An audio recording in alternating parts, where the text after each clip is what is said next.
Hey boos, in this video, I give commentary based on my opinion. Nothing is to be taken as factual. We are just here to have conversation. We don't expose and we don't sip tea on this channel. I'm giving you real talk straight, no chaser. Let's see if you can handle it.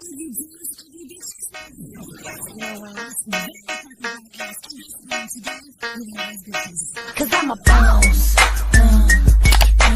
I haven't done anything for you to be proud of. Of course you have. You are marrying a man who can support you.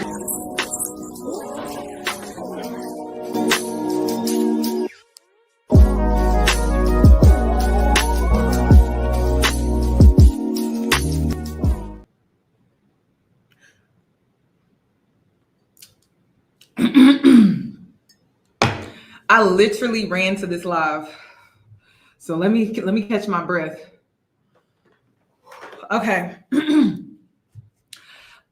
Before I get into tonight's live, I wanted to clear some things up about the previous video. All of you were not being shady about incel. So I wasn't talking to the majority of you. Correction to me is not an insult. It's when people take it too far and they try to like belittle you, shade you. It's the undertone of some of the comments. So if you weren't blocked, you were not being shady, because I blocked the ones that were being shady. So honestly, like when I'm being corrected in the comment section, I don't take it offensively. Actually, I welcome it when I feel like it is balanced and it makes sense. I'm not just going to totally just change my mind or my thought process because of someone else. But if I like go back and I like review the information, I'm like, you know what? You were right. I don't have a problem saying that. It's just when people are shady, and the people that correct me in the comment section, I look at you as like a homegirl. You're like the homegirl that's like, Yoni, you got a booger in your nose. And I'm like, oh my God, thank you. You're not the type of homegirl that's going to have me out here walking around with a booger in my nose. But the other people, they the type where they be like, Yoni, you got a booger in your nose. Damn, girl. There's two different groups. And I be knowing which one is who. And then the ones that want to be loud about it, right? They always want to embarrass you in front of a group of people. So I definitely get the difference. So no, all of you were not blocked. It's the ones that were being shady, you know, trying to embarrass you. Y'all get what I'm saying, right? So I just wanted to throw that out there. I was not referring to all of you. I honestly felt like you were trying to help me out, and I appreciate that. It's them other ones. You know what I mean? So I just be like, dang. Okay, let's go ahead and get into tonight's video. I guess Cheyenne, Dr. Cheyenne Brown, she took the live stream, I guess, and I was actually kind of like thrown off by it because she uploaded the full podcast episode on her YouTube channel and then she took it down. So I'm assuming Cam's team was like, take that down. And I was going to review it on her channel to get her the views and subscriber count, but she took it down. So that's what took me so long, because I'm like, what happened to the video? So I'm just assuming she took it down. Okay, so let's go ahead and get into this breakdown. Woo. All right, let's get into it. So I wanted to talk about this because, I mean, of course, by now it's all over social media. It has completely gone viral. I found out about Dr. Cheyenne Bryant through this interview, but I also saw some clips with her and Cam Newton, and I did not see that information or that content before. So I still wasn't really able to dive deep into the, oh my God, what's his name? What's that man that be having all them damn kids? Nick Cannon. I didn't get into Nick Cannon's interview podcast that he did with her, so I know nothing about that. But with this caught my attention because people were emailing me and DMing me and things like that at 11 a.m. on Saturday. That is insane. But I saw it and I hopped on it. So let's get into the full breakdown. And in this episode with Cam Newton, they have some similarities. They talk about women's expectations and low functioning men, dating, marriage, and broken homes. And I really felt like the reason why Cam brought her onto the platform, on his platform, was because she went on Nick Cannon's platform, and he felt like that was a great way for him to create content. But I really don't think he was prepared. And I felt like he thought that he was going to overpower her in this interview, and he wasn't able to do that. And he really thought that after looking at Nick Cannon's interview, that he wasn't going to get got the same way that Nick Cannon got on his podcast. So I think there's some similarities there. And, you know, I think Cam just had a little chip on his shoulder and he got humbled. That's what I think. And social media further humbled him. So let's get into this cat in the hat interview with Dr. Cheyenne Bryant. The healing is going to say, do you want to be here? The pain is going to say, you need to be here. The reality is nobody wants to find somebody who's worth going to hell for. No man can take a woman and transform her. You're not God. You can never take water, baby, and make this 7-Up. Women with daddy issues don't mean you got to be with your daddy. Single people can't coach relationship people. Cam, if it went over your dreadlocks, bring it back. If the man doesn't have high value. Women come and lead with fit this, or you have no value. Men come in and go, all right, I'm here and I'm going to learn how to be the best I can for you. Oprah's power. You think Stedman's low functioning or low value? Nobody's making Oprah money. Stedman is not low functioning. Oprah's not. Stedman is not low value either. Everybody's low value compared to mama. I just want to say this. As much as men complain about how women use them for money, they measure their value off of two things. And we're talking about a particular group here, a particular group of men, right? They put their value in the length of their genitals, the size, and then in their pockets. And then they lead with it. Let's make that known. They lead with it. How do I know? I've dated out of my race. And I noticed the difference. Like, I'm like, okay, he's not leading with this. He's not leading with that. But a particular group of men, they lead with status, money, and, you know, what's in their pants. That's what they lead with. And that's how they measure their value. And then they wonder why they attract women who value just those things. I'm just saying. Oh, I would be a fool. But that's That's not always the case. I have at some point dated a man who is low value. What was he providing you? The functionality. The functionality. The what? Functionality. That's what you want at 35, baby. Have you been to Africa? You know, Wakanda only come in Wakanda packages. I'm in Atlanta, baby. This is Africa. I'm not married. My desire to get married is lower than my fear of divorce.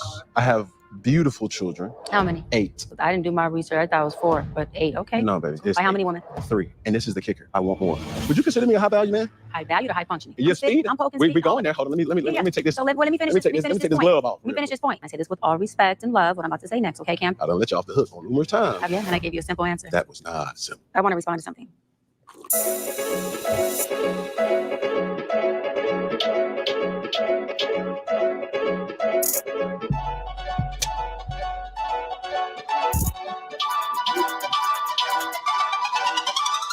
Hey, hold on, stop. We're going to get back to the content at hand. But while I have your attention, I need you to go to iconicsaga.com and become an icon today. That's ad-free content, exclusive giveaways. Become an icon today. Just $1 a month. Come here real quick. Come here closer. Closer. Hey. Hit that subscribe button. Back to the show. Yo, what's good? What's poppin'? What it is, what it ain't, what it could be, what it should be, what it would be. Cam Netwon, Mr. Boogity, all here with another episode of Funky Friday. Now, I promise, I really do promise to give good content for the masses, but most of all, ladies and gentlemen, and boys and girls, I promise to keep it funky for your asses. Yes, Lord. Now, I would like to say the boxing gloves is on, but they slipping off. You know what I'm saying? We starting clean. So with this particular individual, who I have so much respect for, she is a psychology expert, a life coach, author of the book Mental Detox, The Power and Guidance to Implement Peace, Joy, Balance, and Financial Abundance in Your Life, an activist, and an NAACP branch president, founder of Dr. Bryant Institute and Dr. Bryant Foundation. I present to some and introduce to others, no other than Miss Cheyenne Nicole Bryant. What's up, Cam? Thank you so much for having me. I'm excited. I know you're here, to... Now, I have a question. Do you want me to review the entire thing, or do you want me to just touch on some key points here? Let me know in the chat, because we could, if you already watched it, just let me know. Some people haven't watched the full thing yet, so let me know. People cannot stand this video. To win. I'm looking forward to providing a lot of really good information to everyone, and especially our community, on things that can change their lives, tools that can help them get from a place that they're in to a place that they want to be in, or even come to the awareness of knowing what is that place that I want to be in? How do I get there? And once I'm there, what the hell do I do to maintain it? What are those tools? So I'm excited. I want to thank you for having this platform, because it is an entertaining one, but it is a place where I've watched a lot of your interviews, and through the entertainment, through the laughter, through all of your amazing upbeat energy, I've been able to pick something from each interview that I watch and go, that was a gem. That was something that was good. That's something that I can learn from. And so thank you for having this platform. And thank you for, throwing all them picks when you was on the field, look, I got to message you. that glove slipping on down. Because as you was doing your research on me, I know. I obviously was doing my research on, of course, you. Now, before we get into that, this man didn't do no damn research. I don't believe that at all. Not for a sec. I don't believe he was out here doing real research. He had his team do research. He didn't do his research. let's kind of go back to the evolution of Dr. Bryant. Yeah, totally. Right? I'm intrigued because as I was doing my research, I came to I was like, yo, why doesn't this is probably the most mysterious, most discreet doctor I've ever seen, because she has so much who is she? Has such a following, but no Wikipedia. I found that so hard. I was like, yo, who doesn't have a Wikipedia? So I'm literally trying to find out certain things because I'm trying to go deep. You say, how deep we gonna go? I said as deep as the ocean floor. Yeah. So that's where So because he's trying to minimize her here, ladies, yes, he's trying to minimize her because she didn't have a Wikipedia. Like what?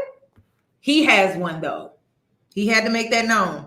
Then mysterious meaning he can't find information on her. Like there's no real dirt. So you know what's to come. These men are gonna start attacking her degrees, the fact that she's single. That's it. That's all they got. They don't got nothing else. They could not find dirt on her. I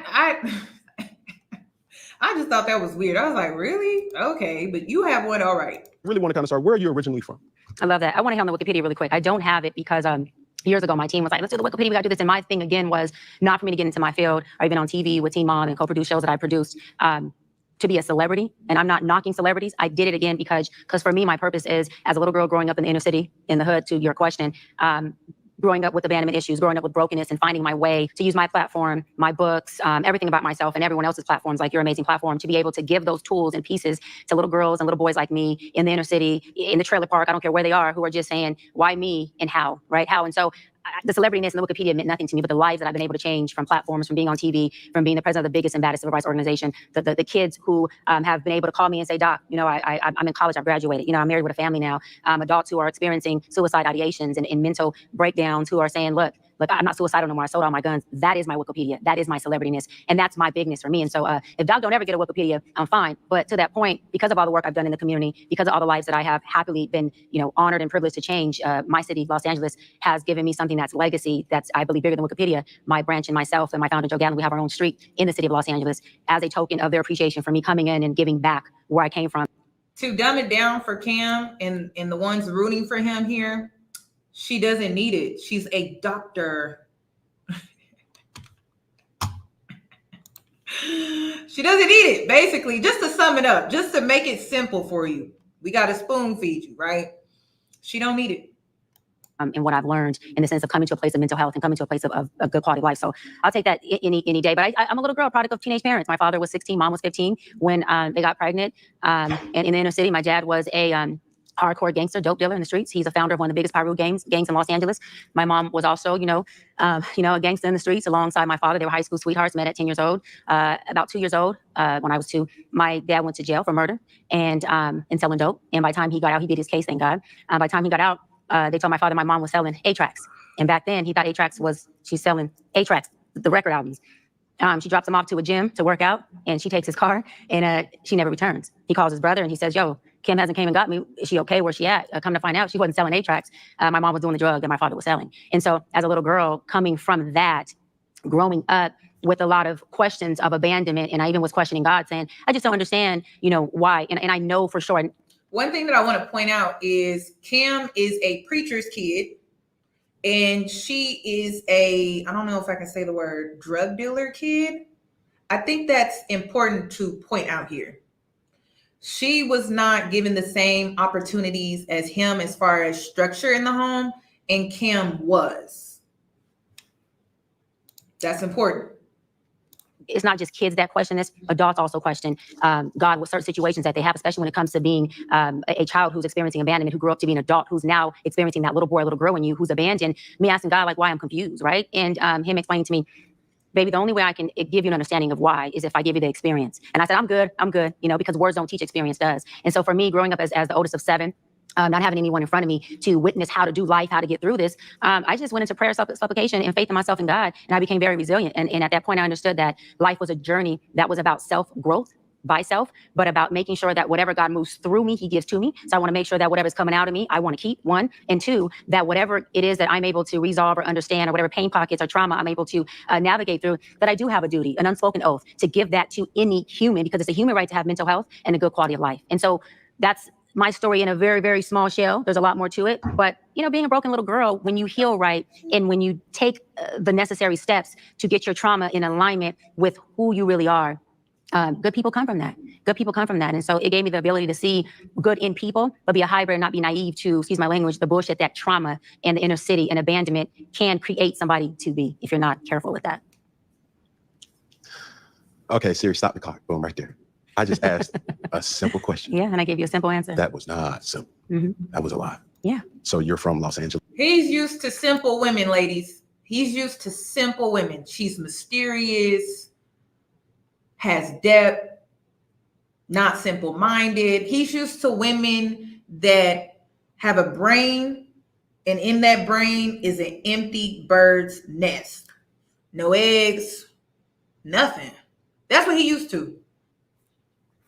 So this is a lot for him. This is when I was like, damn, it's a lot for him. And all she did was give him a background, an in-depth background, so that they could really, so he could understand her position. And he's just like, oh, that's too much. And this is why I be saying, like, some of these men, they settle for women that they can handle. And I'm talking about not just physically or sexually, because you know how they are. I'm talking about intellectually. They can't handle a woman that is intelligent to this level. They can't. So he really used to talking to women that are simple. They probably like, oh yeah, and that's it. That's what he used to. So, and it's crazy because he tries to present this, I'm so intelligent, but really I'm just a charmer who plays manipulative games. That's it. And I put on a front. Angeles, California. I'm from LA. Okay. Yeah.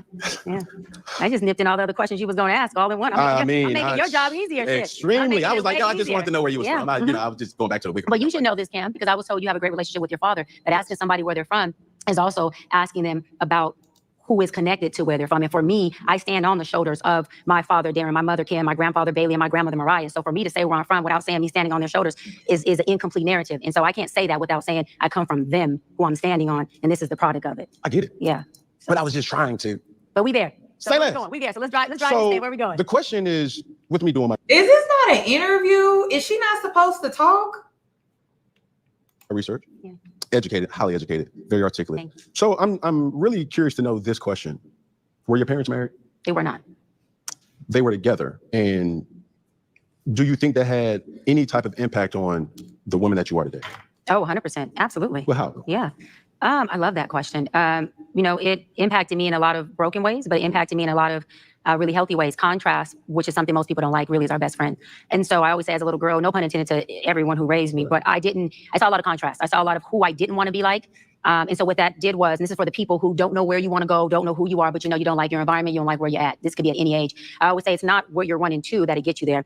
Oftentimes it's what you're running from. And for me, it was me running from my contrast, saying, I don't want to be that, or that. I don't know who I want to be at this point. When I was younger, I don't know where I'm going, but I put my track shoes on, Cam, tied them up, and y'all may see these really pretty heels on today, but I say it every day, my track shoes would never come off, because me running from that has gotten me to a place of, as you said, and thank you, being very educated, to being able to take care of my mother and my family, to being a doctor, to doing things that broke so many generational curses. But it also created a very broken young girl.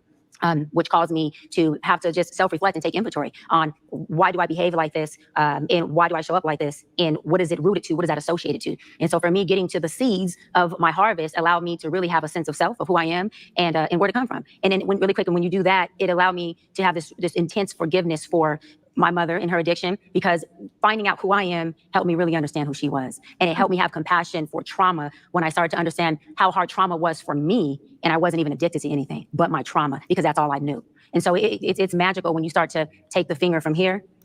And listen, ladies, we are able to connect to her, not because she's a woman. We're able to connect with her because we're connecting to the details of her story, the in-depth parts of her story, the vulnerability within her story. Cam cannot do that because Cam is not emotionally available. So she's talking to a brick wall. She's talking to a man that doesn't know how to be real with himself to this level, which I feel like this whole conversation was a waste of time. It was hard for me to get through it, honestly. It was. But that's really what she's highlighting, is that this man is not emotionally available. And he doesn't see the value in being emotionally available, because he was like, dang, I just asked you a simple question. Okay. To hear, and then to hear. Because you get to understand you, and understanding you, you start to really have compassion for everybody.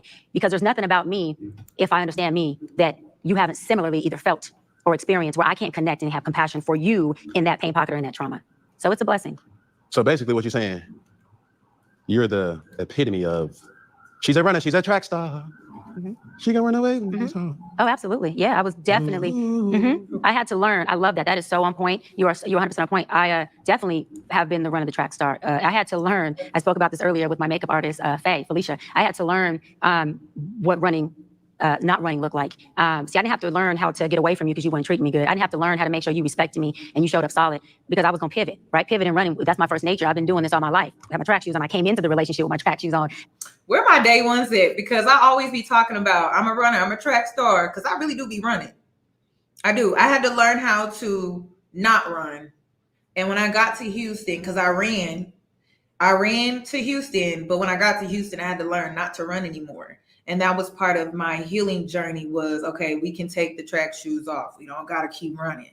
Because just like her, I had the same outlook on life. I'm like, I know what I don't want, because I keep running from the things that I don't want. And it has served me, because I learned through other people's experiences. I don't think that I'm above or exempt from other people's experience. I do say it though, but I say it in a way to like empower myself. But on a subconscious level, I really don't believe that. I believe that no one is really above any experience that's really out here. But I actually had to learn how to plant my feet and create some roots in the ground and not run when things are hard or things are not going my way. I always used to solve solutions with running. And like I said, it served me in an earlier phase in my life, but like now it's like, oh, I can't run anymore. I really need to face myself and face things that are not so comfortable, and learning how to be more of conflict resolution instead of avoidance. Because I was big on avoid. And I used to think, oh, as long as I avoid these things by learning through other people, then I'm safe. Like, I'll be fine. And I went to bed with them with you. So they're not like they was ever off. I had to learn how to stay and evolve with. I had to learn that commitment's not a feeling, and that when I'm triggered, I have to stay committed to what I said I was going to do, regardless of how I feel, regardless of where this relationship or this conversation triggered or took me in my pain. I couldn't let my pain tell me it's time to leave this Negro and sabotage. I had to let my healthy self say, wait a minute, let me overpower the pain, because the healing is going to say, do you want to be here? The pain is going to say, you need to be here. And healed people want. Pain people, trauma people need. And so for me, my trauma needed me to detach so I can be okay, because I was coming in broken already. And I had to learn how to be able to stay with my track shoes on, because they still on, but not get on the blocks, and be able to strut and take a walk. But it was a process of learning. And in my process of being a runner, it enabled me to call off 2 weddings. And glad that I made those decisions, but it helped me not stay longer where I wasn't supposed to be. So my running helped, but it also is a weapon. So I would say it this way. I mean, you've obviously been vocal in talking about running away from things and doing this, it being trauma. Do you have a tangible source in your life, ever had a tangible source in your life that you can touch, see, feel, experience what true love actually is, a healthy relationship? Yes. And he was trying to validate his poor choices, his dysfunction, and his toxicity with this question. Who is that? Yes. My grandmother and my father. And now that my mom is sober, my mother. But in her addiction, it was my grandmother who raised me, and my father, thank God, who didn't allow me to be a fatherless girl, and we were best friends. No. You're talking about a romantic relationship? Yes. That relationship where we're talking about, the question was, were your parents married, right? And they weren't, so that having an impact on you, and that's why you strung them shoestrings up tight. Yeah. I'm like, have you being who you are and knowing the right things and unpacking and this. Knowing them now. Yes. Have you identified someone that you can touch, that you can call, that you know that is what you want to be? Like, instead of running away from something, you running to something that you're like, I want that. And who is that for you? So it is not an individual. No, it's still an ideology. It's still something that I've created in my mind. And so there's not a person that I look at and I say this very humbly, besides myself, because I've done a hell of a job of working through my pain pockets. I've done a hell of a job of getting myself to a place of thriving and no longer surviving. And so that person is me. I look at myself and I say, I want to be you. I look at myself and I say, I love you. I look at myself and I thank that little girl for surviving. And that little girl looks at that woman and she says, thank you for learning to thrive, because now I'm able to be a little girl and do the things I can do. And I no longer have to protect you as a woman and show up in your relationships, because there's no place for a little girl or a child in adult relationships, not just only romantically, but professionally. And so I would honestly have to say that that woman would be me, working through, conditions of love and coming to a place of self-love. Yeah, 100%. I am who I want to be. Okay, so this is a trigger for me, because if you've never witnessed it firsthand, a healthy relationship, you find that source in yourself, which I never said I haven't witnessed a healthy relationship. Is there a person you said tangible source that I look at where I'd want to emanate or be like? No, I've witnessed healthy relationships. Yes. What she was saying was, I have a safe and I have a healthy identity of self. So I don't go out and compare what I desire or what I want in other people. I am more focused on self. And I think Cam he's comparing look at their relationship. Look at them. They got a divorce, And then he projects that negativity and he thinks that that's going to be the case for everyone because he's traumatized. I think the man is traumatized because, like he said, he's triggered. I don't know what he has seen. I think maybe it has a lot to do with the profession that he was in. I mean, I don't think that married men or women, even in that arena that he was in for a job profession, had a lot of integrity in it. So, and when I say integrity, in the space of relationships, marriage, partnership, and things like that. So he's projecting his trauma, his fears, maybe even things that he's seen and witnessed. I'm not here to take that away from him, but she has a healthy identity of self, and she's not in this space where she compares herself to what others have or compares her lack in what others have. Like, she just doesn't look at it like that. She just is worried about herself. And if Cam would do that and focus more on creating what he does not see or what he wishes he could see in others, then he wouldn't be so focused on comparing himself to others. He would be more focused on self.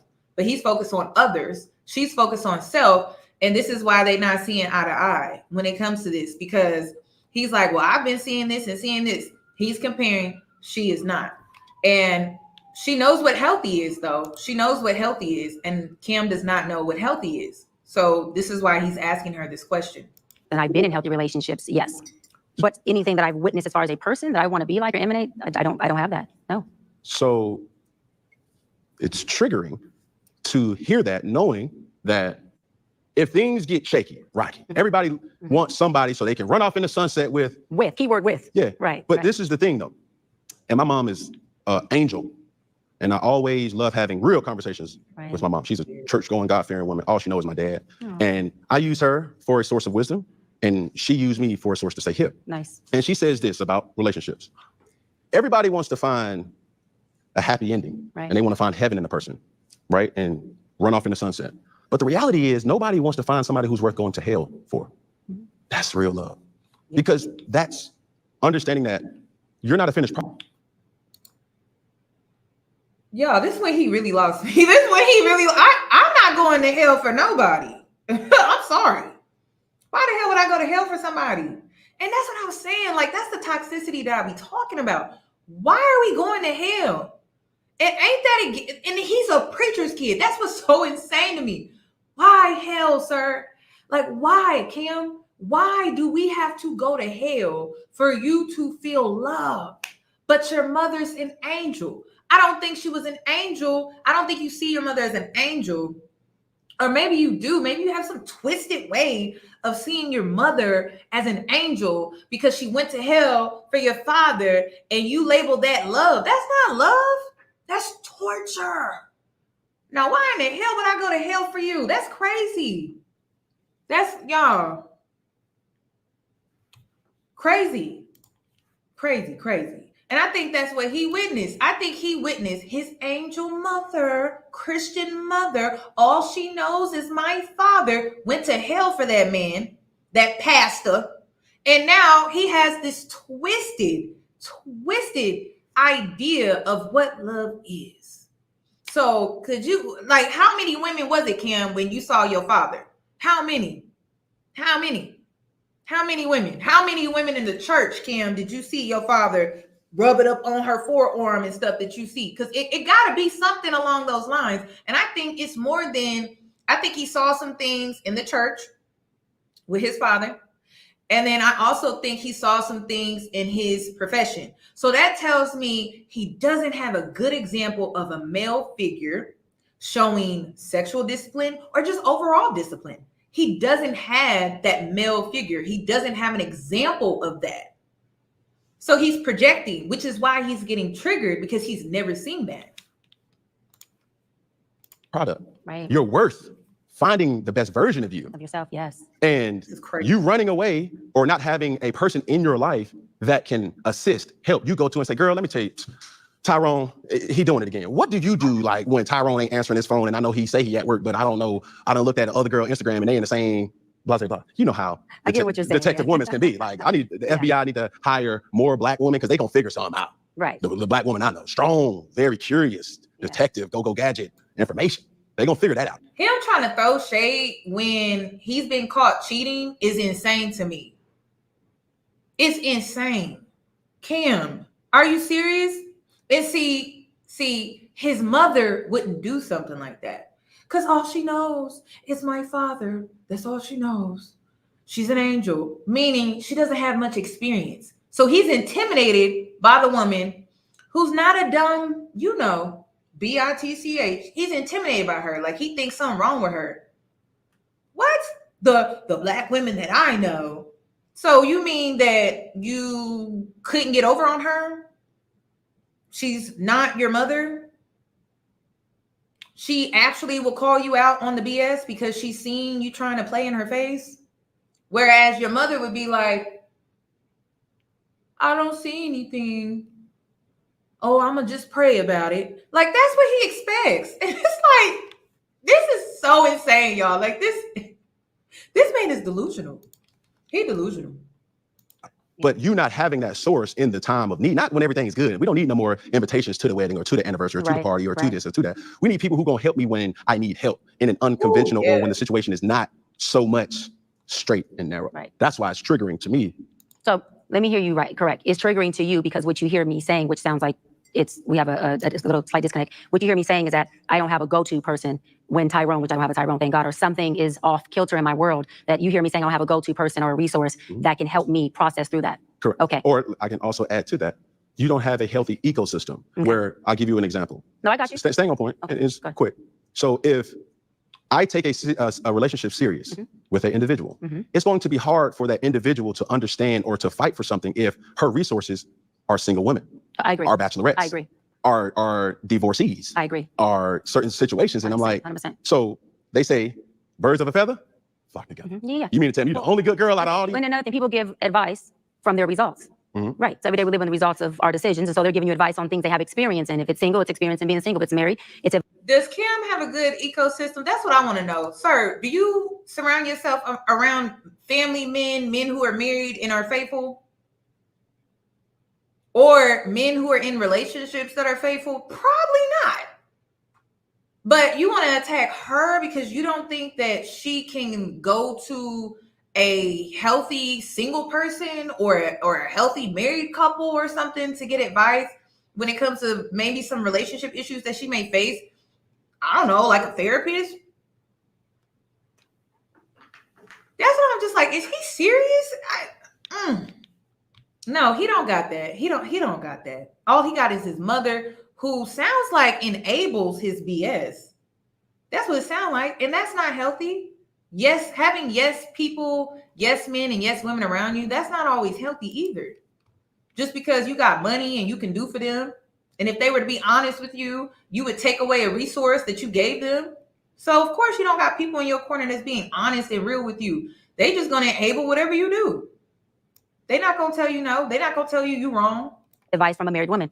So what I'm saying is, yes, I have a strong support system. I have a healthy ecosystem. I have people that I do go to. And the Bible says, do I seek wise counsel? Yes. And I have wise counsel within my world and within my foundation. So now, you have them now? Yes, I have them now. Yes, I have that. But when I just asked you. No, that's not what you asked me, or how I received it was, is there anyone who I look to that I'd want to be like or admire? I don't have that. That person would be myself. But as far as a support system, not only do I have a therapist, not only do I have a pastor, not only do I have a mother, and I have a circle of wealth, which I call friends and support system, who, male and female, single and married, who, that's why I said, some do have healthy relationships and some don't have healthy relationships, but they're all part of my ecosystem. Again, contrast, the person who doesn't have a healthy relationship is also teaching me things on what not to do and things I may not want to do. Folks like your mom, who are extremely wise, who, are still, I'm guessing from what you said, still with your dad, right. She has a different perspective that definitely adds to, me processing through my journey, what that looks like. So I have a very equally yoked circle of resources that help me through whatever I'm going through for the clarity. But do I have somebody who I look to that I want to be like? That person is Dr. Cheyenne Bryant. Now, I want to. He cannot stand that this woman has a good identity of self. She knows herself. She is self-validating. She is self-assured. She has self-confidence. All of the self-principles that I preach on this channel, she has them all. And so he can't swindle his way in there and try to manipulate and weaponize something that she doesn't have, because she has herself and she has a good identity of self. And so that bothers the hell out of him. He's like, damn it, I can't even get in there and manipulate her. That's why I be telling y'all, you need to do the work on yourself, because these men can't play with you. They cannot play with you. Okay? You got a solid foundation. They're not going to be able to wiggle their room in there. So please understand, that's why he was getting frustrated. And I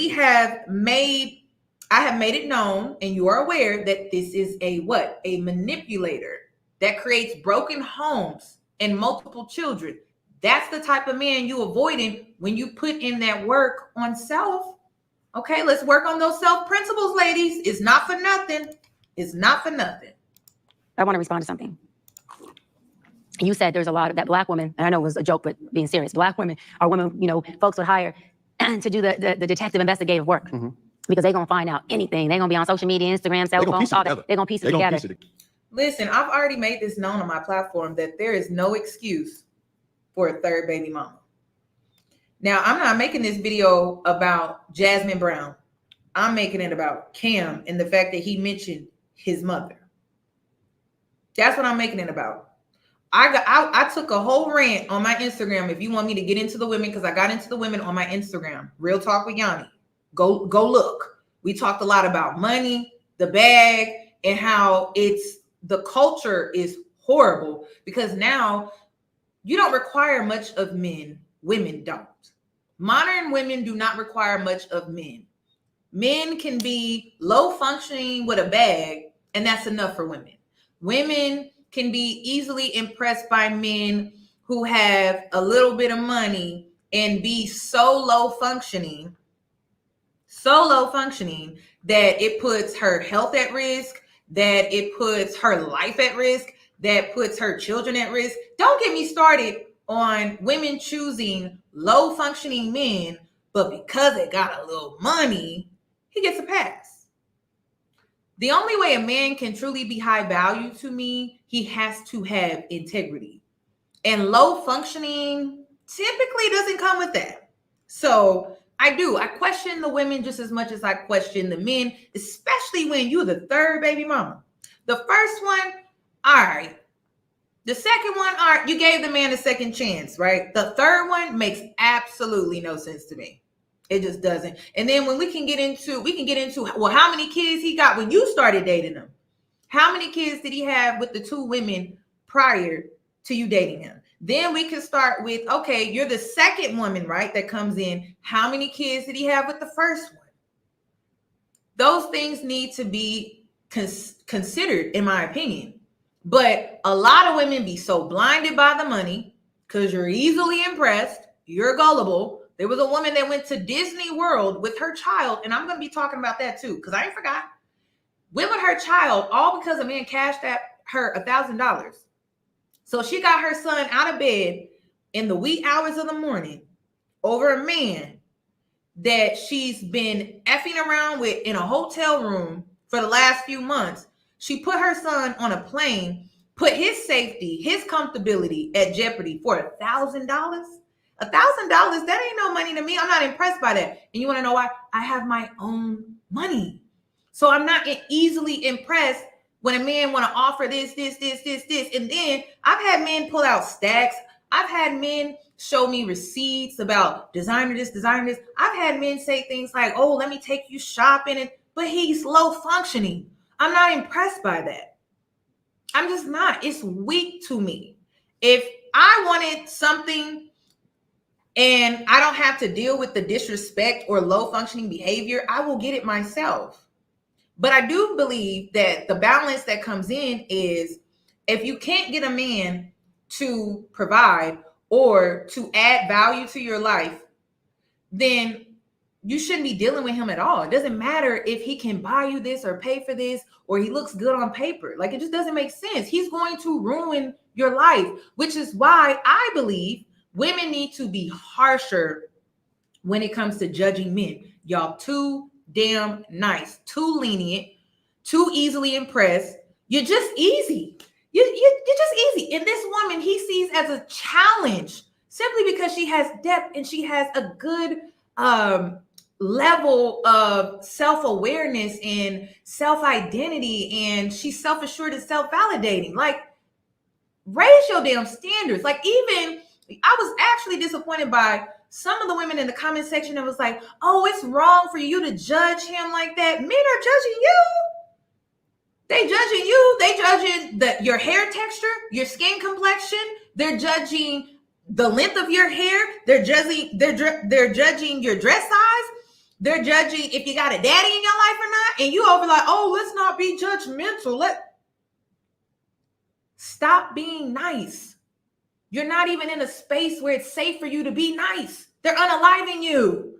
They're impregnating you and dumping you and abandoning you. What you being nice for? If anything, you need to be harsher.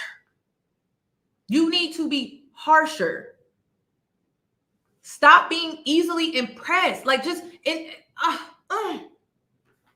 that's what it really is for me. That's what it is. And yes, it is enabling behavior when you're easy. It is enabling behavior when you want to be nice. Oh, I don't want to be judgmental, but he judging you down. And you're like, oh no, oh my God. And that's the thing. You have men so centered in your life that you don't even take discernment when it comes to vetting a man serious, because it will always come with harsh judgment. And you want to know why? You got way more to lose. If you get pregnant, you lose your leverage just like that, automatically. Because now your body is going to be experiencing changes that you have no control over. And it can slow you down. It can slow you down temporarily, but it can slow you down, and it can take a mental hit. So that means your foundation is going to be compromised.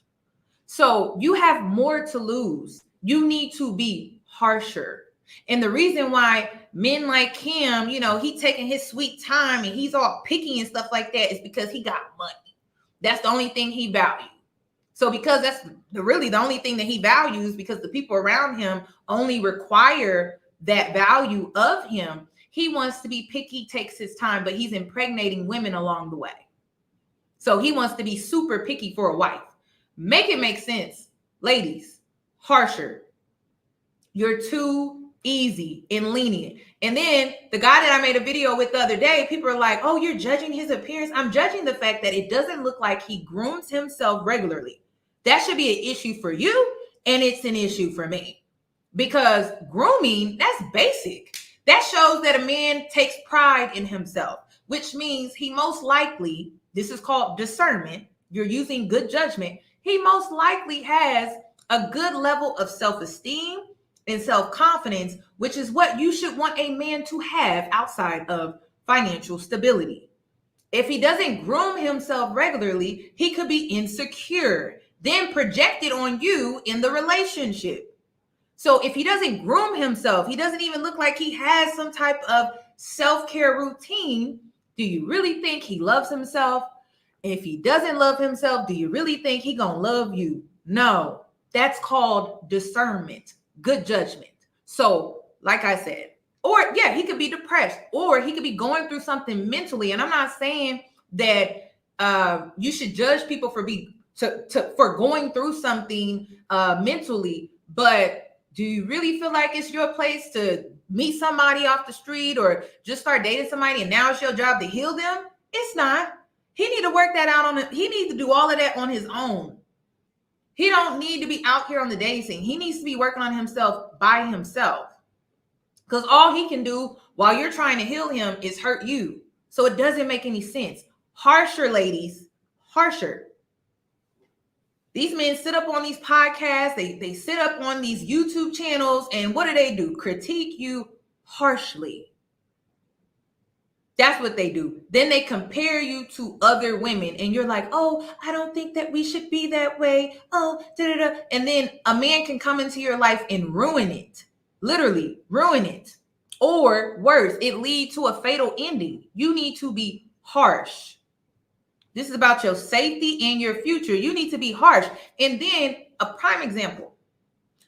You've seen Bad Boys, right? And you've seen the scene. It's the famous scene with Martin and Will Smith. When someone, that young man came to pick up his daughter, right? For a date or for prom or whatever. Those men did what? They judged him harshly. Why do y'all wait until a man has to come in and judge him harshly? Why? Or your father, your uncle, your brother, why are you not judging him harshly? There's only been one man that ever met my father, and it was because I judged every man that I've ever talked to, dealt with harshly. My brothers have only met two because I judge men harshly. Because I know when it gets to the level of my brothers and my father, it's going to be harsher. So I don't get it. Stop coddling them. Because a man ain't going to do that. A man is not going to do that. And that scene is what I'm talking about. It is Will Smith and Martin. When Reggie came to the door, they wasn't being nice. They wasn't impressed by his innocent looking face and how he was dressed. They wanted to know what he was really about. And that's your job as well, ladies. You can't just leave that up to your family and your friends or the men in your life. That's your job. That is your job first. So yes, harshly, because a man is going to do the same thing. That's just common sense, though. That's common sense to me.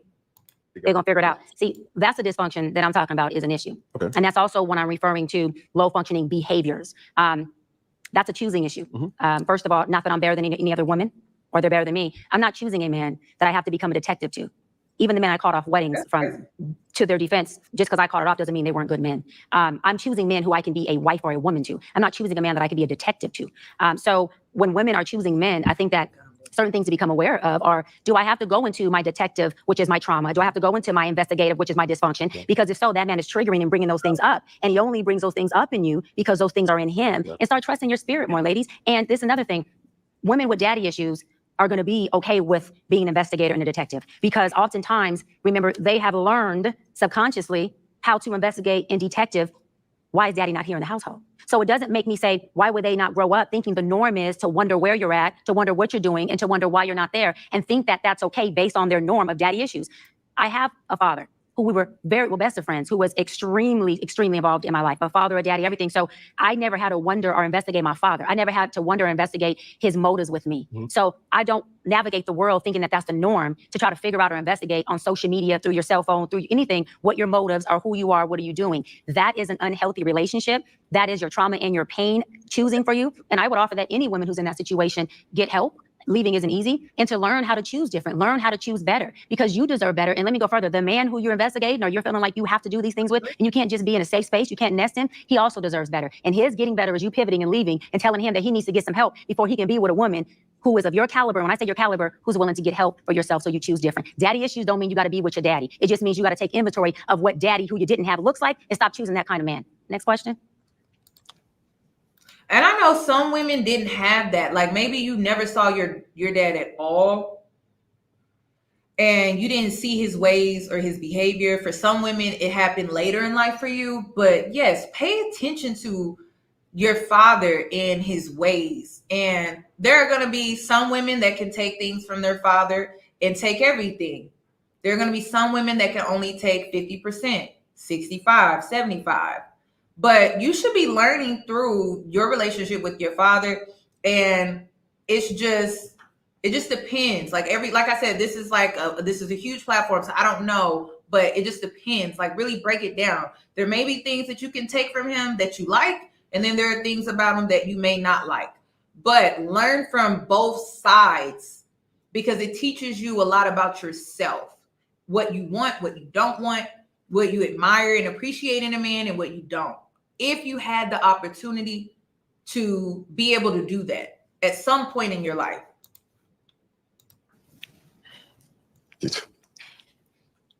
Y'all know I love going to live events, whether it's football, concerts, or comedy shows. There's nothing like being in the crowd and feeling the energy. One of my favorite memories. Boxing gloves still on. Yeah, and I for the sake of my cigar, I mean, yeah, it's about to get there. I just want to ask a simple question. And it's going to be a simple answer. Hopefully within the time frame of me smoking a cigar. Do you want to get married? Hard, yes. Absolutely want to get married. So my question is, if you've never seen a healthy marriage, how are you able to identify one? So let me answer again. I didn't grow up in a household where a healthy marriage was something that was present for learned behavior. I am 41 years old. I'm an adult who has done a lot of work. So in today's world, with my work and my healing and my old friends who I have now made new friends, I now have, and I do see healthy relationships. The thing that irritates me with this question with Cam is you have to create a healthy relationship. That's the only way it's going to exist. So I believe that even though a person has not seen a healthy relationship, I do believe they can create it, but they have to want to create it. They have to want to. And a lot of men don't want to, which is why I don't sit down and try to convince a man that he should get married. Maybe he shouldn't, because he doesn't want to be in a healthy marriage. So he shouldn't get married.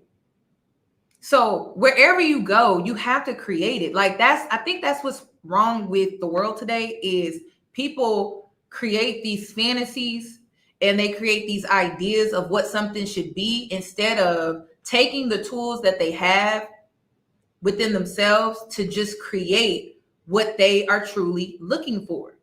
But instead, they get with people. It's not perfect. It's not perfect. Like it's not Prince Charming, and it's not the woman that I had a wet dream about when I was 12. So because they don't fit that, then it's just not good enough for me. But I really believe you have to make it work wherever you go. You have to water. Your grass is going to be green wherever you decide to water it. But I do believe you have to choose wisely. You do. You have to choose wisely. You have to choose people that are on the same page as you, that wants to commit to creating that healthy relationship. And yes, it will take work. Just like we talk about the self-work that we do on ourselves. When you enter a relationship with another person, there's going to be work that you have to do in that relationship. But it's going to be healthy wherever you choose to create that healthy relationship. It's not just going to come and happen. Like, you actually have to put in the work to create it. And it may be better communication. It may be having talks about intimacy. It may be also getting counseling to see what the conflict resolution should be within your relationship. If you have issues or problems where you're not seeing eye to eye and things like that, it's all about what you're willing to give. And that's the thing. It just seems like people are not willing to really give anymore. It's all about, what can I get? What can I get? What can I get? And it's like, you're going to get something in return, but you have to work together in order to receive what you're really truly desiring in return. But I just think people are just more focused on themselves, like what they can get, and that's it. And that's it. They're not willing to give a little to receive a lot. That's how I see it. Because when you're in a relationship, you have to give a little, the other person gives a little, and then you both receive a lot, because you're creating a healthy dynamic and it's fruitful. But you both have to want it, and you both have to be on the same page. And I think that's the missing key here to why divorce rates are high. I also think that the divisiveness online is causing high divorce rates. And then also, men half-ass being committed scares the living shit out of me. I personally don't want to be a baby mama. I just don't. So when I read 80% divorce, I'm like, I don't even want to be a divorcee single mother. I just don't. But that's the risk I would take if I was to get pregnant. And I'm not really feeling that the chances of me being a single mother, even if I'm married, is very high. And I don't like that. So it's high to be a single mother, single, and being out here, being in a friends with benefits situation or a situationship. And then it's also high to be a single mother, even if you get married in 2024. That scares me. So I don't know. I get why some men are like, oh, I don't really desire marriage like that because of the divorce rate. And I don't really desire kids because of the divorce rate. So we can see eye to eye on that. But who's going to really take accountability for that? Because I feel like it's a issue for both men and women. Like, somewhere we both went wrong. And it's just, I don't know what it's going to take for people to realize that. Because a divorce has to be created because a divorce is created because two people gave up on that relationship. That's how I see it. And then some of the marriages probably should have never been created because you were never equally yoked at all. So we can also add that in. But also some of those relationships, I believe, it's like it was just too hard. So they gave up. But others, I don't even think that marriage should have happened. I don't, not at all. So, and we are causing these numbers. Marriage is not. Us, men and women are causing these numbers. It's not the numbers it's not marriage that's causing the numbers. It's us. So what are we not doing? And it's we. It's not, what are men not doing? It's not, well, what are women not doing? No, what are we not doing? Because it's not marriage. Everyone keeps blaming marriage. No, what are we not doing? That's the issue. But none that you want to be like, yo, no, I like what y'all have. Right. I want to emulate that. I don't know. No, and it's not because what they have isn't healthy. It's because I have a strong sense of self. And I'm not knocking people who look to other people and say, I would like that, or I get what you're saying. There's nothing wrong with that. But I have a strong sense of self. And I don't want what someone else has. I want what is aligned in God's will for me is. And so I have a strong understanding that what's for me ain't gonna look like your healthy relationship. And if I get caught up in, I want that, or I want it to mirror that, then I may be looking and meeting my husband saying, you don't fit this box, which is called compartmentalizing. And my husband, who's God sent to me after all my work, doesn't need to fit a box. He needs to come authentically who he is. And my job is to love him where he is, how he is, and pray on the ways that I don't understand, because I'm not supposed to lean onto my own understanding. I'm supposed to trust God in all his ways. And when doing that, that means I'm not looking for anything externally to idolize when I have myself in God. And I know that who my husband is, I will feel it. I don't have to see it in someone else's world. And the other thing is we got to be careful with what somebody else has from the optics, because it could look like we want this beautiful mansion and we go in that house, excuse my language, that motherfucker's more homeless than people who sleep on the street. Because just because you got 4 walls and you have a marble floors and you have a gated home and you have a 10,000 or 20,000 square foot home doesn't mean that thing ain't more homeless than the person who's in a high-rise apartment or a person who's in a single apartment living in downtown LA and they're a student who's poor. Okay, that has nothing to do with it. So I'd rather have a little apartment with my husband and baby, we got wealth, than be in a big mansion like a lot of people have done and be homeless in that thing. And I'm sitting here creating this image for my people to admire me, but I'm dying in the inside. When you talk about resources and people, I don't want no friends around me who can see me as a mansion.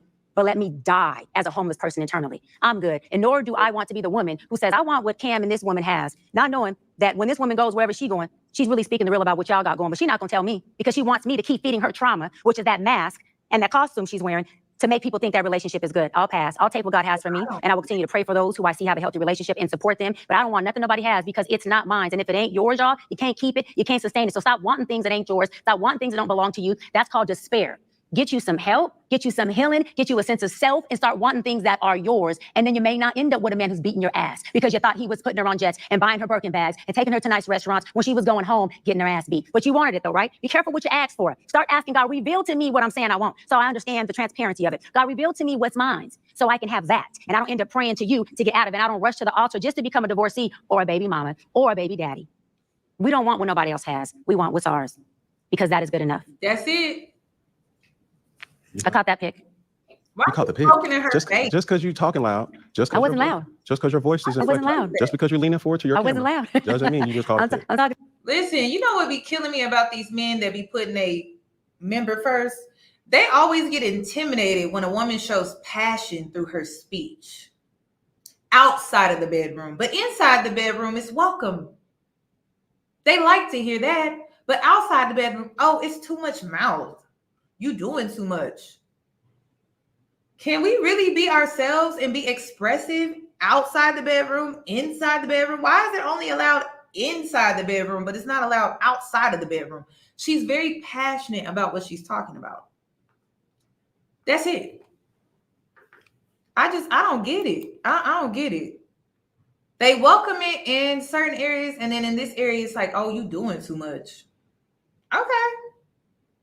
I'm talking to my people. I'm talking to my people. All I'm trying to say is you took something completely out of context when I said your resources around you that you said. Yes. We cleared that up though. Yeah, but the resources that you have around you of healthy relationships, They are. not that you want that. You said you took what I said, and yeah, I said I want that, but it's not. I want what they have. I don't. It's more of an admiration for what they have, and it's like, yo, like I admire that about their relationship. There you go. Now, hold on. That's no, because the latter part, I have single girlfriends. I admire how they are as women. I have married girlfriends who I do admire their relationship, meaning I love that it's healthy for you. I love that you and him Yeah, but are you're talking doing about this. mansions and beating and all that. I ain't mentioned none of that. I just said, Cam, if it went over your dreadlocks, bring it back. Yeah. He was offended. That's why he's so bothered. He was offended. And he was offended. You know who else? He was offended because he also felt offended because that's the type of men he be around. You know you know how they are. You know how they protect each other. It's because that's the type of men he be around. That's the type of men that be out here moving that he be around. Cause why are you over here getting so bothered? I don't get it. I don't get it. I don't get it. Thank you for the super chats. Yeah, she described him and his flock, and he's upset.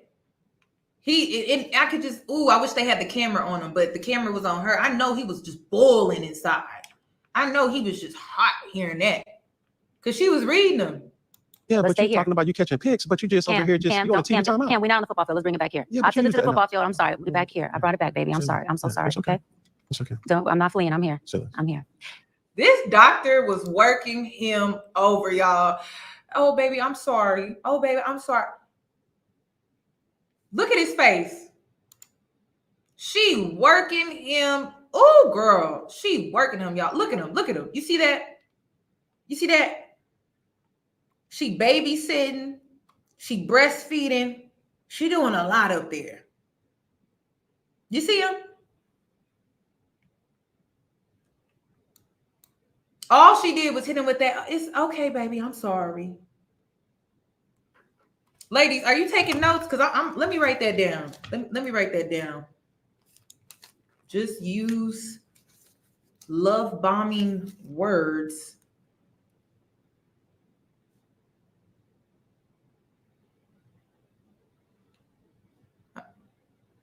Okay, during heated discussions. Got it. Okay. Yeah, I'm adding that one. Yep. Because that's all she had to hit him with. Look at him. Just look at him. Jasmine, baby, you should be embarrassed. Look at him. Okay, I'm using that. I'm definitely using. Oh, I'm sorry, baby. I'm sorry. Okay, she didn't mean that, but she like, oh, okay. Yeah.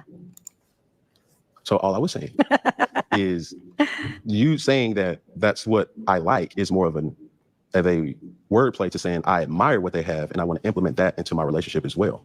Single people can't coach relationship people.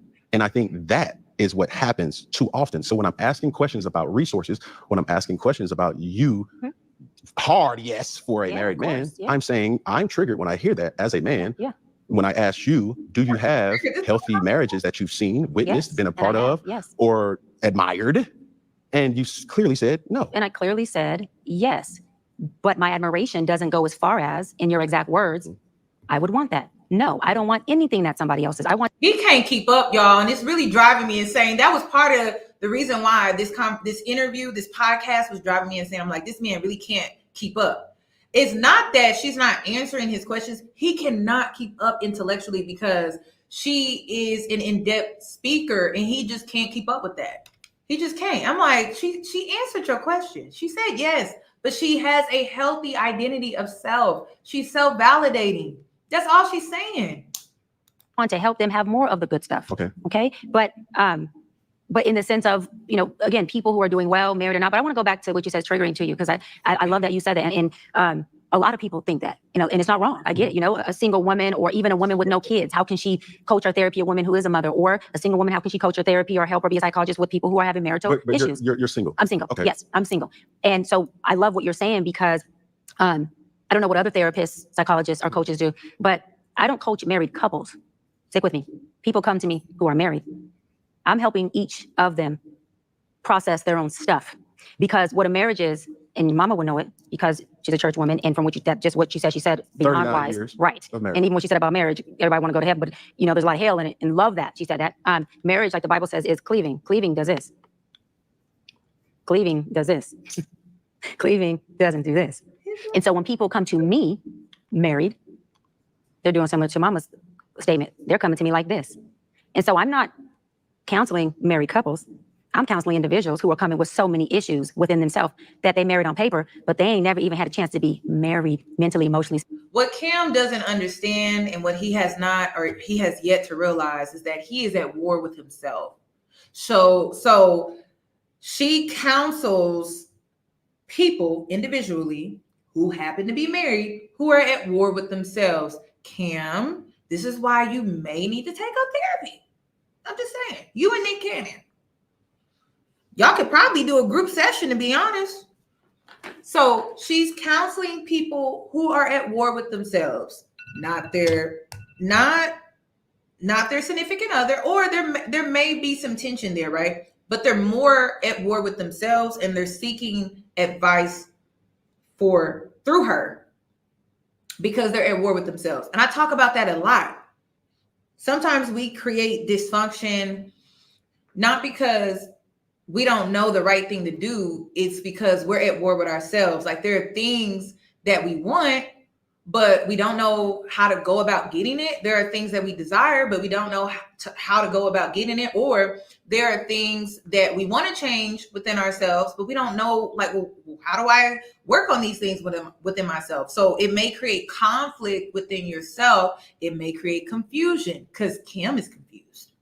If you are confused when it comes to your life, like you feel lost and things like that in life, or you feel confused about certain things within yourself, you're at war with yourself. And yes, you can get help to help with that so that you're no longer at war with yourself.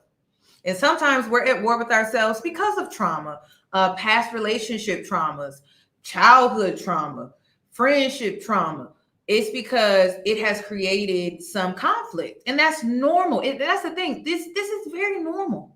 This is very normal. So there's nothing to feel bad about. It's just you may need to get the proper assistance in helping you with seizing that fire that you got going on within yourself. That's all. That's all. Sometimes we act out too when we have that conflict, that war going on within ourselves as well, which is what we see Cam doing. Mm-hmm. But he hasn't came to that, and he hasn't been enlightened to that level yet. I'll give him that. I'll say he'll get there. I hope. I hope he'll get there, because something got to happen, but he just hasn't gotten there yet. Spiritually, sexually, intellectually, in any way. But what happens is, as I help them as individuals process through their traumas and their pain and their intergenerational issues, they magically either usually cleave, or not many, but some depart. Because you cannot cleave without shedding. And the shedding that cleaving takes is the shedding of your stuff, your ego, your emotions, your trauma, your pain pockets. And when you shed of that, the cleaving was already waiting there for you. So it's not that anyone, even other therapists, are teaching married people how to cleave or be married. They're really breaking down the barriers that people have that are keeping them from being loving or in love, or like mom said, keeping them from going not only to heaven, but some, or keeping you from, you really do need to get that divorce. You really do need to get that divorce, because you should have never got married to begin with. Like, sometimes that's the case too. I just got to throw that in there. Some, like, divorce is necessary sometimes. Seriously, it is. So I don't have a negative outlook on divorce. I think divorce can be very necessary in some situations. Not in all situations, but some situations I do feel like it's necessary. I don't think it can be really worked out. I don't. sometimes taking that detour to hell just to get to heaven again, just to get back to hell, to get back to heaven. Yeah. And so I don't teach them how to be married, because I don't think that's something that can be taught. I think that comes through each individual marriage couple, because there's not one way to do it. I'm helping them break down the barriers that are keeping them from what they really want, which is to be safe, to be in love, to go to this heaven space, but to learn how to have the bandwidth to get through the journey of hell that comes as well. Yeah, I must ask this question, because I'm a product of this. Yeah. Has your profession affected your outlook on a relationship? 100%. How? My husband will be very, very grateful to all of my clients these past 16, 17 years, because my female clients have helped shape me to have more compassion. It has helped shape me to have better understanding of the pressures and the seasons that come in motherhood, that come in marriage. And my male clients, particularly my Black male clients, the married ones, have really gave me insight on the weight that comes with being a husband, being a father, how much they really are giving their all and trying their best, but it looks different to her. And so learning how to read and communicate, Cam, what does it mean when you text me randomly throughout the day and just say, what are you doing? Is that a message? What are you doing? Is that a message where you're just trying to tell me, baby, I love you, but you didn't say the words? So if I know that what are you doing means I love you, as your wife, the Bible says, love you by knowledge of you, not understanding, knowledge. I now know how to code that. So that helps me not personalize, but you ain't doing it my way. But you didn't say, I love you. And you saying, but baby, I say what you're doing, and that means I love you. So my clients have helped me dissipate my ego. And they have helped me not only gain a sense of self, but understand the different languages that men can speak. Also, it's allowed me to have more compassion and break my fairy tale ideology that women have. I always say this: men get married and become a father and go, oh, shoot. Okay, I didn't know it was going to take all of this. Game time. Let me try to figure this out. Let me try to see if I can do this and do that and get the card and do this. And love. Listen, her approach when it comes to counseling people, right, is how she wants to show up. She wants to show up in ways based off of how she's counseling people and the issues that they come to her with, especially when it comes to both men and women. So her approach is how to better herself so that she can show up in her relationship better. His approach is avoidance, dysfunction, toxicity, the opposite. Also, another thing, he's smoking because he's trying to assert his dominance that way. He's tried everything, ladies. He's tried everything. So now he feels like he got to smoke a cigar so that he can come across more dominant. I peeked that because I'm like, why did he just randomly start smoking a cigar? That's why. That is why. You know, he can't do it any other way. So he had to spark up this little cigar that he got going on and smoke in front of her, which I think is just rude to me. Oh, yes. Thank you for the super chat. Over more and down with all this. Women, we meet you and we're like, our idea and our fairy tale is you are Prince Charming, honey. And then we try to get you to fit Prince Charming. And the more you don't fit it, the more y'all end up in my office going, but he doesn't do this. But has he ever did it? No, but I always just thought my husband with your husband or this man. So are you getting to know who you with? Or are you making this man fit this fairy tale ideology that doesn't even exist anyways? And so women come and lead with fit this, or you have no value. Men come in and go, all right, I'm here and I'm going to learn how to be the best I can for you.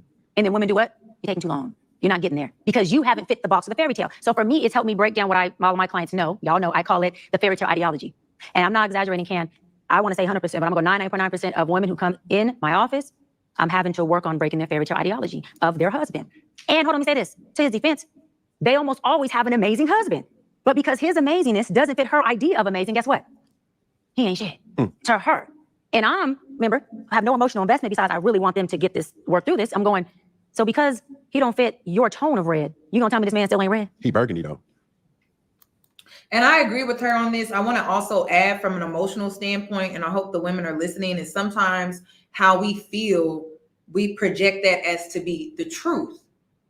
And as a woman, you have to separate how you feel from what is true. And sometimes we assert ourselves with men in a way to where how we feel, we project it on them as if it's true. And a lot of times it's just assumptions based off of your feelings. It doesn't mean that it's true. And so that can cause miscommunication. It can cause issues in your relationship. So you got to check yourself like, hey, check in with self. Hey, are these my feelings or is this the truth of the situation? Because they're two totally different things. And sometimes your feelings can match up with the truth, but sometimes your feelings don't always match up with the truth. So you got to check in with self, double check. Am I projecting my feelings and trying to make it seem like it's the truth of the situation? Or am I actually speaking on the truth of the situation without involving how I feel about the truth? Separate the two. Separate the two. I'm trying to think. When did I realize I would do that shit? I don't know. I think I started realizing I would do that through communication. I think I recognized it in another person and then I recognized it in myself. I think that's how it went. I think I recognized it in another person because someone was doing it to me. And then I think I recognized it within myself. And I was like, dang, that's something I really want to change because I want to stay focused on the truth, not the fantasy, not, oh, this is red versus this is burgundy. Like, I just want to focus on the truth of the situation and not always how I feel, but I also want to have a healthy connection, men. I want to have a healthy connection, men, on my emotions and my feelings. And I want to also understand the truth. So a lot of men struggle with how they are more about truth or like what they like to call logic, but they disassociate themselves from their feelings and their emotions, which makes it very difficult to communicate, which is why Cam is struggling in this interview because he disassociates his feelings and his emotions. He just wants to be logic and that's it. The truth of his situations, because some of the situations he's gone through, that is his truth, right? Things that he's witnessed within his childhood and things like that. But he's not implementing his feelings and his emotions. He keeps saying he's triggered, but he's not really going into depth about that, which is causing a miscommunication here on really trying to understand his position as a man. And that's all women are wanting to hear because then we'll be able to understand you better. But the more you disconnect from your emotions and your feelings, the harder it is for us to truly understand your position as a man. Okay? That's the disconnect between, I see it on both sides, both men and women. Both sides. Too much of emotions sometimes, or not emotions, because emotions are real. Too much of being in your feelings and not being able to self-regulate and identify when it's your feelings and when it's the truth of the situation. And then men, they only identify with the truth, or sometimes they lie and manipulate. You know, that's a thing too. Or they only, and then they disconnect from their emotions and their feelings. And like I said, it's causing conflict and it's causing miscommunication, not being able to see eye to eye, not being able to get along, no understanding whatsoever. It's causing that friction, that conflict. Okay, let me continue. You see what I'm saying? You know, he there. Drinking and driving is a decision that could change your whole world. Things will never be the same once you get a DUI because legal fees and time in court are just the beginning. Getting into a crash is another way. Your world could be irreversibly changed after drinking and driving. Your vehicle may not be the only thing damaged in that crash. You can face a life altering. I can only speak for myself, but when it comes to infidelity, I can't handle cheating. I can't. I've been through enough betrayal from both men and women and family, to be honest. I'm not putting up with someone I'm sleeping with, giving my body to. I will never trust them again. I know me. I would never trust them again. And I don't want to be insecure or to feel unsafe in a relationship. So for me, I would leave the first time. When it comes to divorce, I feel like that's a decision that you have to make for yourself because you have to live with it, whether you stay or you get a divorce. But I do believe divorce is necessary in a lot of situations. Abuse, infidelity, especially when it comes to men who repeatedly just disrespect you. It's clear that that relationship is not going to work because he doesn't have any respect for you and his actions are showing that. But ultimately, it's your choice. You have to choose what you want for yourself. And for me, I'm choosing to leave because I would never feel secure in that relationship. I don't even feel secure being backstabbed by a friend or a family member and then trying to stay in a relationship with them. I'm just one of those people. Like, it's just not going to work for me. So I'm leaving. But again, that's up to you to make that choice and decision. You have to know yourself well enough to know, what can you handle? And I can't handle that. I can't sleep with one eye open, or I got to sleep and look behind, like, what he doing? Look over my shoulder, like, who he texting? I don't have time for that. I just don't.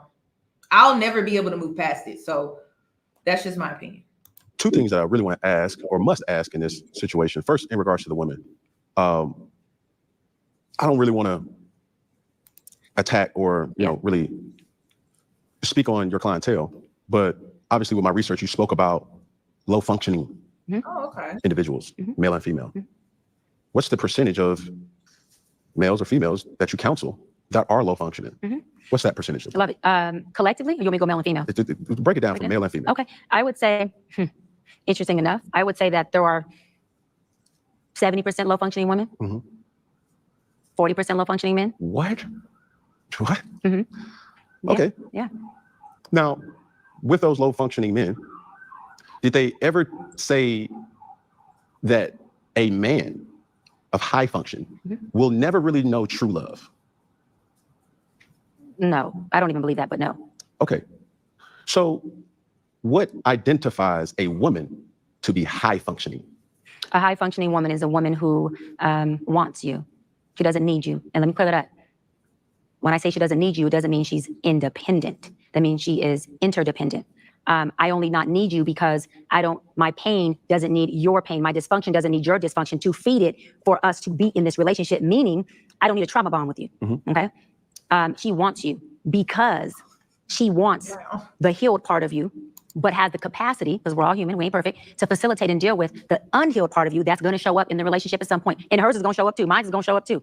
And so that's why I always say, I want a hybrid. I want a hybrid for y'all out there who want to know. Meaning, his definition of high functioning is some bullshit. It's I have yes men around me because I have money. That's his high functioning definition. a man who's high functioning enough to meet my healthy high functioning, but low functioning enough to deal with me when my abandonment inflames, to deal with me when some of my dysfunctions that I'm still working on inflame. Because if he's too high functioning, guess what? He doesn't have the bandwidth to deal with the low functioning part, which then means he can only connect with folks who are not being fully authentic within themselves. Meaning you may have a loving relationship, but you won't have a real intimate, deep, vulnerable relationship. I'm a woman who seeks connection and vulnerability. I'm not into casualties or casual sex, just TMI or not, meaning I like the depth of things. And so I need you to see me. I need you to see my broken. I want you to see my heart, whatever that comes with. And I'm not embarrassed about it. I'll tell you about it. I'll show it to you. And I'm okay with a man who can facilitate it. But what a high functioning man may do is if he's all the way high functioning, he has already cut off the side of him that is authentic. And there's a superficialness there that won't allow him to connect with a real person. So Cam, she's describing you, sir. That's what she's talking about you in a nice way. But yeah, she's talking about you. And he still love and experience love. Yeah, love has no, it just loves everything. But will he experience the depth of some of the wholeness of love, meaning the down, the up, the ugly, the heaven, the hell mom was talking about? No. And let me say this really quick. And this is why trauma bonds usually feel like the most intense, in love, deepest relationships, because you got two at the epitome of vulnerability, pain pocket people who are bonding. And most people who are low functioning are exactly who they are. Exactly who they are. Doesn't make it bad for being who they are. Exactly who they are. That's their pain, their trauma. They're going to flee, they're going to scream, they're going to hit, they're going to do whatever comes up. right? Fuck it, I'm mad. Whatever comes up there, there's no awareness, there's no stop, there's no nothing. I'm triggered, I'm inflamed. We just go to let's tear this thing up, right? High functioning only means, Cam, that I feel them same feels. I still feel, see my language, you got me fucked up. I'm ready to go there. I'm flamed, I'm triggered. It's all there, right? But it's still dormant. It's still in me. And high functioning means I can regulate those emotions. Watch this and say, okay, right now I'm ready to rip this man's head off. Right now he got me all the way fucked up. Okay. I agree with this this chat here. Thank you for the comment in the chat box, because most men like control. So they don't like a woman that is independent or interdependent, because they don't have control, and that's what they want. That's what they feel they must have to feel like a man. They have to have control, 100%. Okay, so how do I relay that message to him where it's going to be respectful, it's going to be non-combative, and I'm going to disarm him while he still knows you got me fucked up? Because I don't have to say those words for you to know I think I went too far of a dog. And you still feel respected and loved, so that I just disarmed you and we can still have an engaging, emotionally intelligent conversation that ends in resolve, whether resolve means win-win, because resolve is really win-win, or one person wins or none and we agree to disagree and we can still go to the cigar lounge and have a drink and you have your cigar. But low functioning people gonna tear this thing up with no emotional regulation. They're also gonna choose a person who does it with them and allows them to do it. Because I only can do to you what you allow me to do. Because if I start cutting up in here and you say, Doc, we love you, love to have you here, but you gotta go and you're not welcome back, because no pun intended, that's not our culture here. Guess what? I can't do that again. And that's not called fleeing. You emotionally, intelligently said, Doc, love you here, you're a great guest, but that's not our culture. We don't do that here. Now I have a choice to make.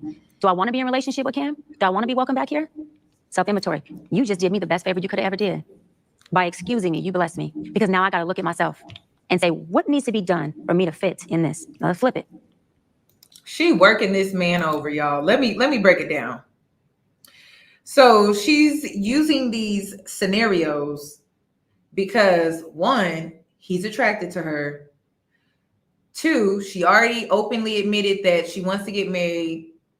She also wants to have kids. She wants the traditional life, right? And he sees her as a challenge. So when she plays these scenarios, she's working him. She's playing into the fantasy that he has already created in his mind about her. So he's easy to work over. I hope the ladies are picking that up, because I am throughout this entire interview, which was why he sat there and he listened, because at points where she could see him getting flustered and getting upset, she would work him over. That's what she would do. She would say, baby, I'm sorry. Let me bring it back. Let me bring it back. She's working him right now. I love it. I love to see it. I love it. I want a dude who's turned up. He's a womanizer. He got all these women. He spend money on me. He treat me good. And what you said earlier, he D's me down. You didn't say you D me down, but use the D word, clarity. He D's me down. And so I come in and I tell him, no, I'm just like, I'm not a woman. I'm like wholesome. I'm not into casual sex. I don't do all that, but I'm in love with him. And he lets me know, check this out, baby. Daddy love you. There's a place for you here, but not like that. You got to be able to do these things. Check back in when you can. That woman has a choice to make too. She goes and takes self-inventory and says, do I want to do these things so I can fit in with daddy? Or do I want to stay true to who I am? Either way, it's a choice. But high functioning people have the ability to take a step back internally, not physically, process what they feel, hear their emotions in the real space that they're saying. Because my emotions curse people out and things all day. But I regulate it, code switch it, deliver the message so you're receptive to it and you feel it with love. But I'm saying the same damn thing I was saying in here. That's true. And now we have a relationship. That's true. Now we have respect.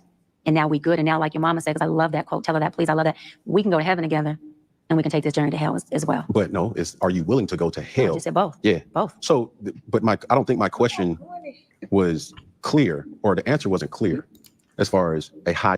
Why do we have to go to hell? Like, why can't we go to a desert or something and it's hot and I'm sticking it out with you and we ain't had no water in a few days? Why is it always hell?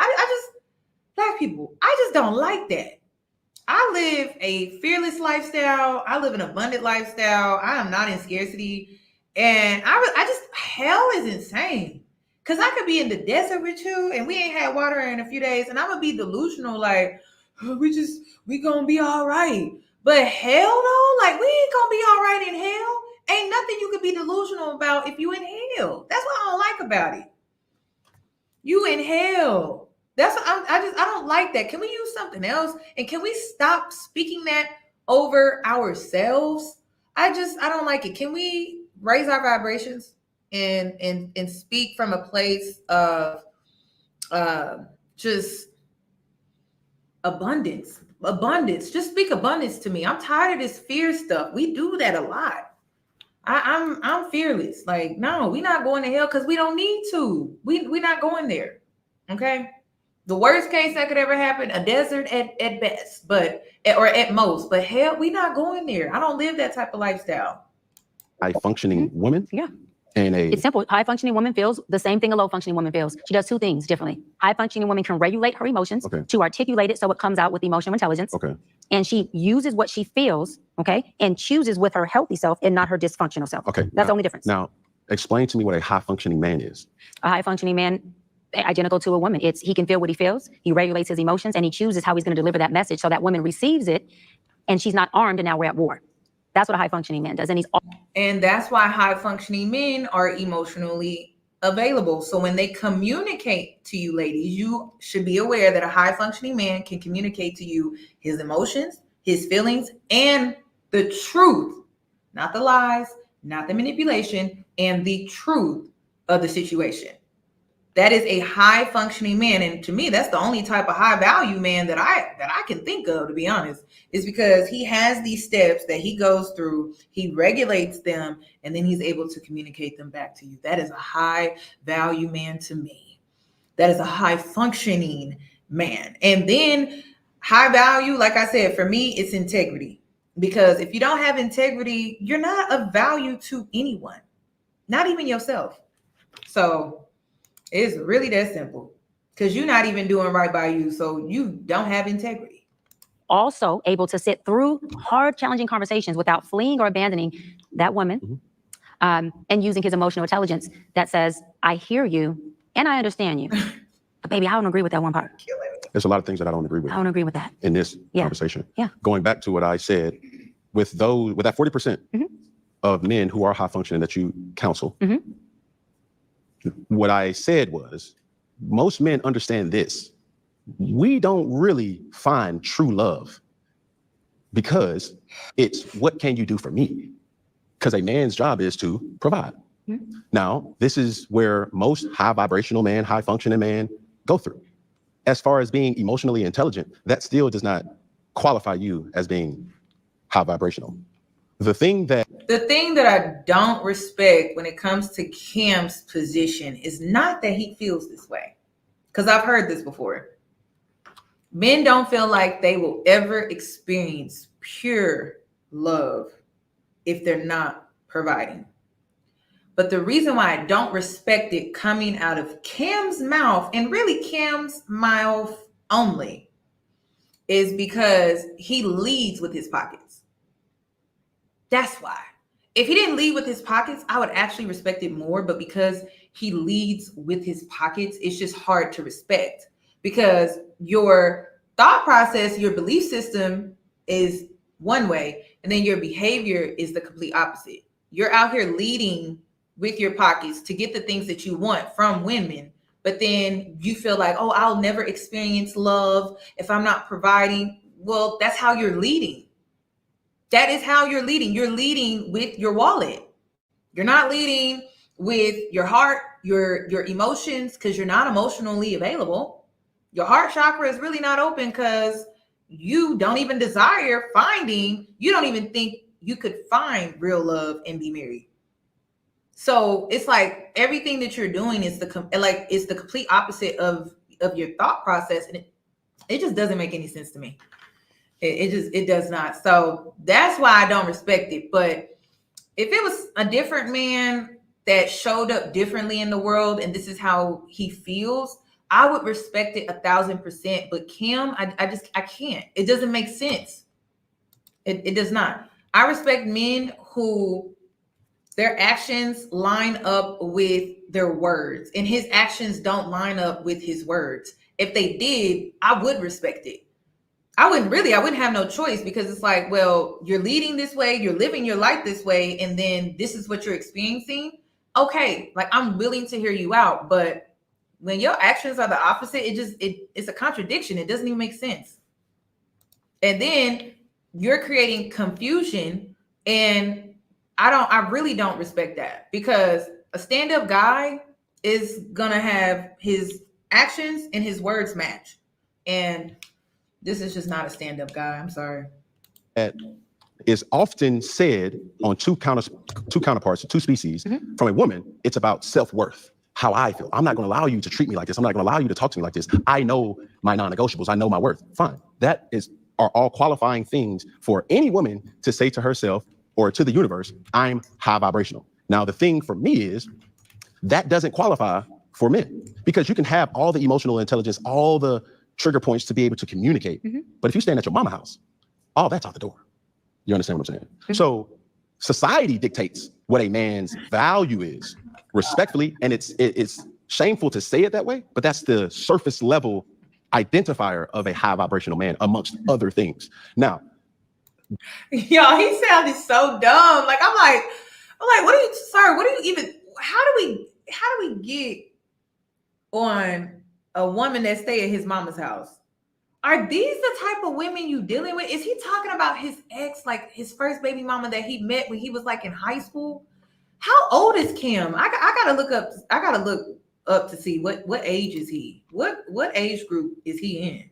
These things are what women always say. Oh, well, I'm not doing this, or yeah, this, that, and the third, and that's fine. But different rules for different species. And you're like, that's fine. So Right. that's where I'm saying to you, it's like, okay, for that 40% or that 70% of high vibrational women, He too damn old. He is as old as Janae and Big Sean. A mess. 35. He too old. He too old to be acting like this, to be talking like this, to be moving like this. It's just a mess. it's a little bit, the rules are a little different for men. And you can't say it's not, because it actually is. Like he older All than that, you. he's fit, girl. I mean, everything. I mean, this, that, and the third. But Dr. Bryant ain't gonna talk to no guy that can't, number one, protect her physically, emotionally, and gives her the stability to live her life as she sees fit. And that's where the high vibrational man steps in. And we don't need that from a high vibrational woman. So that's my caveat. Okay, got it. You made a lot of really good points. So a man living in his mama house means he's low value, but can still be high functioning. High functioning and high value man are two different things. High valued man is more about value. What are you offering financially? What can you do for me? How can you provide for me? It has nothing to do with emotions. This is why you have a lot of high valued women and men who are extremely low functioning. It is statistically known that high valued women, not functioning, high value women, meaning powerhouse, makes money, elected official, doctor, lawyer, entrepreneur, whatever she does, she's just killing it. She does well. Educated, not educated, she just does her thing financially. She's high value. Often end up with low functioning men. Why? And it's because she has high value. She doesn't have high function. Law of attraction, can we attract who we are despite who we think we are? So the man living in his mama's house that you described, right? That's based on society. That's a low value man. Reality, not That's society. fine. You can say reality. Reality. I'm fine with that. Yeah. Right. Value is not a functioning. High functioning is how you function. And nothing to do with money or where you live or how you drive. Right. Okay. Value is the word value, because it's it's what you say. How valuable are you? How valuable are you, sis? What you bringing to the table? Okay, now Those are two different things. I just want to stop you right there before I lose my. I like how she separated the two, like value from function. But if you don't have integrity, it doesn't matter if you have a nice car and money. You're still not valuable to anyone because you don't have integrity. So, and I feel like high functioning people, they would have that, right? So the only way you could really be high anything is you got to have integrity. And I don't think a person can be high functioning and then I don't think a person can be high value and then low functioning and then that be beneficial to someone unless they operate from a survival place. And that's a lot of the women that he attracts. He attracts women that are in survival mode. They are in that, let me get the bag. So I don't know. Those women are not safe though. You know what I mean? Like Jasmine Brown right now, she's not safe in that relationship. Her child is not safe in that relationship because, okay, according to Doc, he is high value, but low functioning.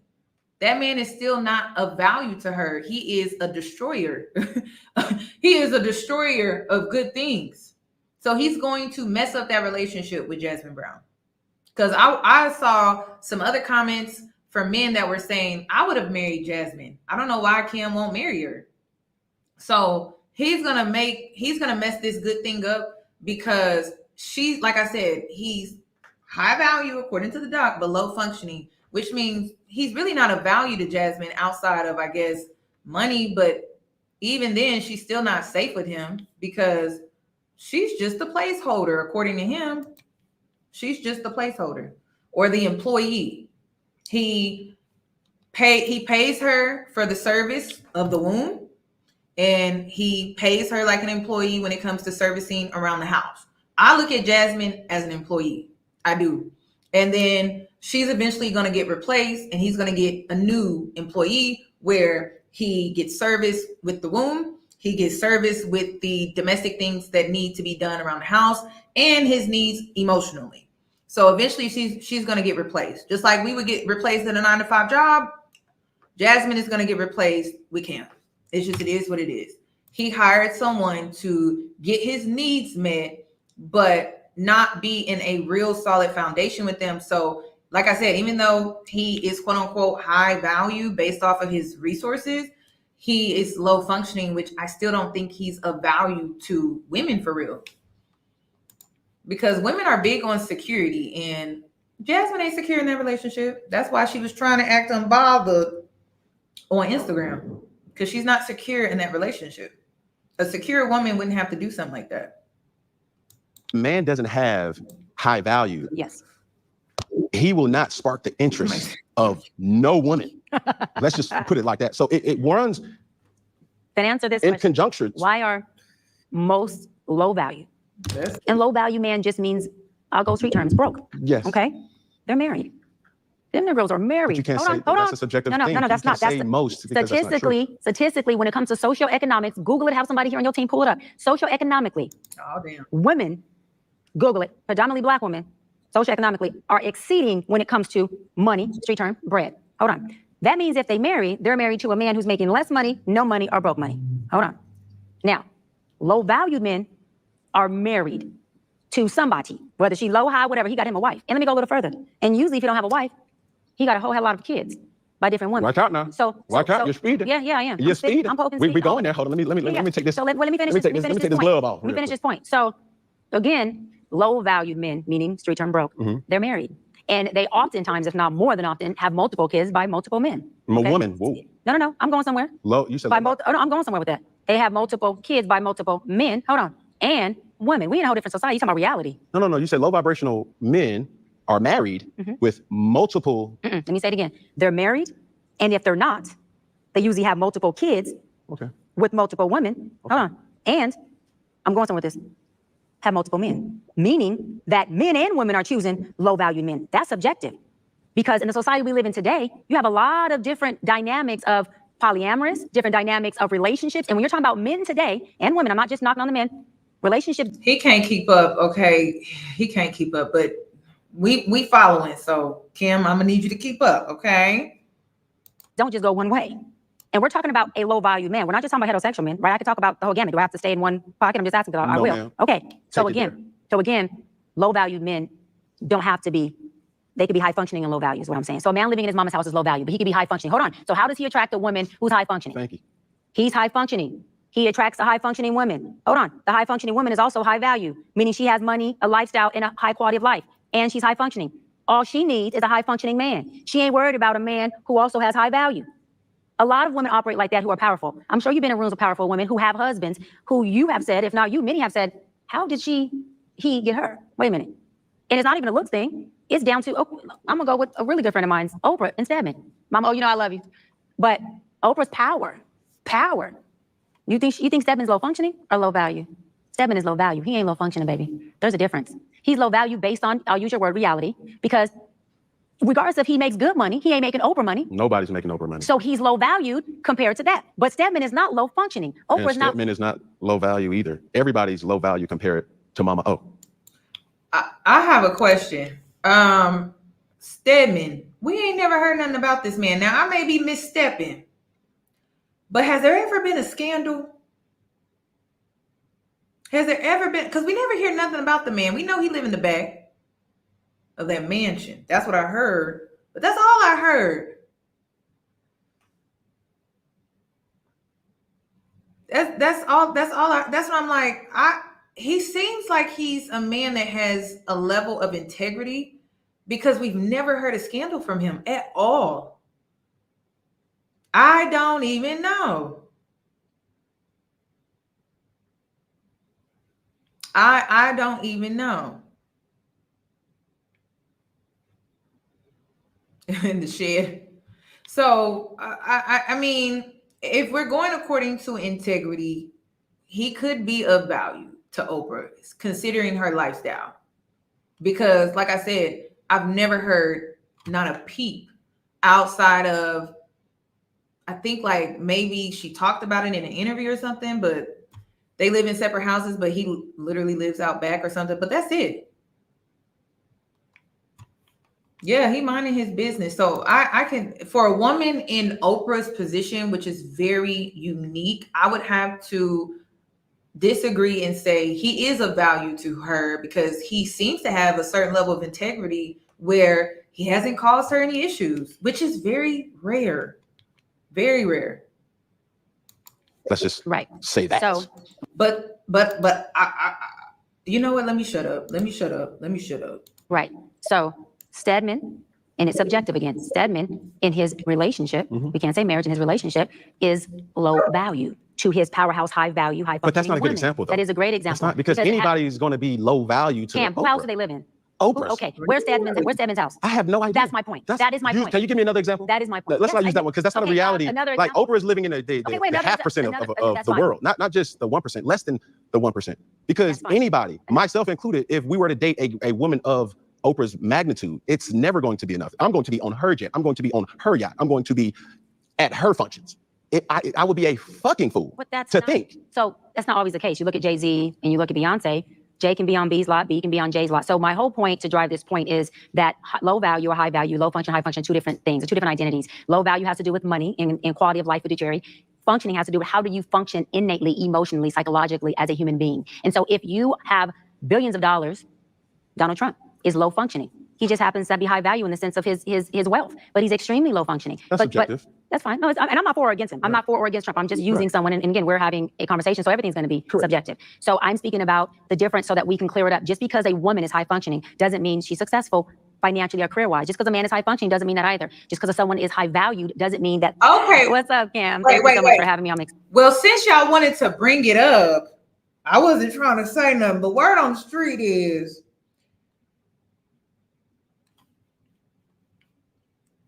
Oprah and Gail are together. That's what I heard, y'all. I heard that. I don't know where I heard that from, but I heard it years ago, I think. That's been the rumor for years. My mama told me about that. But I was like, ooh, let me not say nothing. And living in his mama house means he's low value. So again, low valued men don't have to be. They could be high functioning and low value is what I'm saying. So a man living in his mama's house is low value, but he could be high functioning. Hold on. So how does he attract a woman who's high functioning? Thank you. He's high functioning. He attracts a high functioning woman. Hold on. The high functioning woman is also high value, meaning she has money, a lifestyle, and a high quality of life. And she's high functioning. All she needs is a high functioning man. She ain't worried about a man who also has high value. A lot of women operate like that who are powerful. I'm sure you've been in rooms with powerful women who have husbands who you have said, if not you, many have said, how did he get her? Wait a minute. And it's not even a look thing. It's down to, I'm gonna go with a really good friend of mine's, Oprah and Stedman. Mama, you know I love you. But Oprah's power. Jay can be on B's lot, B can be on Jay's lot. So my whole point to drive this point is that low value or high value, low function, high function, two different things, two different identities. Low value has to do with money and quality of life, fiduciary. Functioning has to do with how do you function innately, emotionally, psychologically as a human being. And so if you have billions of dollars, Donald Trump is low functioning. He just happens to be high value in the sense of his wealth, but he's extremely low functioning. That's but subjective. That's fine. No, and I'm not for or against him. I'm not for or against Trump. I'm just using someone. And again, we're having a conversation, so everything's going to be subjective. So I'm speaking about the difference so that we can clear it up. Just because a woman is high functioning doesn't mean she's successful financially or career-wise. Just because a man is high functioning doesn't mean that either. Just because someone is high valued doesn't mean that they have a certain level of functioning. You have a lot of people that do good in the boardroom, high IQ, high functioning, interpersonal relationships, but cannot function at home in their marriage. And so those two are not relevant to each other, is what I'm saying. Yeah, but I'm gonna tell you another thing that's not relevant to each other. A high value woman will never acknowledge a low value man. So Oprah. Well, let me say this. Hold on. Cam, you're a man. Hold on. You can't speak from a woman's perspective. High valued women acknowledge, notice, sleep with, and date low value men all the time. One, I'm in room with them. Ooh! I had to pause it right. I'm in the room with them. Baby, was she talking about? Was that? That's a Cam. He didn't catch it. I did. I was like, ooh. Yeah. Hold on, wait a minute. But like that's so far from the truth. And I'm tired of men saying that. I really am. Because how he didn't have lots of women, first of all. He's had access to lots of women. And he's not high value. He's not high functioning. He has money. That's it. Right? So, sir, that would mean that women would not date you, especially now that you have now 3 baby mamas. So no, like that's not true. There's always, especially if you got some money. Listen, men, they know two things they got to do: either have money or lay good pipe. And then if they're able to do both, there's always going to be a woman around. Because, there are women out here that, there's different type of women out here. That's all I'm going to say. There's different type of women out here with not much requirements and standards or of such. So it wouldn't take much. But yeah, she read him. I don't think he caught that. I don't think he caught it. With high valued women.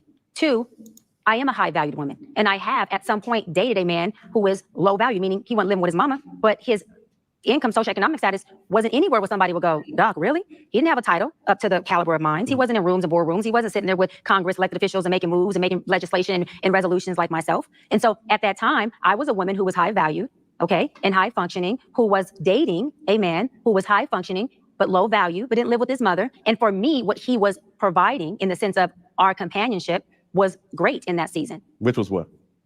Which was what? What was he providing you? The functionality, the emotional intelligence. The functionality? The what? I'm asking you. You're asking me. Wait, what word did you say? Functionality. You're asking me, was he making love to me? Yes. Good? Yes. If the sex was good? Yes. The sex was great. Now, let me tell you it wasn't the best I had, but it was great. This goes to my point. But that wasn't all. You asked a question. Yes, but I'm making a point here. So you want me to finish what he was providing? Just press a pause. Okay. Just press the space bar real Go quick. for it. Even though you were entertaining him sexually, you will never be saw with that man because he don't fit my standards. That doesn't mean you can't entertain him. First of all, that's not true. So I'm the source. I'm the woman. I'm the one who was dating him. I'm going to speak from that source, not you. So as a source who was dating him, that's not true. We were seen in public. We were seen on red carpets when I was co-producing my show, as well as on Camera Psychologist with the biggest show on TV, Teen Mom Family Reunion on MTV. We did a lot of that. And we didn't enter a relationship where we led by sex. So I was tied to the sex is so good, this is what we're doing. I would have just ran that play with saying, we just sexing. Let's leave it there. I'm grown. I could do that.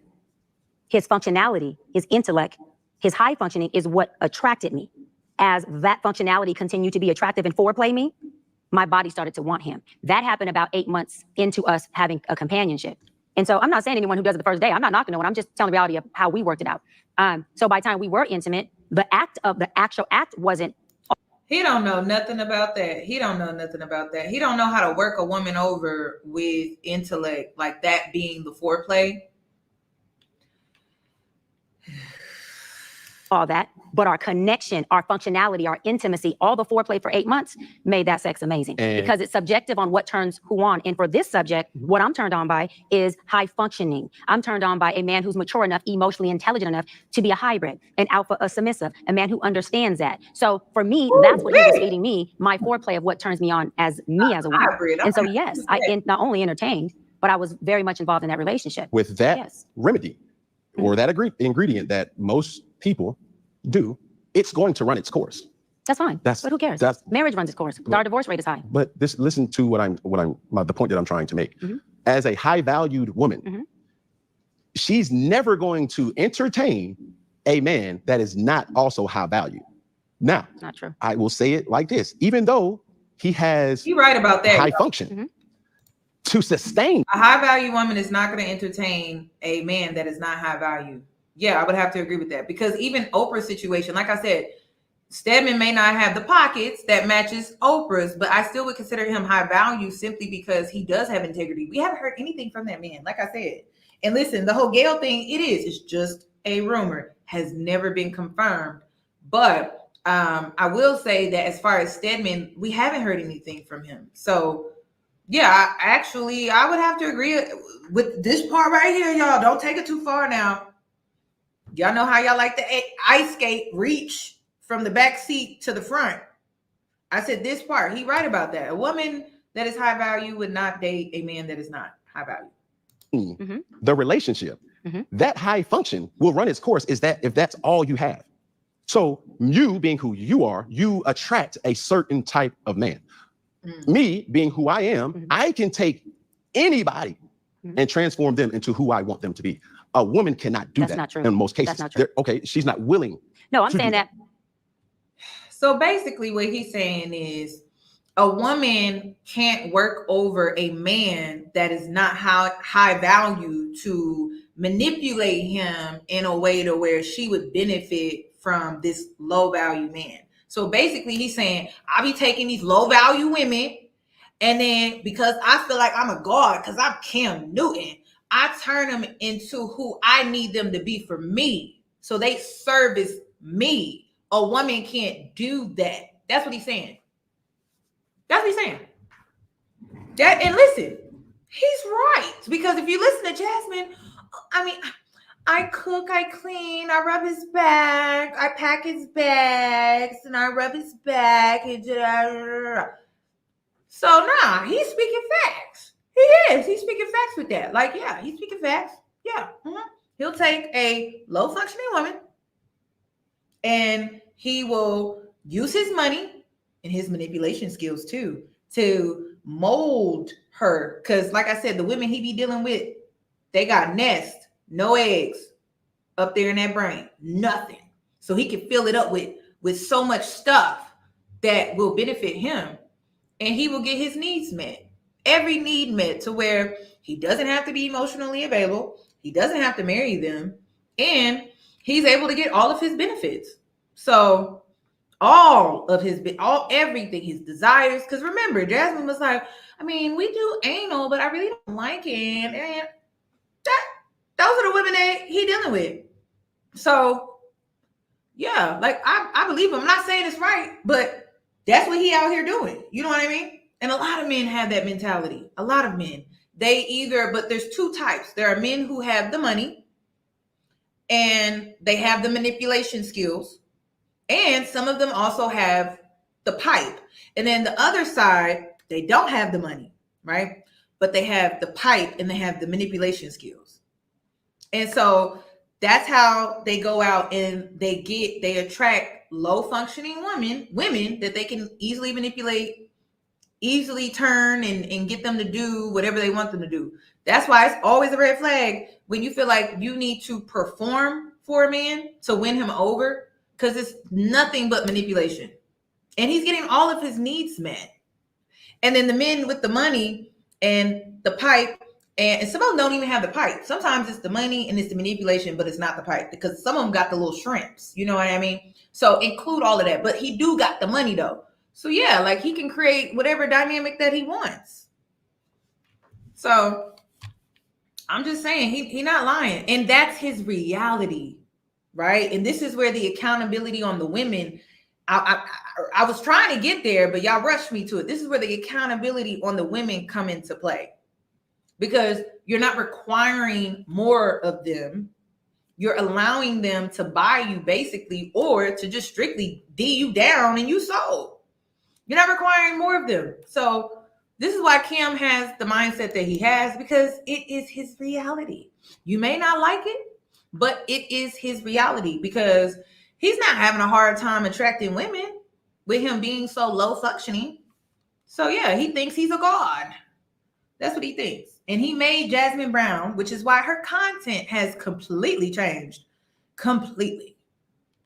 No man can take a woman and transform her into what he wants her to be. She came in and is willing to allow you to tell her what you want, and she'll submit to those. You're not God, and you're not the potter maker. So your hands ain't on no pot, sweetie. Taking a woman and conforming, you just don't have that power. You probably would like to, but you don't have that power. You can take her, like I just said before, with the womanizer and the guy who, me being in your studio, and say, baby, these are the qualifications, and she chooses, which is her free will to never be yours, to hit them points or not. And when she chooses to hit them points, you then choose to keep her or you choose to shake her, because you can never take water. Hold on, you can never take water, baby, and make this 7-Up. You can pour it out and fill it back up, but this will never turn to what you wanted. You're not Jesus. You ain't turning water to wine. That's not how it happens. Now, you can't take a woman and make her what you want. You can tell her what you want, and I'm gonna give her power back. And The only reason why I don't agree with her is because women have centered men over money, really. And then some of it is just some D. That's sad. Because he ain't busting a grape, girl. He on that couch and he driving your car. That's a mess. But y'all have been so centered where it's a good point, right? But at the end of the day, money talks. And women make men gods when they have money. And women make men gods when they have them so centered that they're willing to do whatever to get a man. So yeah, I'm sorry. I'm gonna listen. She has a high functioning outlook and mentality, so I get where she's coming from. But at the end of the day, the way these women be acting over a man, this is the monster that you're creating out here, ladies. That's the type of monster that you're creating, ladies. I need you to understand that. He thinks he's a god, and there's a broke man out here somewhere that's dusty as hell, but he laid good pipe, right? And you're like, oh, I just can't let him go.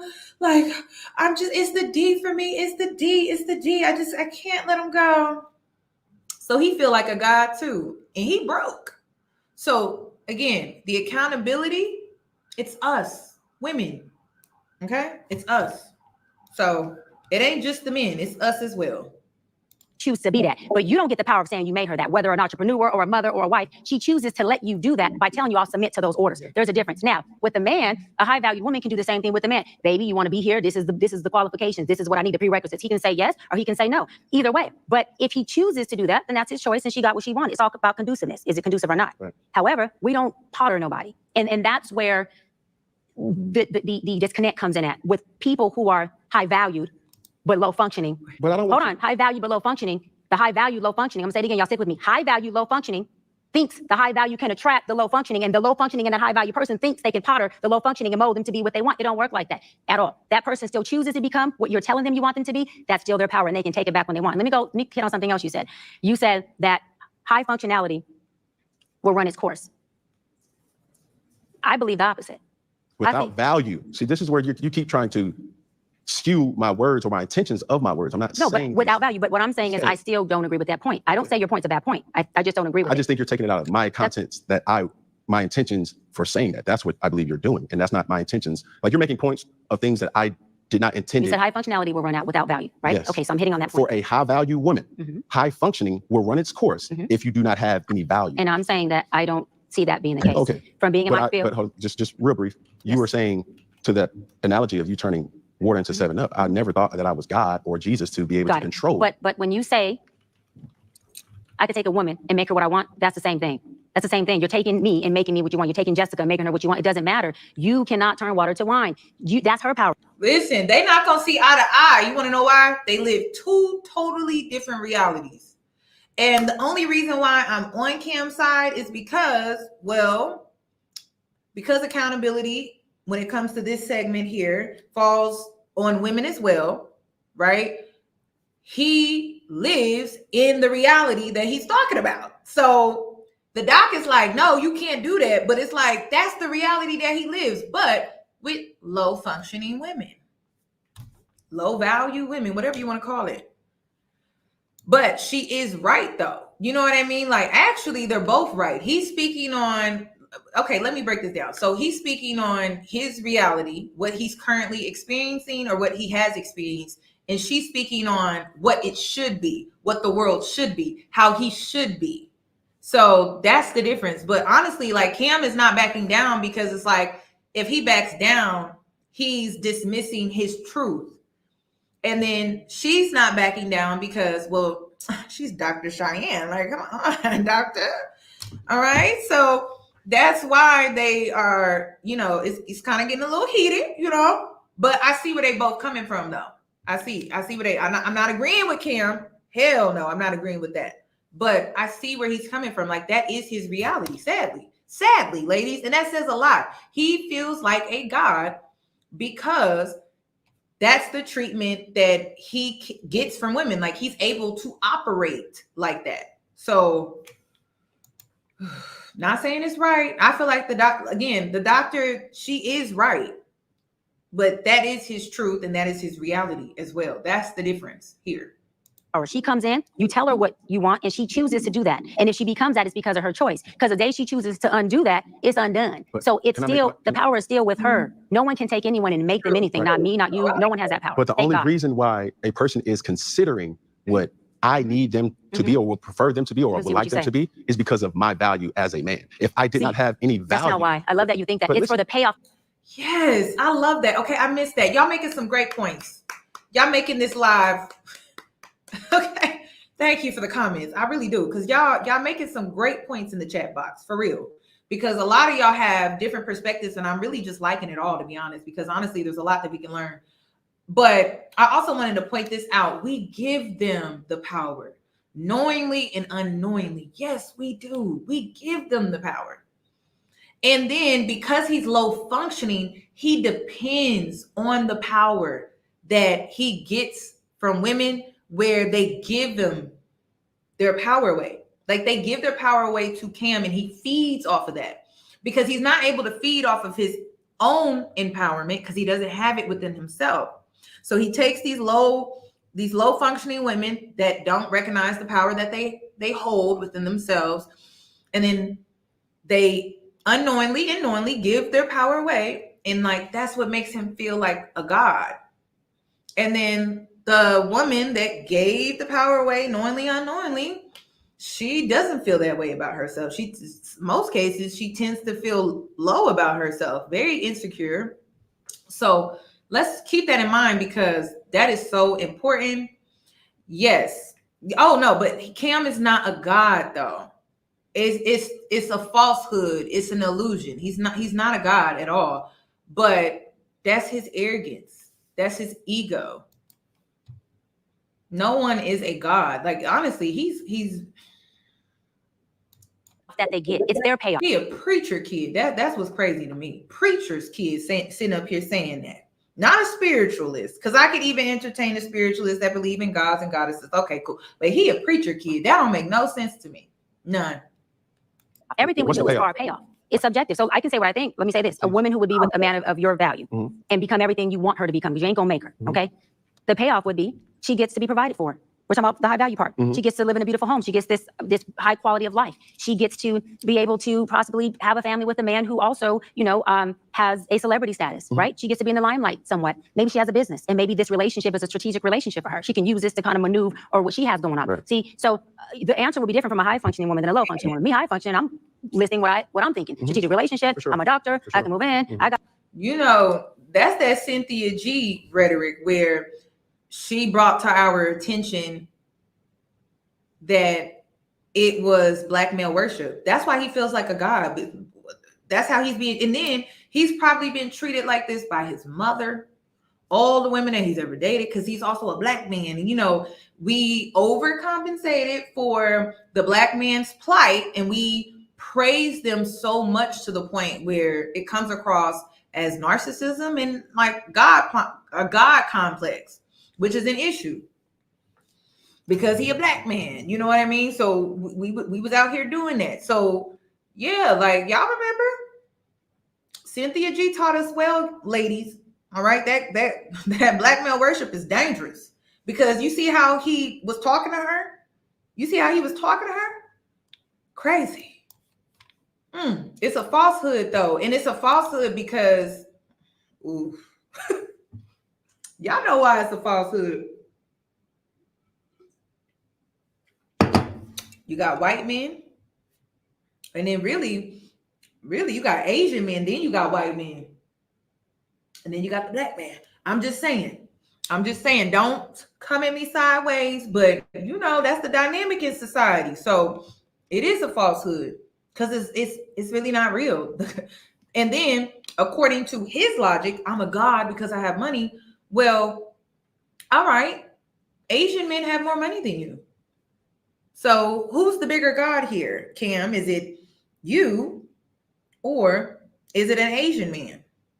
Or is it a white man? Because again, they both come before you if we're speaking on what you consider to be high value money, right? Yeah, So that's why I don't understand why we going this route. Why we going this route? Cam, why you go that route? Because that's not a good route to take. That's not. You could have did it a lot of different ways, but not like that. Oh my God, very dangerous. Very dangerous.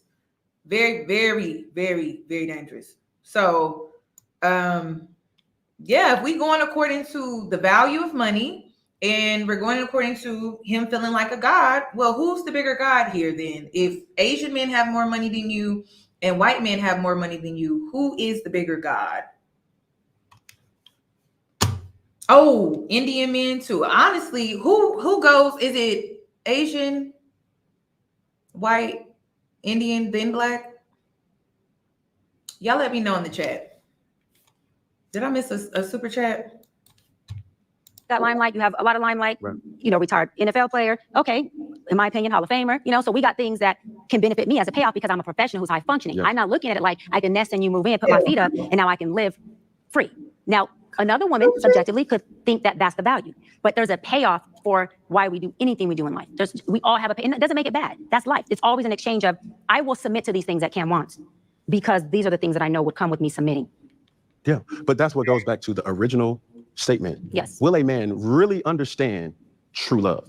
Because when you identify those things, it was how can I benefit from the situation? He has high status, I have high status. Right. I'm have a business, it matches that. So to my point, when I'm saying I can make a woman in regards to that, I see way too many times a high value man takes a low functioning woman or a low value woman and increase her status overnight. Now, it's still a process. It's still a level of submission from both sides, not just a female side, but also the male side. And also, there's a patience that goes into that to be like, yo. Wait, hold on. Depending on the negotiation. Because some of that stuff, I'm saying, could move fast because everyone's negotiation process is different. You know what I mean? Meaning if we come in saying, okay, Cam, this is a strategic dating thing, we both know it, we're going to have this all planned out, we just going to hit these points. Meaning that would come into fruition a lot sooner because we're clear on the plan. Versus if I came in without you knowing my plan, and I'm like, oh, Cam, yeah, hey, it may be a little longer process. I agree. Yeah. But you keep saying the man thing, which I love, that will a man ever really experience true love? Right. My answer to that two-part answer, one, I'm not a man. Right. And I believe that a woman should stay in her place when it comes to answering men's questions from a place of being the source and instead say my opinion. Just like I think a man also should stay in his place when answering questions about us because y'all not us, you don't know. But you can say in my opinion, in my experience, or what I think. So I would hope that men could experience real love. However, I believe that it would take more than a high functionality. It would take more than high valueness. It would take more than being able to come in and, I mean, I agree with this super chat, and then I kind of disagree with this super chat because I feel like Black women have earned it collectively. I do. Everyone copies us when it comes to trends. We are educated. We are workers. I mean, we're not. All of us are not lazy, and I'm speaking on the majority here. I think we earned it. I would feel differently about this if Black men actually earned it. The only thing that you carry is the fact that you're a man. That's it. But when we think of women and we think of all the things that they carry that you don't see value in. So I don't even know if I'm wasting my time with this or not. But being educated in a capitalist society that will pay you more for being educated is of high value. So like I said, I feel like Black women have earned it, and that may sting a little bit. But when I look at these statistics, when it comes to earn jobs, education, reading levels, you just haven't earned it. And I think women would be willing to give you that title if you actually like lived up to it. You know what I mean? But it's like, I think Black women are just tired with it now because you're not living up to it. So that may sting. That may sting a little bit. But I look at like Black males and their reading levels. A king can read because it's important for him to read. I mean, we can go back to the basics during monarch times. It's important for a king to be educated because he is supposed to lead people. And black men want the title king, but they don't know how to read. A lot of them, and it starts from a very young age. I don't know what the issue is, but it really does. And reading is not just, I can read the material. It's can you actually comprehend what you're reading too? I noticed that. So I think that's huge. I think that's huge. And Black women got to a point where it's like we're calling them kings and we're calling them all of these things, and they're not even living up to it. They're not. Like I said, kings know how to read, they know how to lead, they know how to take care of their people. Look at the Black community. Do you really think that the Black community is being taken care of by the men in the community to earn the title of king, God? No, not at all. So listen, it's really sad. It's really sad. But y'all had that title for a while. Y'all had it for a very long time. And I think Black women just got tired of holding up the title. And then behind it, it was nothing but show. Nothing but show, in authenticity, and just all show, all talk. So we kind of got tired of that. We got tired. We got tired of that. So it's crazy. And I think a king takes care of his people. I know a king takes care of his people, and your people are not taken care of. Your women, your children, and even your young male boys, like, they're not taken care of. Kings take care of their people. They feed their people. They take care of their people. And I don't see that. I see that in other groups, but I don't see that in the Black community. I go to Black neighborhoods, I look at the produce, and I'm just like, this is what we're feeding our children, pregnant women, and the produce is horrible. The meat section in the Black man's neighborhood is not red, it's gray. And that's what we're feeding. That's what Black men are allowing to feed their people, their community.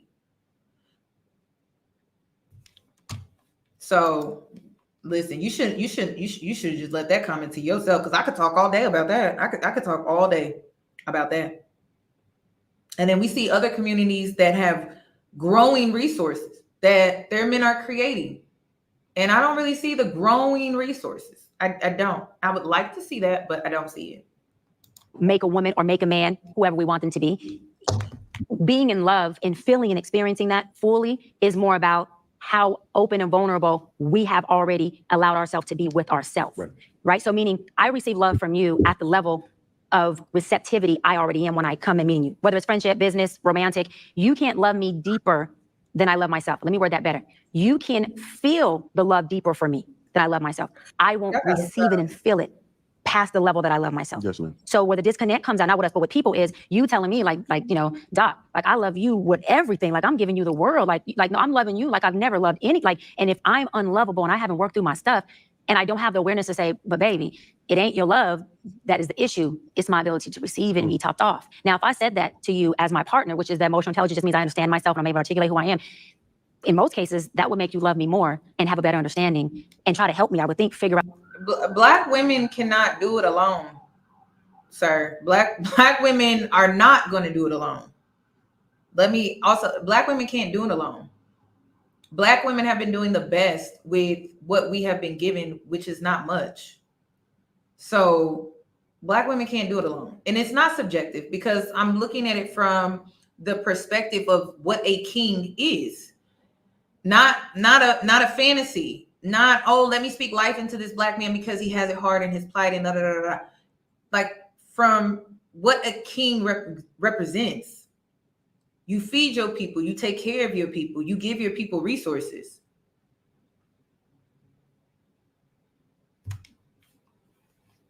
So to be labeled a king, a god, that's what Cam decided to use, his terms, right? All right. You have to be educated, and you have to be educated so that you can lead properly, because you're leading your people. That's what it's about. And kings, like I said, they offer growing resources. They tend to sit in boardrooms and they strategize about how they're going to create resources for their people. That's what they do. And then they give to their people. They ensure that their people are safe. The women and children are taken care of. They have all of the necessary resources that they need. That's what kings do. I don't see that. I don't. Honestly, I don't see that. Like, what grocery stores do we own? I see every other community that owns a grocery store. We don't own a grocery store. I see other Blacks within the diaspora that own grocery stores, but I don't even really, I've never walked into an Afro-American grocery store. I haven't. I'm just being honest. I have not. I would like to. It would be nice. Do y'all know of any? I don't. And I think a grocery store is basic. I don't even think it's like asking for too much. I think it's basic. You feed your community because you are a king. That's basic. So, like I said, it may sting, but look around. About how to get those barriers, right? Unlock some barriers so that you can I can receive your love. Right. And then in return, I'm able to reciprocate it at a deeper level for you, because this is the thing. If you're already loving me deeper than I can feel, that means that your love tank is already deeper. That means you're a gallon and I'm a pint. Mm-hmm.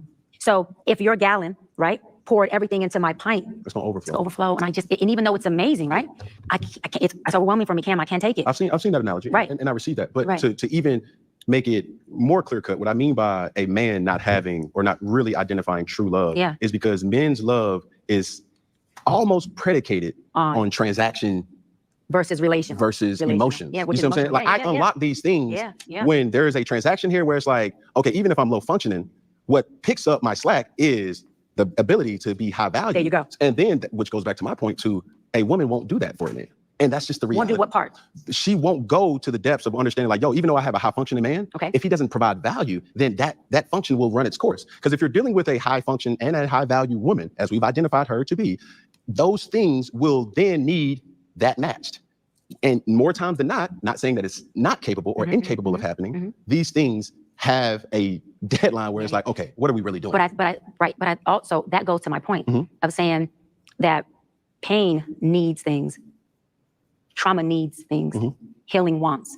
So when you have a woman who is healed and ain't perfect, okay, not perfect, just healed, done the work, she would be able to sustain any relationship that she's in with another human, regardless of where they are functionality, value-wise, who is also just willing to sustain it, because she doesn't need him to do anything. She knows how to attach to the things that she wants in him. And from the beginning of meeting him, before we got to being married and being intimate, I've already identified, I want that, and that in you. We're talking about now, not tangible things. I want these things in you.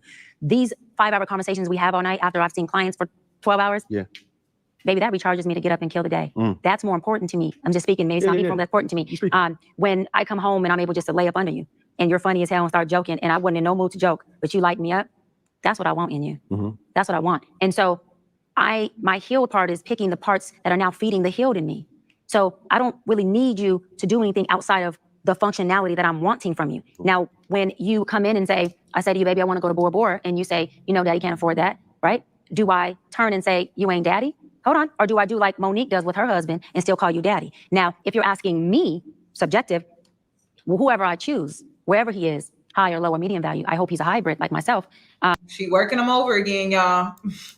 He's daddy, and I love him. And I'm choosing from a place of being healed now. So I'm choosing what I know that I want long-term and not need for the season that my pain is in. See, I chose my ex-fiancés based on what the abandoned young woman needed in that season. I had no idea what I wanted. Healing introduces you to what you want. Pain and trauma eclipse what you want. It's always there, eclipse that. So as a woman now, do I want a man who is high functioning and high value and all those things? I mean, that would be great. But if I met a man who had what I wanted, not because I don't need it, but what I wanted, would I treat him any different than a man who's a billionaire? I'm going to treat him better, because it's not because I have money and I don't need the money. I'm saying that when you think of longevity, okay, this is the problem. People are picking for the season. I'm not, but I'm 35 and I'm in my prime and I want to live a certain quality of life and I want to go on trips. That's what you want at 35, baby. But you ain't made it to 50 or 60 yet. And this is where what you were saying, as far as you have wise counsel around you. You got women like your mama who would say, baby, listen, you might choose him at 35, but that man ain't going to be with him at 55. Hello. Goodbye. So my thing is, a healed woman or man, we're choosing now for 55, 60, and 70, and 80. I'm choosing now the father for my kids. I'm not getting pregnant and then going, Cam, so you don't change diapers? These are conversations, these are foreplay conversations to me when I'm dating you. It's, so how do you feel about kids? What religion do you feel our kids should be? Do you think private school or this? Just drop the big bag on private. But for me, that's what I'm saying. The functionality does matter. For me, these conversations are foreplay. Yeah. So do you believe in discipline? Are you gonna get mad if our kids have a black mom in the house and I say, straight. get your ass off the couch? Is that a problem with you because you cursed at my kid? See, this is foreplay for me. So when I say conversations that are high functioning look like that for me, if this is feeding me and we end up married, that means you've already fed me enough where I believe you can take me to 50, 60. Not you can take my 41-year-old self to freaking Paris and buy me a Birkin and I can shine for the season. And then in your words, it runs its course. If I'm choosing for today, whatever our intention is what manifests. If I'm choosing... Listen, I wasn't trying to create the black gender war in the comment section, y'all. Can we let it go? We're not going to agree. We not. And ladies, please don't exhaust your energy. Don't. Keep it. It's yours. Keep it. And to the men, it's your energy. Stop giving it away. We're not going to agree. We're not going to see eye to eye because I'm a woman. I have my experiences. And you're a man and you have yours. And when it comes down to it, we're not going to agree. We just not. We're not. We have to share spaces with women. You have to share spaces with men. And our experiences are different. So you don't know what we have to deal with in those spaces with other women outside of the community and sharing spaces with them. So you don't know what that's like. So to dismiss what I'm saying is insane because you're not a woman. You are a man. So just let it go. Like, let it go. We're not going to agree. We clearly value different things. And I think that's part of the divisiveness is that we just value different things. And like prime example is the things that I value that I listed off, which is why I have the opinion that I have. It may not be things that you value. It may not be. So I'm not here to convince you. I'm not here to argue. I'm not here to change your mind. Like if you feel like black women are gods, well, you feel like black women are not goddesses. I'm not about to be like, oh, but we are. I don't have nothing to prove. Absolutely nothing. So, and you have nothing to prove to me. So we can just agree to disagree. It's going to be all right. All right, let's get back to it. For a meal ticket, or if I'm looking for you to have an investment baby with, because that happens too. Let's keep it 100. Okay. So then once we get together and I'm left as a single mama, knowing my intent was to get pregnant anyways, why am I gaslighting you? When I knew my intent was to come in, I didn't tell you my intent, but I knew what my intent was. I'm trying to get the bag. So we only last in my intention, not yours. My intention runs its course. I get the baby, I get the bag, and you not there. Now I'm going, Cam's horrible. He ain't no good father. I'm just saying from that situation. I can't relate. Let's just change that name because like that's fine. But what I'm trying to explain is it runs its course, yes, right? And so for women who are choosing from a place of being healthy, we're choosing from what we want. And what we want, not just for today, what we want long-term in a partner. And again, your trauma will always choose what it needs to be fed now, which means your ego says, I need the limelight, so I'm gonna choose him for that. I need the trips. I need whatever I never had. I need to not feel abandoned right now. And this Cam's giving me the attention for my abandonment to feel cushioned. Let me choose that. And then what happens is I choose it once, it becomes a cycle. Women get comfortable in the dysfunction, which was already what I was choosing from in the first place. And so I'm gonna go ahead and just nest in dysfunction, knowing that I can't get nowhere in this. Because whether dysfunction runs its course or it keeps running its course, either way, it's unhealthy. See, this is where, and we gotta keep moving forward. Yeah. But I would say this, to that point that you just made, I think men find or should find a lot of value in resumes of women to say, you mean to tell me you don't got nobody that your parents ain't, your auntie ain't, your closest friend, she ain't in a relationship? Okay, cool. But also as a woman, I'm about to procreate with a man. He already got multiple. Listen, we spoke on the low functioning issues. It doesn't mean that we are speaking down on a group of people. We're speaking about the truth of the situation. If you don't think that something's wrong with the Black community as a whole, I guess we just gonna have to agree to disagree. But y'all get upset over the truth. And you can't sit here and be like, the community is not low functioning. No, the community is low functioning. Seriously. I mean, can it get any lower? I hope not. So we have a lot of issues in the community, and I believe it's on both sides. But pointing the finger, like that's childish. It really is. Because there's some accountability that I can take. There's some accountability that you can take. The truth hurts, though. It is low functioning. It's low vibing. It's low vibrational. the fact that you can't identify that because you're like, oh, I don't want to look down on my people. So we're speaking on a behavior. It just so happens to be low functioning. It's not speaking down on those people because in my opinion, I feel like Black people are more than capable. But we can't keep coddling each other though. We can't do that. So we have to be what? Honest. I wasn't rude about it. I was polite. And I also showed understanding of the Black man's plight as well. So come on, like it's low functioning. Sexy Red in her STD lip gloss, that's low functioning. Having a liquor store on every corner in the Black community, that's low functioning. And then we don't even own those liquor stores for the most part. There's a lot of low functioning activity. Just because we're speaking on the low functionality in the community doesn't mean that we're speaking down on, I'm speaking down on my people, because I'm not. That's how you're taking it, because it's like you don't want to look at the truth of the situation. You want to look at a falsehood. You want to look at what it could be. I don't know. I really don't. So I don't know. And it's like the divisiveness doesn't even make sense because it takes two to create a family. When you think of community, you think of union. So if you're mad about the community, you need to turn and look in the mirror. Everyone does. It doesn't matter what gender you are. To create a community, it takes unity. And we don't have that. So please turn, look at yourself, look in the mirror. How are you contributing to your community? What are you doing for your community to improve it, to make it high functioning? Instead of pointing at everybody else like a little kid. And then having a victim mentality that's holding you back and keeping you stagnant. Don't get me started. It starts with us, which is why she's having this conversation. That's why she's having this conversation. She's speaking to a man that does not value marriage. And I think she's wasting her time, because when you speak to someone that doesn't value something, you're wasting your time because they don't see the value in it. So she's deciding to donate her time to have this conversation, to give the Black community a high functioning conversation that can maybe impact your life in a positive way. That's all she's doing. That's it. So she even said it in this video. She was saying that, it's about us becoming more high functioning by healing, by working on ourselves. We're still going to have those low functionalities about ourselves. We all got a shadow side, every last one of us. But we can work on becoming high functioning. That's what she's saying. That's what this conversation is all about. Kids that he's not taking care of. Where's the accountability?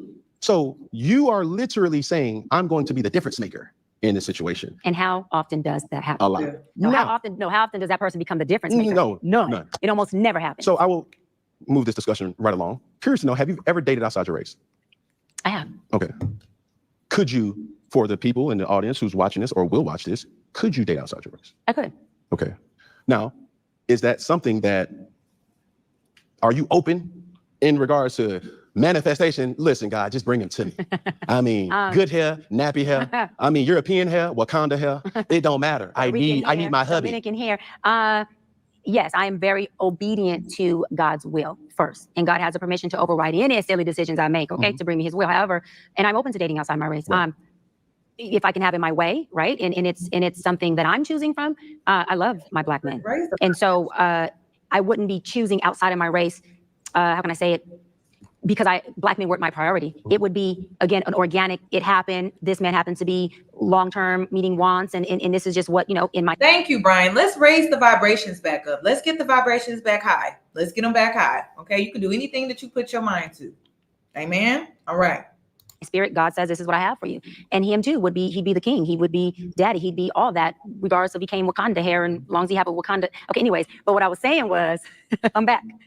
We talking about my husband. I had to manifest him the right way. Yeah, you did. The right way, ladies. Yeah, you did. Doc is back. But I would definitely date outside my race. Yes. So does race matter in regards to finding love? No, I don't think so. I don't think so. Not love. Wakanda only come in Wakanda packages. Have you been to Africa? I'm from Africa. Have you traveled to Africa? I'm in Atlanta, baby. This is Africa. So have you traveled? Again, Cam, it's hard for me to take what you're saying with respect because, again, you're leading with your wallet and your Wakanda. And that's what I'm saying. It's a contradiction to this ideology that you have. And it's just like, so this is how you get women. And then this is because you lead with this is what you attract. And then you're upset with the results. And then you blame divorce rates. And it's like, it's you.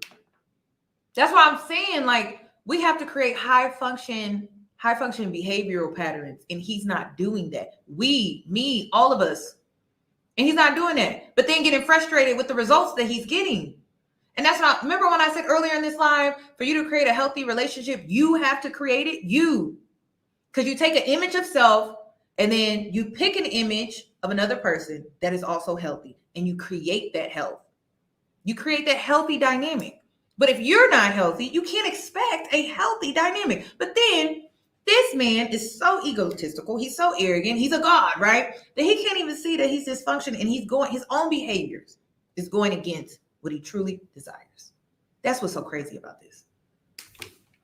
So yeah, prayers and sorrows. That's all I got for people because I'm just like, you're destroying your own wants and desires because your behavior does not match what you say you want. If you really want it, I don't know. But it's like his behaviors, they contradict what he claims that he actually desires, but he feels like he can't get it. He can't get it. So he's in this scarcity mindset, victim mentality space. And it's sad to witness because this is Cam Newton. Travel to Africa? Not the continent. No. Okay, so. Or the continent, I apologize. Yeah, no problem. So you were saying, you know, it may be challenging for a single woman to counsel married people. Well, I've traveled to Africa. So maybe hard for a man who has not traveled to Africa to say that in Africa, you only see one kind of watch where you're going now. Right, men, okay? You're stepping in some quicksand if you want to go down that road. Whatever you want to do. I'm just saying that love has no color, but also when you talk about what kind of size, I don't believe that only one race of a species has a certain what kind of size. Now, I don't want to go deep into talking about penises for 15 minutes because I don't think that's what will help. Remember, my purpose is I want to do my job and I want to give the audience things that can change lives and I want to entertain. But I don't think a big penis has to do with one race of men. But if you want to go there real quick and touch it, go for it. No. Have you dated a white guy? Never. Okay. So you don't know. I've never dated a guy. You would not know. I've never dated a guy. Right. Okay. So for a woman who has dated. Let's just put that out there. Dated. I've never been intimate with a man outside of. So why are you even mentioning that? That's suspect. Black, but dating a white guy, I can say that there's a difference in cultural experiences, but I don't think I haven't seen, but I haven't been intimate with a white man. But I mean, I haven't seen things. I don't think there's a big difference to me in white or black when it comes to your penis. This is my point that I was saying. We're kind of taking a step back to Euro step to try to score. Right. Now, I'm having a hard time to believe a very educated, a very attractive woman out of 41 years have not met Mr. Right. Mm-hmm. That's enough time to find a lot of things out. I bet. And yet, no kids, single. Mm-hmm. I'm not. But I am saying, are women's expectations unrealistic? No, I'm gonna say, like I said, Nick, the question shouldn't be why isn't a woman of age, of success, of a certain caliber not married with kids? The question should be why are people rushing to the altar just to become divorcees or baby mamas and baby daddies? I think if anything, we need to be teaching our society, take your time, young man or young woman, so that you can get to know not just this person, but yourself first, so that you can choose a life partner, not that that person isn't exempt to divorce, instead of rushing to the altar just to become a divorcee or a baby mama and have multiple kids by multiple women, just to say you have broken families everywhere. I don't see no benefit in that. I believe, like I tell my brother, he's in here, Shane, all the time, and who's 31 with no kids and doing well for himself, take your time. You don't need to rush to an altar just to divorce this woman. And another thing is people who actually feel high valued within themselves, not financially. Right, with his, and then this, she said, they really assume there's an abundance of Mr. Rights. And then he has this mentality. That's why it's gaslighting. It's just straight gaslighting. Because he wants her to fold and be like, just take what I can give you. And it doesn't come with respect. Because he easily put down Jasmine and was like, I'm a god. I can make a woman do it. I can turn her into whoever I want her to be. So that means she can't have any identity of self. at all. She can't have any identity of self with you. And then you ask her why she's single. She can have identity of self because she's single and she's not with a man like you who wants to take her and rip her of her identity of self. And like, why is it important that she has that? Because first of all, she's not going to be codependent on you. Number one, she's going to have her own thing going on. She's not going to be in your pocket 24/7 asking you for $5, $10 anytime she needs something or she need to go do something. She'll have her own. She'll have some type of independence to where she can be interdependent with you. But then she will have some level of control when it comes to her self-identity. And that's what you don't want. That's what you don't like. But then you don't want a woman to use you for your money. Make it make sense. Because like I said, it does not make sense. It does not. And I have a serious question to the men that are listening. Why are you afraid of a woman having a self-identity out of you? Like outside of y'all's relationship, why are you afraid to date a woman that has a true identity of self? Is because you don't feel as needed? You feel like she doesn't need you? Like, what is the issue? Because I believe what you feel you would lack if she had her own identity is something that you're missing within yourself. And that's why you take this approach to strip a woman of her identity and replace it with your own, right? That you want her to have for you to feel secure. And I just think that's pathetic. I do. I'm going to say it. I think it's weak.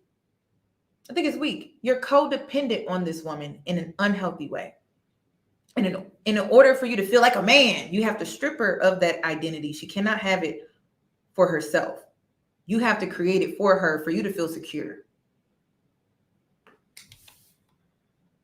That's crazy. I don't need, and that's the thing, like as a woman, I don't feel like I need to strip a man of his identity for me to feel secure in a relationship with him. I don't feel the need to do that. And I just want to know, maybe I'm just not understanding, but like, why do you feel the need to do that? Like, it just doesn't make any sense. Why do you not feel man enough on your own to where she can have her identity, you can have your own identity, and you still feel like a man? That's what I'm not understanding. Like, you should be able to feel like a man on your own. Why do you feel like you got to strip her and change her basically and mold her and turn her into, what you want her to be? It just doesn't make any sense. And it's really, how they say women are delusional, but men are too, because you want this dream fantasy woman that does not exist, because Prince Charming doesn't exist. I'm not the type of woman that believes in Prince Charming. He's not real. He does not exist, because Prince Charming is the perfect man, and the perfect man does not exist. The perfect woman does not exist. So there are going to be things about her that you may not like. But that's part of accepting a person in their authenticity, right? You want a woman to be real with you. You want her to be authentic, so she's not using you for your resources and your money. So you don't feel like she just wants you based off of what you can provide. So a woman that is truly in her authenticity, that has her own identity, she's going to love you from a real place, Cam. She's going to make you feel valued beyond what you can do for her. But when you strip her of her identity, the only thing that she can cling to is what you are providing for her. That's it. She's not going to take interest in who you are, because she doesn't even have her own identity to be able to do so. Yeah, see how toxic that is? That's toxic. That's toxic. So if you're wanting a woman that isn't just going to use you for your resources and you being a provider, you got to allow her to have her own identity. And I don't know what work you may need to do within yourself to feel like a man while standing next to a woman who has her own self-identity. But there's something that you may need to do within yourself to make yourself feel more secure as a man while standing next to a woman who has her own self-identity. And maybe it's you don't have an authentic self-identity of your own, and you feel like you got to mold her and change her to make you feel better. I don't know what it is. I really don't. But something got to give, because what he talking ain't it. What he talking is not it. And if you don't want a woman to use you for your money, you got to let her have her own identity. Because like I said, every woman that I be seeing out here that be using men for money and using men for money and using men for money and using men for money, they typically don't have any self-identity of who they are, where they're going. And another thing that I want to add too, ladies, one thing that I'm noticing is men who are like Cam, they pick women who are young and don't know themselves, so then they can take her and create the woman that they want. And then men also choose women who are maybe older but are low functioning, but they still don't have a good self-identity foundation. And so they're able to take her and manipulate her and turn her into whoever that they want her to be, based off of how he wants to benefit from having her. So I'm noticing that. So if you don't want a Cam, let's get to doing that self-work, okay? Let's get to finding ourselves, loving ourselves, and really elevating ourselves and be better women, because we got to know who we are before we even think about a man at all. Like, we got to be the center of our own worlds before we even think about a man. If you want a healthy partnership, not this broken home, low functioning, I don't know, just a mess. It's just a mess. Internally, they feel high value. They're not rushing to have a wife or a husband at the expense of divorce just to feel like they've added value to themselves, because it's a deficit if you're marrying for the wrong purposes. It is an asset if you're marrying from a place of creating a family, of creating stability, of raising kids who can see this thing move and this house not be homeless, but this house have wealth in it, the real wealth that actually sustains. And so for me, I'd rather take my time choosing than end up doing time because I'm making wrong decisions. I'm good. Say less. Next question. How young are you willing to go? Ooh, I love that. See, now this is when the conversation gets good. Come on now. We want to know that. I'm going. Because, like, look, I told you now. Listen. Hold on. Come on. What? Because you're going or I'm going. Who's going first? You. I mean. So I'm willing to. I think, late 20s. Man, this is where you turn the TV all the way up. Go ahead. Late 20s would be the youngest. However, we got to put a number on that though. Like, you 27, 26. 27-ish. It is. Mm-hmm. But again, it depends on the maturity level of that man. But this is where, I'm glad you said that. Yeah, but this is where I baited you. I knew where we were going. Your patience has be there. To give him the patience 100%. to bring his value or his function up to his 100%, value. 100%, Right. 100%. But 100%. So now 100%. 100% Yeah, too. 100%. A woman who has high value will not entertain or be patient with a guy that does not have. Yeah, especially if she has certain 100%. 100%. She will. Especially if she has certain Cam. Especially if she has certain criterions that she knows most men of her age won't meet. Yes, she has to. So therefore, which I already said he was right about that, because he was basing it off of reality. But yeah. Or I'm telling you, a man of high value is a transactional type of thing. So to your point, it's like, I know, I look at you, I look at women all the time. I have a beautiful establishment that we're in right now, Fellowship. It garners a consumer that's about their business. This is not hookah smoking and standing on couches and section. No, it's not that. This is sugar daddy's addy in here. This is businesswoman. No, you need to. We need to get this on. Right. I see it happen so many times. Wow. Dress code. You're not coming here with Jordans and flip flops. Like, you can't do that. You can't disrespect the altitude. Yeah, the culture of what's here. You know what I'm saying? Yeah. So with that, I know, and I understand. A lot of people see my situation and I think that I'm not high functioning. What situation? See my situation. That's a very vague question, and this for you. What situation are you referring to that they're looking at and thinking is not high functioning? Just my life. Your life entirely, or your life in relationships? My life. See, don't deflect. Let's stay here. Your life entirely, or your life in relationships? Both, really. And they think that you're low functioning. No, I don't. You just said people see your life and think you're not high functioning. The opposite of that would be low functioning. No. Okay, so here you go. You're trying. No, they have never dated, but he's asking her this question because he's attracted to her. He sees her as a challenge. So he wanted to know, like, how young is she really willing to go? So he was like telling the men of his audience, turn up your volume, because to see basically if you want to slide in her DMs, you know what I mean? Kind of like that. Trying to take my intentions away from this is. Can I correct it? Yeah, go ahead. Or can I give you more? Some information. Thank you. So I'm not married. 40. That's right? crazy. I have beautiful children. How many? 8. I didn't do my research. I thought it was 4, but 8. Okay. No, baby. Cool. It's by how 8. many women? 3. And this is the kicker. I want more. Now. By multiple women? What's the intent? I just want God God by your wife? I just want God to bring them. Oh, okay. And you have, so you just. Because my point is this. My desire to get married is lower than my fear of divorce. So As you would say it, Dr. Bryant, you said it, I didn't say it, I will agree. I'm just taking my time. You're not taking your time. I am though. You're being very action-based. You're not taking your time. And listen, my desire to have kids is very low. And it's the same reason his desire to get married is very low. Okay? Men, they gatekeep marriage. All right. But I gatekeep kids. And the way these statistics is looking, my desire to have kids is very low.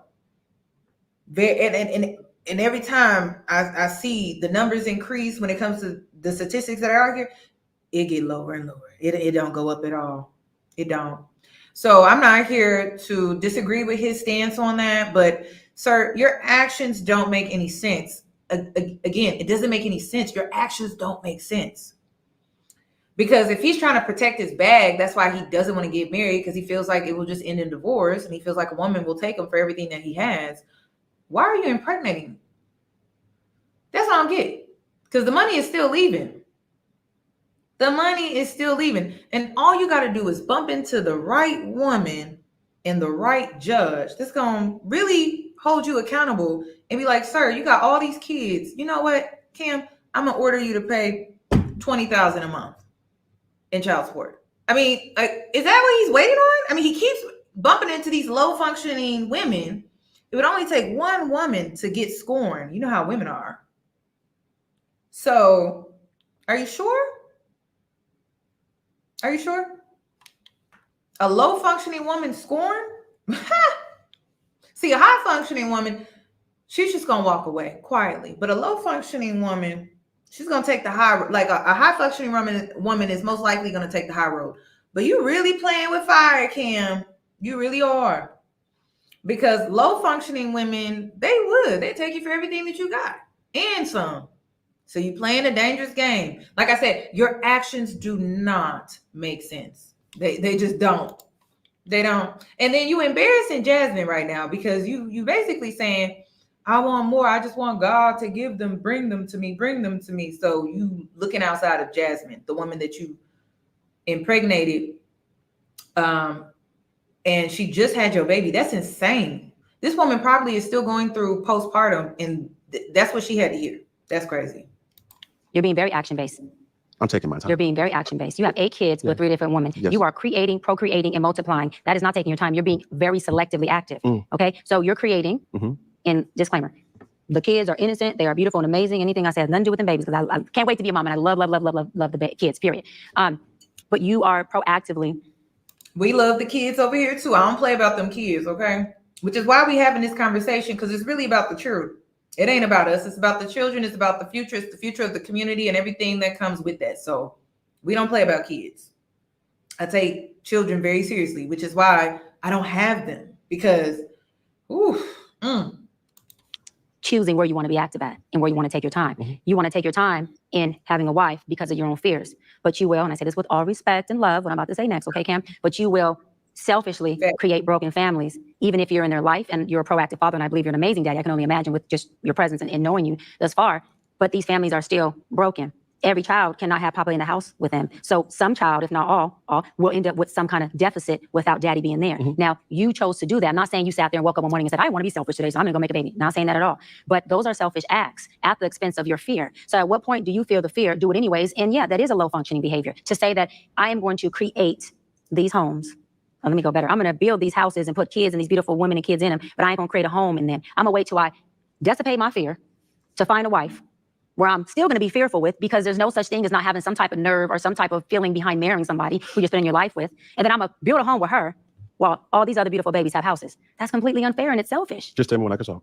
Yeah, almost. That's completely unfair and that's selfish. And so, yes, you're taking your time in this department, but you're not taking your time in this department, which means you're compartmentalizing. And compartmentalizing never works. And listen, I could be a woman, right? I know I can take Cam's actions, right, and be selfish as a woman, and then go and have babies.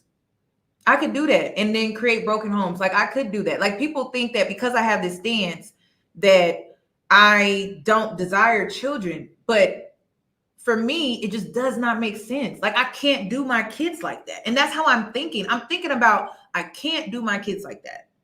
That's how I'm thinking as a woman with no kids. I'm not thinking about just me. I'm thinking about well, what quality of life would they have? What kind of father would they have? I think about stuff like that. And it's like, if I can't give them quality, I should not have them.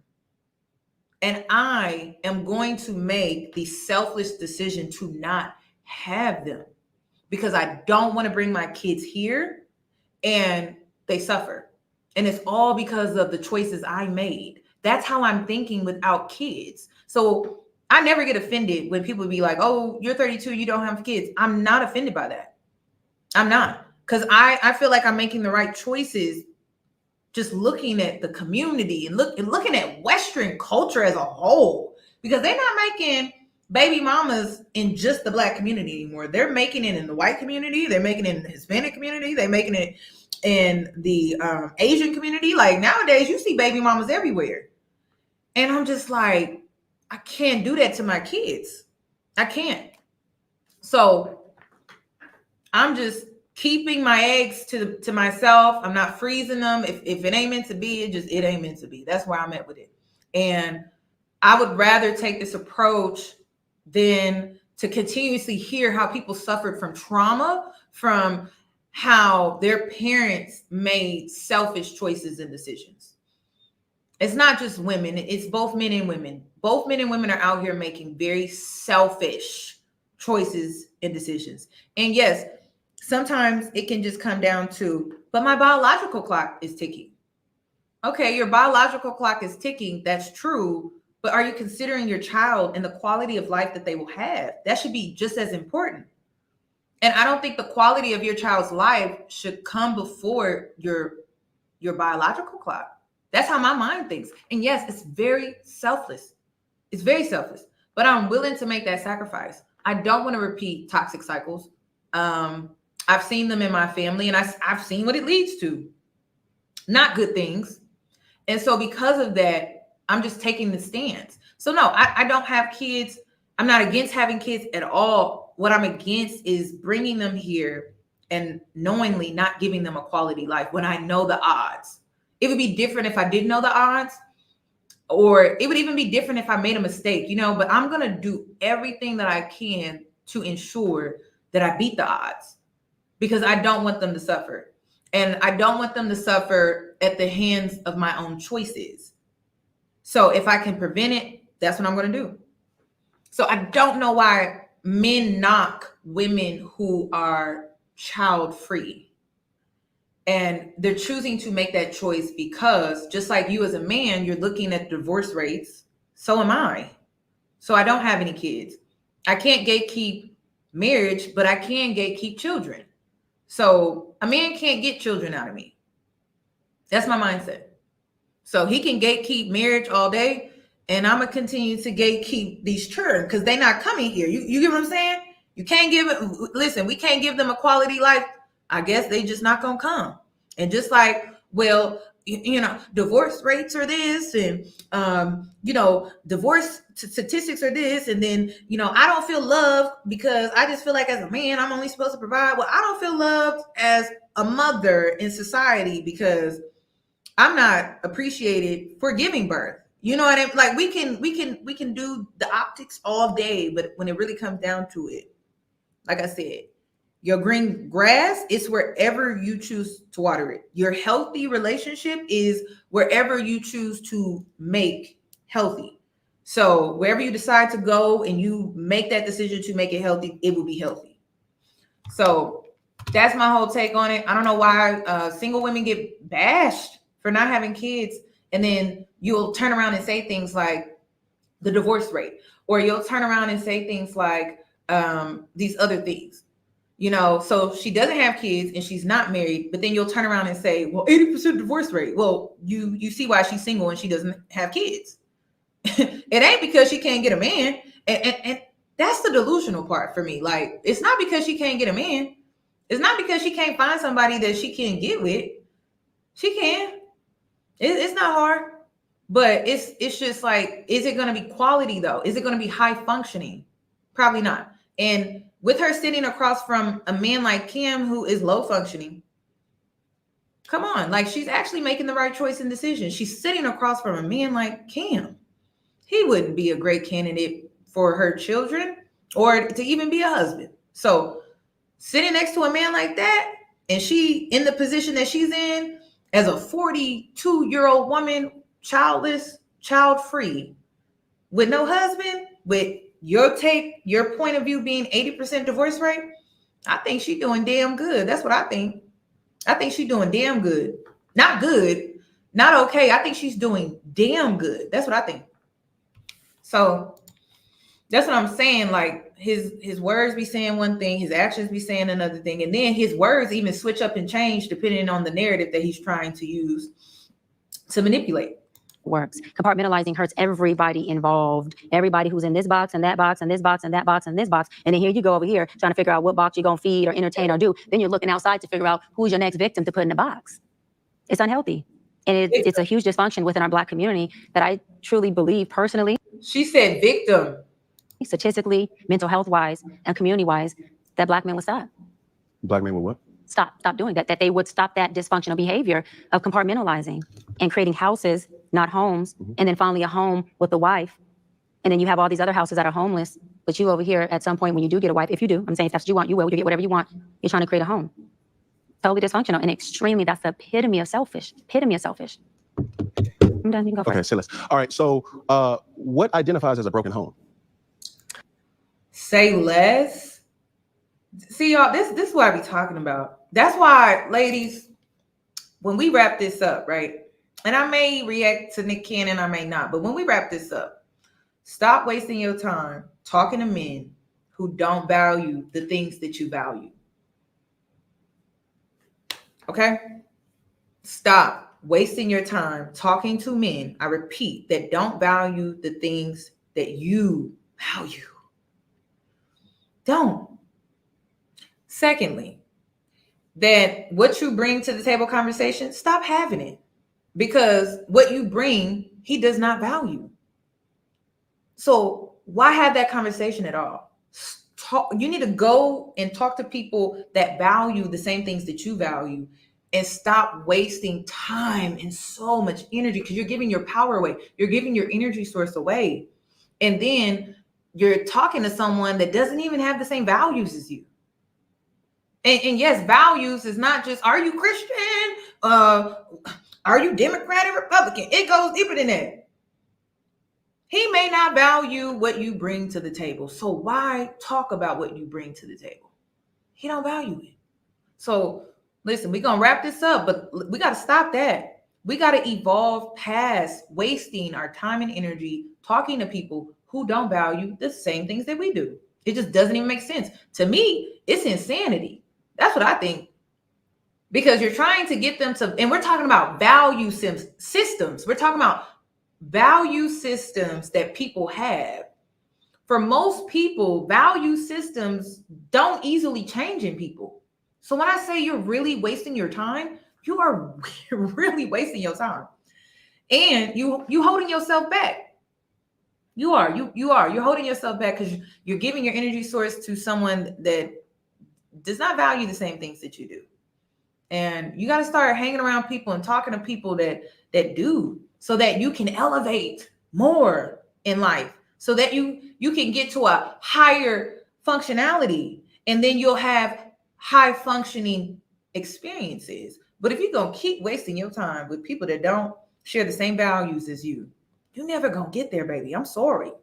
So I'm past these conversations. Like I said, this is a hustle for me. Don't get it twisted. This is a hustle. You know what I mean? But where I'm at in life, I don't talk to people that don't value the same things that I do. It's insanity. It's like going around in circles with them about something that we will never see eye to eye on, because we're talking about value systems. And listen, like I said, that's not something that can easily change in people. So just go ahead and, move on and start talking to people that do. All right. What you have going on with these, whoever you're not in the house with, is a broken home. It's called a blended family. It's called a blended family. That means that the family is blended. So blended. So blended means broken. Yeah. Okay. Mm-hmm. So the guy that you were entertaining, you would go as low as 26. That I would entertain? Yes. Okay. And as high as what age? Whatever man that doesn't have kids. As high as whoever doesn't have kids, whatever age he is with no kids. I just. No, that's the age. I'm saying I don't have an age range as far as how old if he has no kids. So your he's a candidate. non-negotiable is a person who does not have children. My non-negotiable is a person with kids, but yes, I get how you're saying it. Yes. So you cannot date a person. You cannot be with a person. I can, but I'm choosing not to. So I can be with anyone, but I'm choosing not to. You're. I gotta correct it. It's my narrative, Cam. You're I like can, jumping in, jumping out. It's either. No, it's not. I can't. There's no such thing. I can date whoever I want. I am definitely well equipped to do so. Okay. So I'm not going to allow that word to be something that fits what I can't do. I'm well equipped. She ate this down. Do you hear me? She ate this down. Oh, she ate it down. She ate it down. She was like, I can. I know that's right. High vibrational. You get what I'm saying? I can. This woman has a healthy self of identity, and she has a healthy level of self principles. Not saying she don't have a shadow side, but she's done enough work on herself to really have great inner standing. And that's what it's all about, ladies. That is what it's all about. Put to date anybody. Yes. My preference, Yes. because there's nothing wrong with a lot of men who have kids. So I don't want to put that narrative out there. Yes. My personal preference is I would not choose to date a man with kids. Okay. Yes. So you're dating a man with kids. Just a scenario. Okay, got it. Yes. You're dating a man with kids. Yes. So you've identified that that's a broken home from the jump with your verbiage of blended family means broken. I've identified that I'm dating a broken man who is creating who he is, because we can teach what we know, we create who we are. And so broken people create brokenness, whether it's through a child, whether it's through a relationship, whether it's through themselves. It doesn't have to be a beautiful baby, but you're creating brokenness. And broken people can come from married households. I'm not saying that a two-parent household can't create the result of a child who then has brokenness and creates broken blended families everywhere. I'm not negating that. That's not my point. No, I know, I'm making that point. But yes, But my point. my answer is I not only identified that those homes are houses without a home because he's not in them. Yeah. My issue with Cam too is like he looks up 80% when it comes to divorce rates. Like he looks up the statistics on that, but like I know he's seeing the statistics on kids that grow up in a broken dynamic. And one thing about co-parenting is still hard. I don't like how people today try to make it seem like co-parenting is better than being under the same roof. Like, no, actually, it takes more work from everybody. It takes more work from the dad, the mom, and the kids. It affects everybody. And it makes it harder on everyone in this dynamic. I just hate how people try to water it down. And then it multiplies how hard it really is when you add 1 kid, 2 kid, 3 kid, 4 kid. And then it multiplies even harder when you add 1 woman, 1 dad, 2 women, 2 dads, then 3 women, 3 dads. Like, hello? You're making your life hard. You're making your kids' life hard. And then they tend to grow up with behavioral issues. And then they say statistically that the girls are more likely to be sexually active younger, to where they become teenage moms. And then the boys end up getting into activities like gang violence, or because they're trying to find either a male figure that they can look up to, or so they join a gang or something like that. Or they try to look, if they come from a broken family, you know, these kids tend to turn to something outside of their home that it may not be the best choice, right? But they're just looking for that community, that family feel that they're not getting at home. That's why I don't like this. It's not about grown people doing them. It's the consequences that come with grown people doing them in this way, with this behavior, that I'm really getting at. That's what I don't like about this. That's what I don't like. And then the kids that's being pulled from this home and then they have to split time. Half the week they with dad, and then half the week they're with mom. That's exhausting. That is exhausting. Then they have to deal with these set of rules with dad, and then these set of rules with mom. It's just too much on one child. It's just too much. And then you know what else? It creates confusion. It does. It creates confusion. So, no, they never feel a real sense of stability either. And so me personally, my parents, they provided that stability, that structure. So I can't do that to my kids because my parents didn't even do that to me. They didn't. And Cam, your parents didn't do that to you. They gave you that stability. They gave you that structure. They gave you that. It may not have been perfect the way that you're describing it, but it's still better than what you're creating with all of this brokenness. Like, it's a lot. It's a lot. And then if you listen to kids' stories, right? And there's many different children out here that are now adults. Having money is not enough. It's not enough. But because Cam is emotionally unavailable, he does not understand that. He doesn't. So he doesn't understand that he needs to be there emotionally for his kids and provide emotional stability for his kids. And how can a father really do that if he's splitting time with them? And then he's not emotionally available because he feels like the only thing that he needs to offer is money. So that's not fair to kids. Like, kids are not objects. They're not toys. They're people that have feelings, emotions, personalities, their own thoughts. They come here with their own communication at first. You know what I mean? And you have to teach them and things like that. But you get what I'm saying? So it's like, it's not fair to them. It's very selfish because you're just thinking about yourself. You're not thinking about the other person. That child is a person. And that's what frustrates me with this entire conversation. It's like, all I hear, Cam, is me. And even Jasmine, me. Not even thinking about that baby. And that's what frustrates me with this conversation. It's like, y'all not thinking about the kids. Y'all only thinking about yourselves. That's it. But also that he's a broken man. But you're going to be with a broken man. No, I won't. I just said I wouldn't be with a man. I wouldn't be with a broken man who has multiple kids. I would No, not multiple. I'm talking talking a kid. It doesn't matter. So you're not going to date a man with children. No, but let me throw this up because you said I won't date a broken man. That's not what I said. No, I said, are you listen to what I'm saying? I heard you. Let me answer it. Hold on. We all have a level of brokenness. So will I date a broken man? Yes. Am I going to date a certain type of brokenness? No. Of course you're not. And that type of brokenness is a man who has kids outside of me isn't something that's conducive for what I want forever. But will you date him? No. So that goes to my point. I'm trying to ask a question. You have two different men right here. Mm-hmm. One man who has... I will not date a man with kids. Okay, that's all I'm asking. Yes. I will But do you understand, just off of the statistics? Here we go. Go ahead and be a statistic. Listen, ladies, men will test you to see if your standards are real. So they'll slick talk you. They'll play mind games. They'll manipulate, gaslight. They'll do a lot to wiggle in and see if your standards are real. And as a woman, you cannot fold. You cannot fold. You cannot fold because he got money. You cannot fold because he's tall.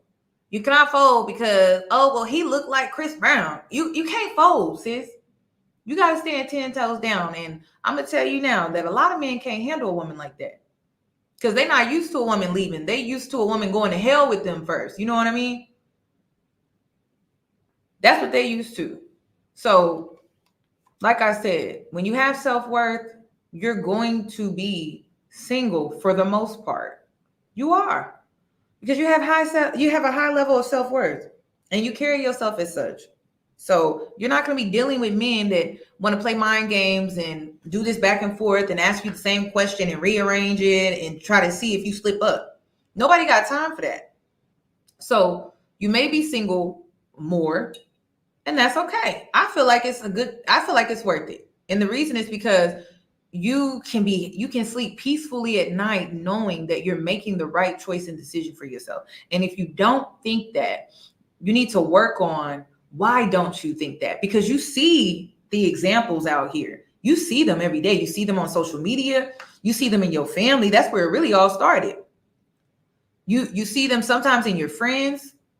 You see them in your older cousins. You see what the outcome is. And then you still question because you're alone. If you're making the right choice and decision, you'll read the statistics. You'll see all of these studies and still think like, oh, I'm not making the right choice because you're alone. Come on now.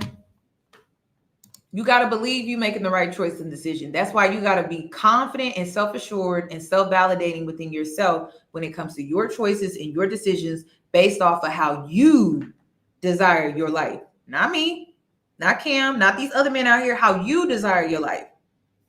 That's it.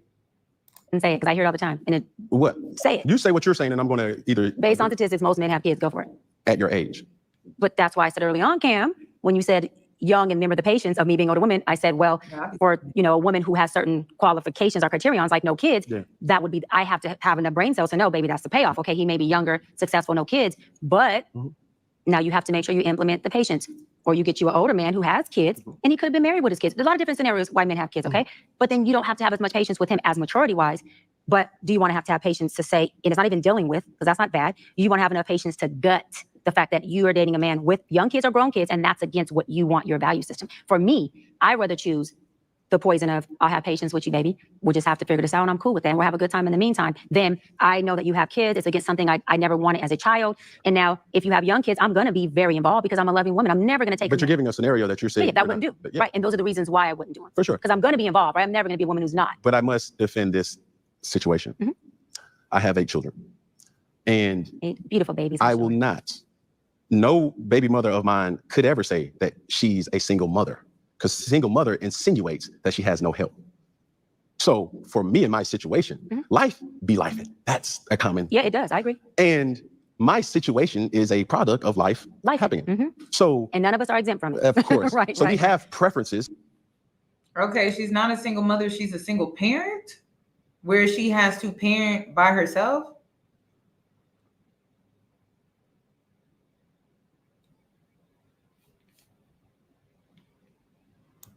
She's a single parent. And that's what I'm saying. Like, he think because he dishing out money that is doing something. But she's still a single parent. Counselor, nurturer, hell, school teacher, groomer. And that's what be making me mad with these men. That's why I just, oh, girls, stay away from me. Like, they need to stay away from me. Because they really think having a kid part-time and then you having a kid full-time, that makes up. And it really doesn't. It does not. It really doesn't. So, no, like, yeah, okay, she's not a single mother, but she is a single parent, though. And you can't catch every moment your child goes through where they need their dad when you're only parenting them, what, part-time? Because she's not a single mother, but she is a single parent, though. That's why I'm like, you're gonna have to stay away from me. Yeah, I mean, it's like, listen, children, listen, I love them dearly. I think they're adorable, innocent. I love it. Y'all see me when I be with my niece, okay? Y'all know I don't play about my niece, but they still take a lot of energy. They take a lot of time. They take a lot of money, and they take a lot of resources. It's not just money. When they come to you with their problems, and then kids, they at times don't know how to work through their own emotions. So as a nurturer, what do I have to do? Help them work through their emotions. Help them identify their emotions, their feelings. That takes energy. It's not just the money.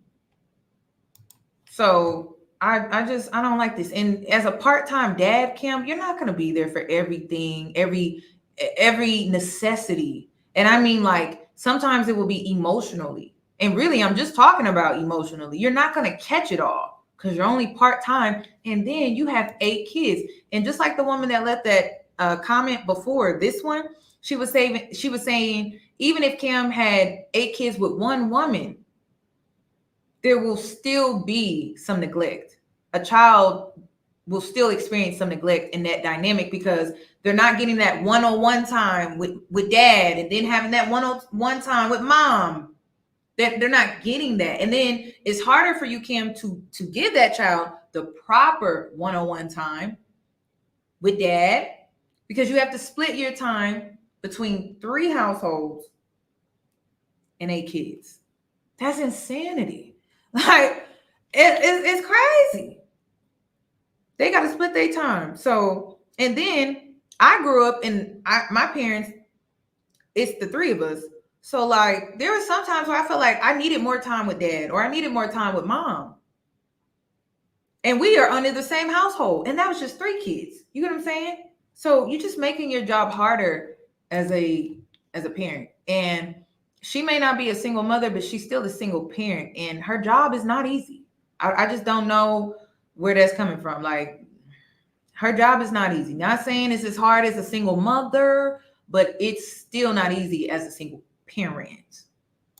We have things that we could say, okay, I would love to do this. I'm raised in the church. So my father would always direct us to say, hey, be this, be that, be that, be this. But I can also tell my father this, your reality is not my reality. 100%. You walking into 7-Eleven is different than your son walking into 7-Eleven.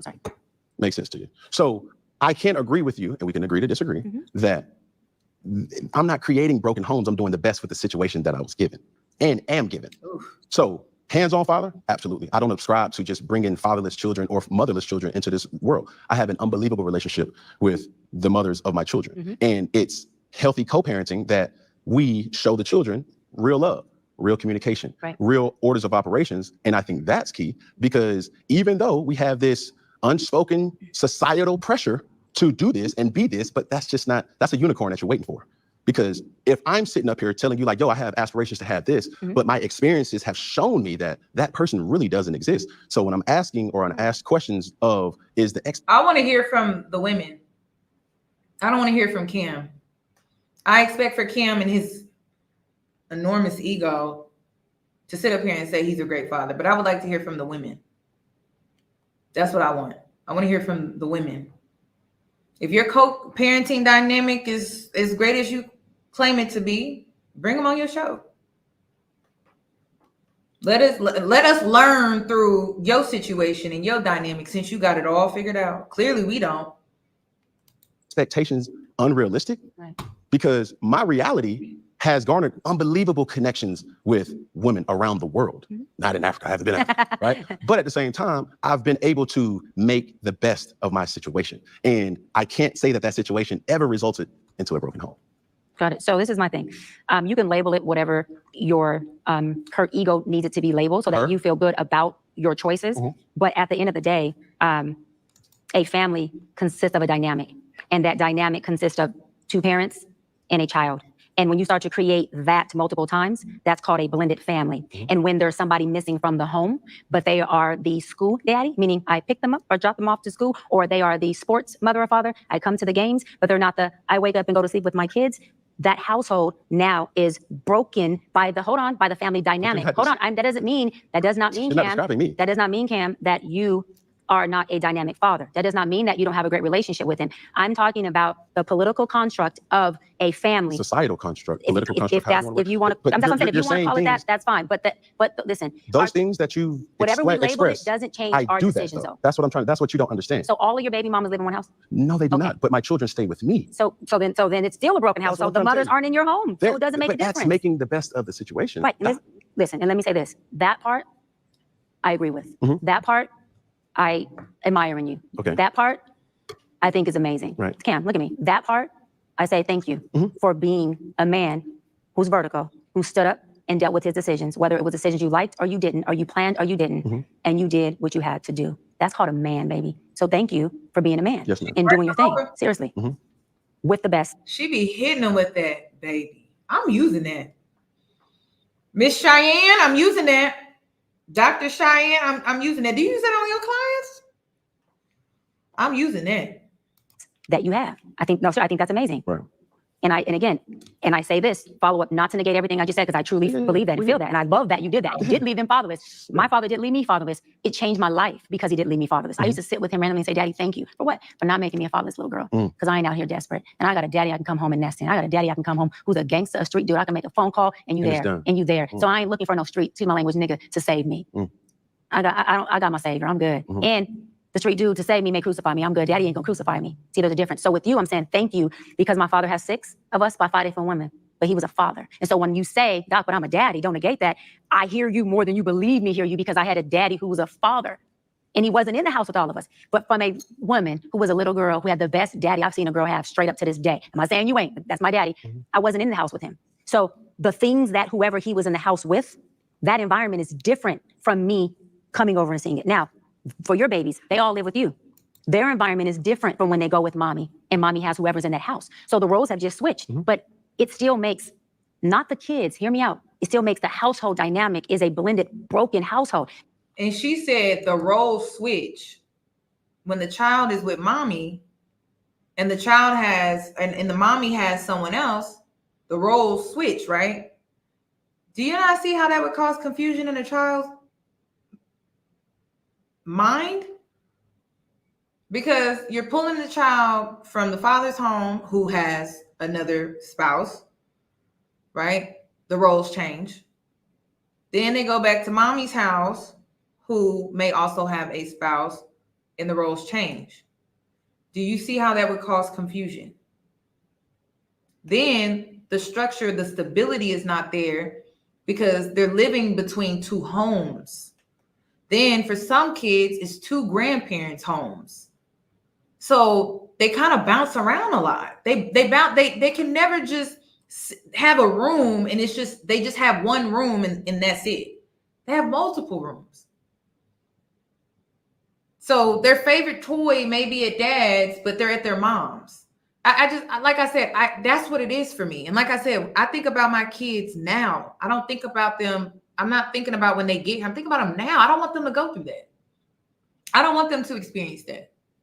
I don't want them to be pulled from house to house, grandparents' house, and then other grandparents' house, and then they got a room here and a room there. I don't want them to have that type of lifestyle. But that's me being selfless, right? Choosing the quality of life and giving the quality of life to my children over my desires. That's what it comes down to. So I don't know. I just don't want that. I mean, I told y'all the story where a man offered for me to be his baby mama and pay me. I told y'all that story, right? Men are out here offering to pay women to be their baby mama. I told y'all that. That's why I get frustrated because I'm just like, is that all it takes? It's some money? Because I've been offered. I've actually been offered. And yes, there are men out here that have money. Yeah, I told the story. There are men out here who have money that will. Like they'll lay it out all on the table. This guy wanted 2 kids, a boy and a girl. That's what he wanted. And he would put me up in my own home.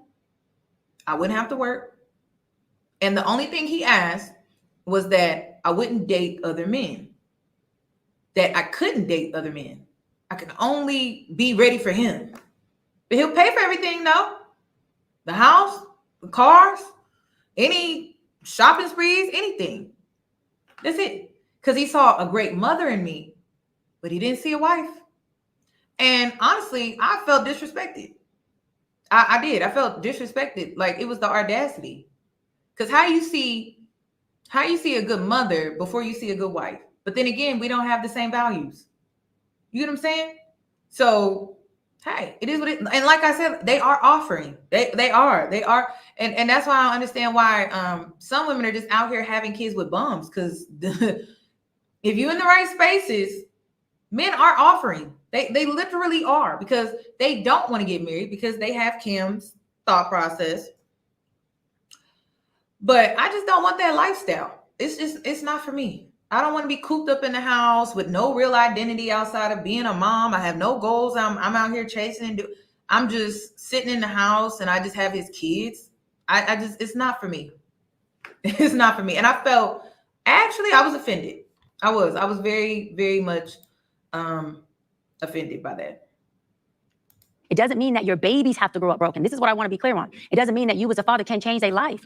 I beat the odds of being a baby mama because I had a daddy that wasn't in the house, but he was in my life. He was in my ear. He was in my ass about decisions. So this is why I'm saying the household maybe is still broken, but it doesn't mean your kids have to be. But it's about coming into awareness of what really is. And like my father knew, he had blended families, broken homes, but he tried to overcompensate, and he did in every way he could by being a daddy. So that's all I'm saying is we can label it what we want, but the reality is this is what a blended family looks like, unless you're telling me it's polyamorous and you're not. This is what a broken household looks like. Now, let me go further. Do broken households make for good people? You damn right. I'm not a statistic. I ain't perfect. I work through my stuff. I come from the inner city of the hood. I'm a product of teenage parents, a dope dealer and an addict who is now sober and killing it. My mom was a VP of my company, runs everything, got her own business, and I'm a doctor. So the reason why men don't get surrogates is because they need the woman to do the labor. When it's a surrogate, the woman leaves after she goes through with the surrogacy. So that's why. So they're seeking, yeah, and yes, men who have the money, they're seeking out women to have their children. And because a surrogate is not enough, like they need the woman to be there consistently and do the domestic work to help take, because they don't want to take care of the kid. That's why I was offended. They don't want to take care of the kid. They like domestically, daily, routinely, everything that we're talking about in this live when it comes to kids outside of money. But they want kids though. And yeah, and then the ownership, right? Like he felt like he owned me, like he would own me then. That's why I'm not impressed, ladies. I'm sorry, not with these men and their mentalities. I'm not for sale. And when I say I'm not for sale, my body's not for sale. It's just not. I can't be bought. And that's the thing. It's like men will throw their money at you and they just expect you to opt to it. Like, oh my God, he has money. Oh my God. That should be pissing me off. It actually offends me. It does. And then I'm supposed to be bought. And then another thing, historically, right?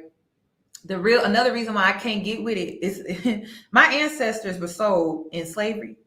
And then before that, my ancestors were sold in marriage. I'm not going backwards. I'm going forward. I'm not going backwards. Those women tried to escape those lifestyles. The arranged marriages, where their father sold them into arranged marriages.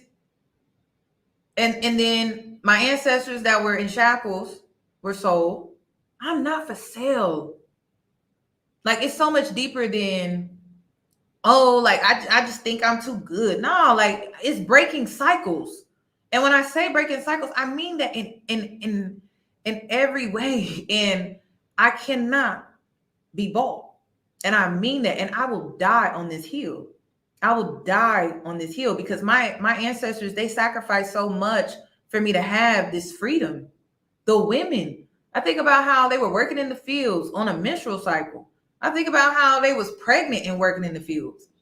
I think about how they were touched. I'll say that. SA'd. I'm not going back to the fields. I'm not going back into shackles just because a man feel like his money can buy me.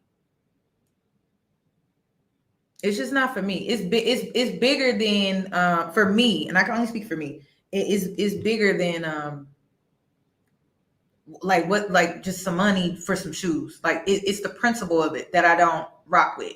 But that's just where my principles are. That's where my values are. And I also can't shake how if women left those lifestyles and they fought hard to get out of those lifestyles, why would I speed back towards it? It just doesn't make sense. Why would I run fast towards it? It doesn't make sense. Because I don't want to work? It just doesn't make sense. So people like me come from situations like that. So I'm always advocate for it, but I'm always keep it real about what it is. Because in order for us to take it and heal it and do something with it, we got to call a damn duck a duck so we know where to put it, what to feed it, how to do it, and what it needs. We can't be in this society as Black people and want to give things different words so that it makes us feel better about our decision. The decision is made. It is a broken home. It is a blended family. And now what are we going to do with these beautiful babies? So that your son, you got boys? I'm guessing out of 8, you got to have some boys. So that your boys make different and better decisions than daddy did. Not that you didn't do the best of what you had, but so your boys can say, Daddy, I admire you, but I did it different. Daddy, thank you for not letting me be fatherless, but I did it different. Your daughter can say, Daddy, I only married him and got all 5 kids with just one because 2 things, you was in my life, and because I didn't have to choose from despair, and because I love you, but I didn't want to have 3 or 4 or 5 kids by multiple men. So I chose different than you. But watch this. But he has these similarities about you that I love. He's loving. He won't leave me hanging. He's stable. He got my back. Because that's what I love about you. But your choices is what I didn't choose in this man. And that's okay. I don't choose my father in men who have the multiple kids, but I choose my daddy in men who are solid and who got my back and who love me unconditionally, and who dote on me and still treat me like his baby at 41. That's all I'm saying. So you're doing a hell of a job. Thank you. But the situation is what it is. It's the reality of it. Well, I can talk. Yes. Okay. Woo. Now, we're going to press the space bar with that real quick, and we have to get to our game. We have a game? Oh, you don't play games? I do. Oh, okay. I love games. I'm excited. I was excited. I'm pretty sure 26 will come with a lot of games. Yeah, But needless to say, let's play a game. Let's go. With Dr. Bryant. You hear other people's emotions. Let's learn about yours. In a game we like to call Inside Out with Dr. Bryant. I love it. Let's go. The movie Inside Out plays on the troops of 5 different core emotions. You seen Inside Out? I haven't. I need to. You don't got kids, so. Using this idea as a reference, giving us 5 things that cause a deep joy, anger, sadness, fear, and disgust. Right? You understand? Yeah. So I'm going to give you a word, and you're going to give me an example of what triggers these. Ooh, this is good. Okay, I'm going to have to use this with my client. With your prognosis, Doc, of my situation, would you consider me a high value man? High valued or high functioning? High value and high functioning. High valued, yes. I think that you are. Wait. Hold on. You got my undivided attention. Okay. High valued, yes. Okay. Because obviously you have the value. Okay. Right. High functioning, I believe that you are a hybrid. I think that you are in the journey, in the process of still becoming. I think that you have more low functioning behaviors. Seriously, and I think that your thoughts and emotions, when you're allowing yourself to really be you, not Cam Newton, I'm on, not Cam on. and listen, I agree because I understand her ideology. I get it. I do. But I disagree because of my own, if that makes sense. So I get where she's coming from, and I agree with where her stance is. But for me, what I live by is a man can't be of value to me if he does not have integrity. And I don't feel like Cam has that. Like, he's been caught cheating, not a few times, but multiple times. So I can't see the value in that. Not when it comes to my sexual health, my body.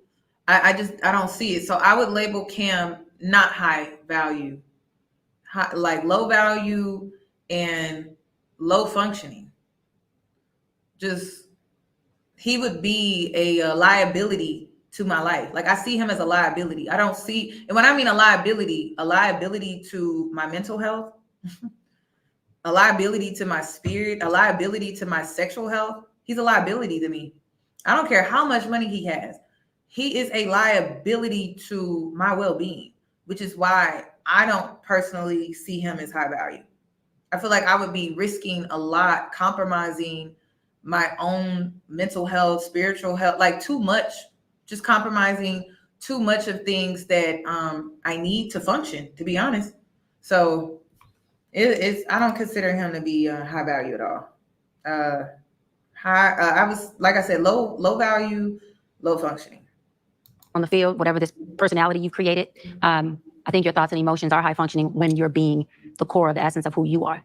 I'm just gonna be obedient. And I believe and hope that your babies, especially your boys, they let more of that part of you that's in them shine and lead. Yeah, like, I'll give it to him. He has value when it comes to his finances, but that's it. But then if I say that, right, most men will get upset, like, well, that's all you women want. That's all y'all care about. No, that's all he offers. Offer something else. Maybe you'll get better results. But yeah, he has value when it comes to his finances. And I won't take away from, the things that he's done within his career and things like that. But when it comes to the topic here, right, about marriage, women's expectations and things like that, based off of my expectations, I wouldn't consider him high value.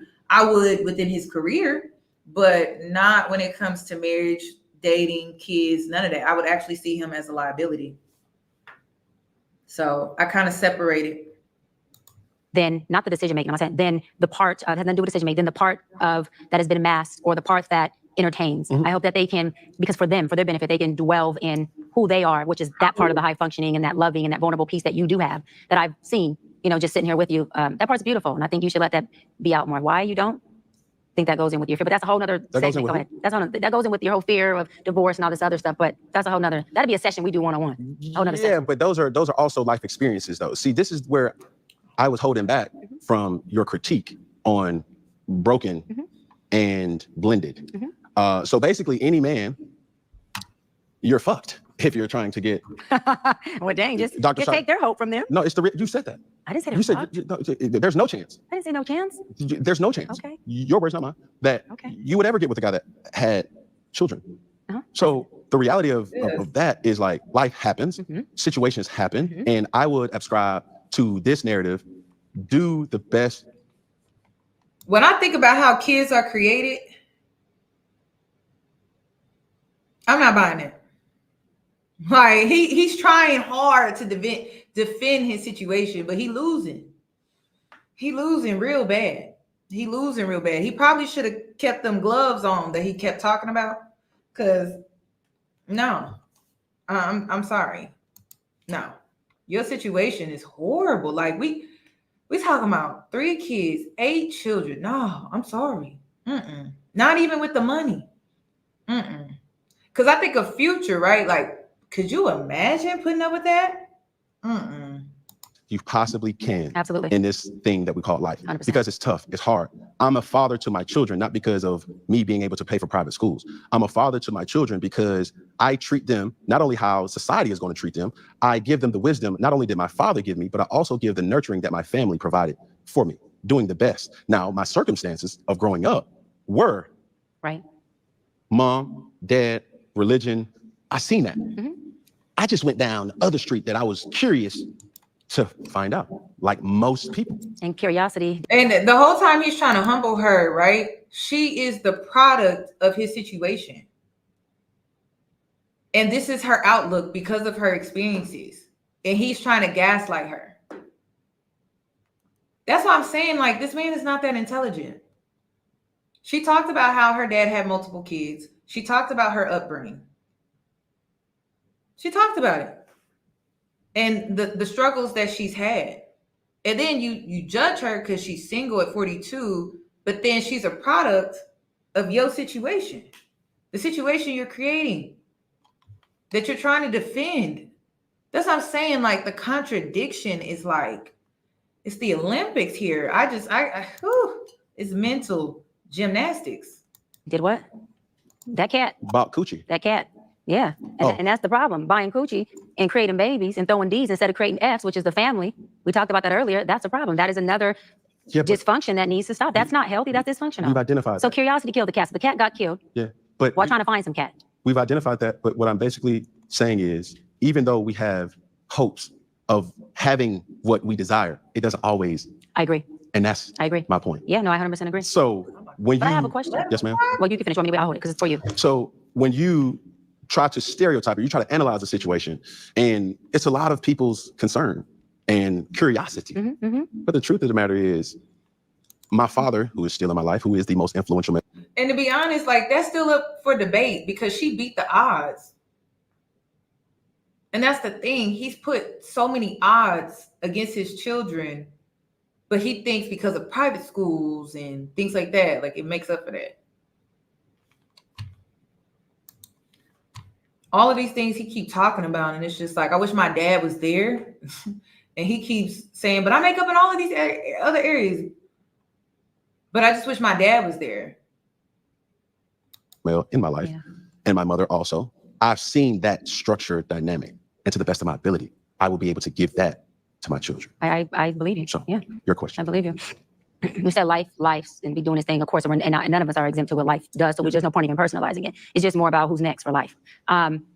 What is your outlook or your analysis on people who life has lifed with, but they just happen to make different decisions that breeded a more healthier result, even with the same things that life threw? Life threw this person a curveball. One person decided to step forward and get hit by it so they could take their walk to the first base. The other one stepped back and cracked the home run, and the other one just striked out.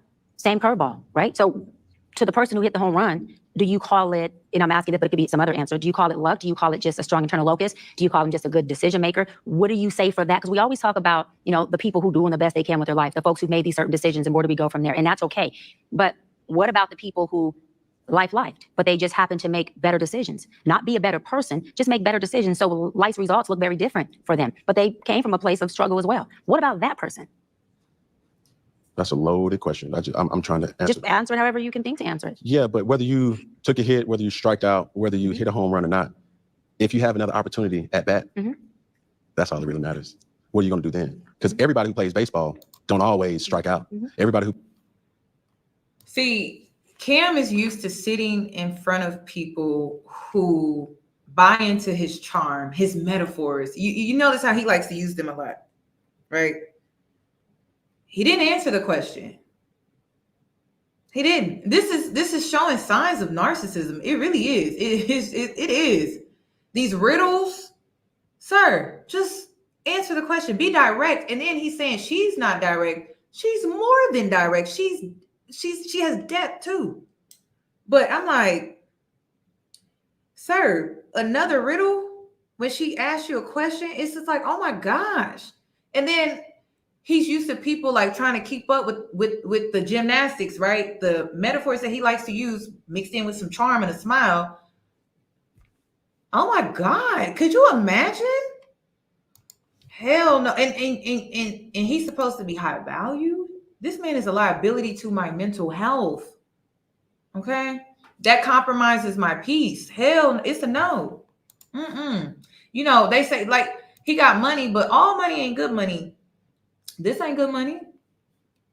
Listen, you gonna pay. You take his money, oh, you gonna pay. You get what I'm saying? Because you may end up in the hospital, hell, or in a straight jacket, or you may end up in an orange jumpsuit. Maybe you lost it. You snapped because he hitting you with another riddle when you just trying to have a conversation with him and communicate. And you want me to believe, but this man doing this right now, right? That he has good communication with his co-parenting relationships with the women he has impregnated. I don't believe that. I'm not buying that. I'm not at all. Just this here and the way she's trying to communicate to him, it ain't even working. So you want me to believe that you have such a great co-parenting relationships with the 3 women that you impregnated? It's hard to believe because I feel like it would have shown through this interview. So like I said, I would like to hear from the women. Who plays baseball don't always get hit. And for damn sure, everybody who plays baseball don't always hit home runs. Absolutely. So you have to carpe diem, seize the moment that you're in or the situation that you're in. And no matter who it is, I will not let you dictate what you think or you think or you, because what you're doing and what you got going on. Yeah, it's like the truth of the matter is like, yo, I know who I am. I'm so comfortable in that. And it's so enlightening to hear. He never answered the question. These things from not just you, but just a lot of people, because it gives you different perspectives. Right. And at the absolute worst, we can agree to disagree. 100%, yeah. So as I'm doing these type of things, as I'm really intrigued more like to talk, because as you went to school for your degree, I also got a degree in sociology, which also had me take psychology classes. Yeah. So instead of judging the stem or the branch of the tree, I'm forced to judge the foundation of the tree to really say, hold on, that goes all the way back to, you've experienced something that's making you act. Associations to it, absolutely. For sure. So that's how I believe. I love speaking. I love chatting. And one of the main things too that you talked about that you wanted to highlight is mental health. Yeah. I think as a culture, we have to normalize I'm not okay. Yes. We have to normalize or process emotions that may not be harmful to society, our environment, or most importantly to you. So let's talk about mental health for you and how you've used your platform to not only acknowledge, but to educate. Yeah, no, I, like I said early on, my whole...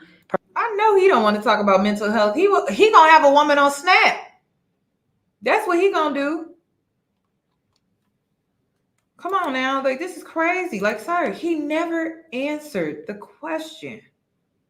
He never did. Purpose of becoming a doctor and doing it on television platform and then podcast platform like your amazing platform now was to one, share my story of a little girl from the hood, and product of what I shared earlier, and so that people understand, to your point, that and I also want to highlight, ladies, if you ever question if this man has signs of narcissism, they talk in circles and they have riddles. They don't speak directly because speaking directly would mean that they can't manipulate you. So the number one sign that you may be dealing with a man that has traits of narcissism or manipulation is they talk in circles. And then they try to confuse you in the mind and get you confused. So then they have you manipulated. So, and then sometimes I do feel like it's narcissism, right? Because I feel like the way they do it and the metaphors they tend to use, or the riddles they tend to use, or the roundabout repeated words that they like to use, like they think that they're smarter than you. And he thinks that he's smart. So they don't like women who can think for themselves, because then if you think for yourself, well, he's not smarter than you. So that's what I'm saying. Like it kind of gives a little narcissism here. I'm not gonna lie, just a little. If not narcissism, definitely manipulation, because truth is direct. Manipulation and lies is indirect. So typically when you're dealing with narcissism or a man that's just a manipulator, right? They talk in circles. That's what they do. They do this. And then they'll have you doing this. And in your mind, you doing this. And if it was the truth, it would just be simple, very direct. That's it. If they would have straight to the point. But when you're dealing with a manipulator or a man that's showing traits of narcissism, it's like do over and over again. That's how I always can catch a man in a lie. Men be like, I can't hide nothing from her. You damn right. Because if you take me on a merry-go-round and I ask you a direct question, you're lying. Flat out. Period. Don't overcomplicate it. You're lying. Like we not at the state affair. Okay, I'm having a conversation with you and I'm being very direct. So if a man puts you on that merry-go-round, right, at the state fair, or that little playground machine that they used to have at the playground, he lying. That's it. And you know how we used to get on there and we would get dizzy? Yeah, that's what he doing. Play with somebody else. That's why they can't stand me. They can't stand to see me coming, because I'm like, you better play with somebody else. You know, whatever dirt or mud you came from, that's not the dirt or mud you got to plant in. And that, you know, soil can be recreated and soil can be plowed up in what that looks like. And so also that saying you're not okay is actually 50% of you getting to the okay you're trying to get to. An awareness and accountability of saying I'm in the dark is letting someone know who can possibly help you get to the light switch to turn on the lights. And it's all about the lights turning on so that you take inventory of where you at, who you with, and who you are. And only then can you start to create when you can see, right? And so I just, to everyone in general, because mental health is a human right, it's not just a Black right, but specifically to the folks in our Black community, you know, we need to start to deliver, not dismiss each other, not only in the therapy session, but on the podcast. We need to have an exchange that says, this is my subjective opinion, this is your subjective opinion. And any point in time that I feel, you know, Cam says something that I can deliver him from. Delivering doesn't mean I'm some know-it-all or an expert. Delivering means I admire you for being a father.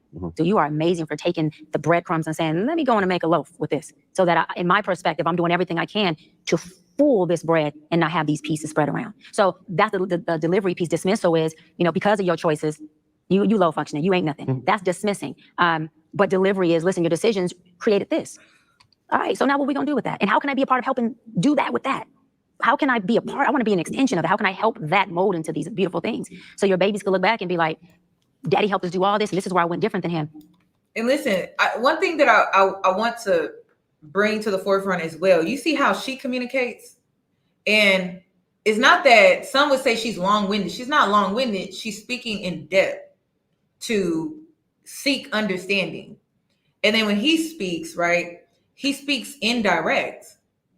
And it's crazy because he's using metaphors, right? He's talking clearly, but like his communication is just a bunch of BS. So their communication styles are opposite, and they're sitting down, they're having this conversation, but they're complete opposite. They would never work in a relationship, ever. They would never work in a relationship. Because his communication style is not direct at all. Her communication style is very direct and in depth. He cannot handle her at all. And so that's why he sees her as a challenge, because his indirect communication is not working.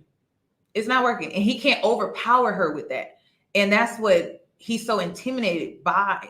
That's what he's so challenged by when it comes to her. And all she's doing is just using direct communication, but with details, lots and lots of details. And he can't keep up with her. And then she overpowers him because, well, he's just indirect. He's not direct at all. And then he uses these metaphors. And I hope the men are watching. Like, that's why she holds the power when it comes to this conversation. And he does not. Because he's communicating indirectly and she's communicating directly. Only because it made me better in this way. And that's okay, right? The other thing is, man, you know, depression and throwing around depression, throwing around these different mental health diagnoses. You can have symptoms of anything and not be it. And I think in our society, people get caught up in, I'm depressed or I'm having anxiety or I'm ADD or I feel these ways. We have down days that represent a lot of symptoms of depression. Doesn't mean that we are. However, if we are, then we need to be seeking help. Because again, we are creating us everywhere we go, in our relationships, with our kids, with our family. And if we even just want to say we care about our loved ones, getting help is something that helps them. And for parents out there, and I'm not a parent, but I'm with parents for the 17 years I've been doing it. I'm the oldest of 7. I didn't birth, but I parented, you know, all of my siblings. I know it's a big difference, mamas. I'm not taking that from y'all. Big difference. I'm putting that. And then she's the oldest of 7. Sir, you are sitting across from your product. Okay. And this is the woman that's beat the odds. So I just wanted to point that out. So it's like you're trying to dismiss her and what she's saying, but she's literally the product of your lifestyle. And out there, I get it, but still, as a parent or folks who have little ones looking up to you, the best thing you can do for them is to get help and show them what help looks like and show them what asking for help looks like. And Black men, you know, I'm gonna say I, because I can speak for me, and I think I'm speaking for the collective, but we love y'all. We here, we got y'all back. We don't need you to do nothing but show up and let us know what it is that you do know. And please be okay with the things you don't know. And allow, if it ain't us, an ally. I don't care if the person don't look like us, to help you not get to where I want you to be, not get to where outside wants you to be, your parents, society, but to really help you figure out where and who you want to be. Because that person is who we love and that person is who we need you to be. And learn to evolve with each other, not just in relationship in the bed, but I want us to evolve with each other, Cam, sitting across 2 couches together, right? And I want you to create a safe space for me to be a woman who's made decisions that landed me in a place of not being a statistic and not taking that as a pun intended to you. You know what I mean? Or pun intended to someone else who was sitting here. But applaud me for being a good decision maker and coming from a place where I could have took a whole different route. And me be able to sit here with you creating 8 beautiful babies and your homes and families and operating in a space from the best you can. And me complimenting that. So I think that's where the delivery comes in at is I see you where you at. You see me where I'm at. It is totally different places, but doesn't mean that I can't take and learn from whatever you got going on and vice versa. And we make sure we expand together as folks. And I also want to add, because she's right. I mean, he's doing better because he's doing good within his situation. But my issue with her saying that is, why do we always have to lower the bar to make them feel better about their stupid decisions? I'm tired of doing that. It's dumb. And it makes our community stupid. I mean, it's making us dumber by the day. So I get what she's saying. And yes, I agree to a certain extent, but not 100%. And the reason is because why do we always have to lower it for them to reach? Why do we have to lower the bar for them to reach? They should be reaching the bar on their own. They're not kids. They're grown-ass men. Your choices are stupid. They're just dumb. They don't make sense.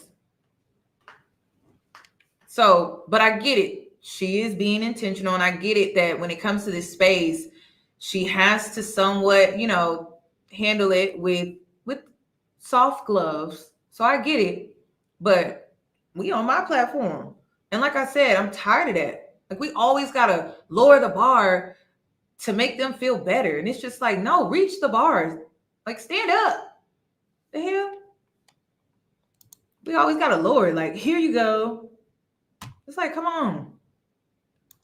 Okay. It's getting teary-eyed, y'all. I didn't want to say it. No, by no stretch of the imagination. Not to say that, you know, I don't cry. I think I found myself, even to that point, crying and admitting to crying more about my children, right? I was, like, my father to me is my hero. To this day, right? And when I look at my children, I see that look in my sons to this day.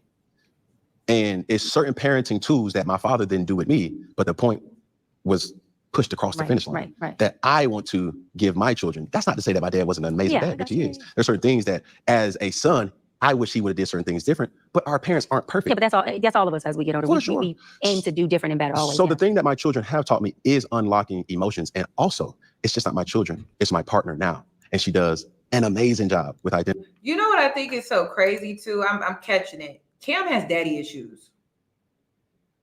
Whenever he speaks of his mother, angel, but he has daddy issues. And this is the product of him having daddy issues. And his kids will have daddy issues.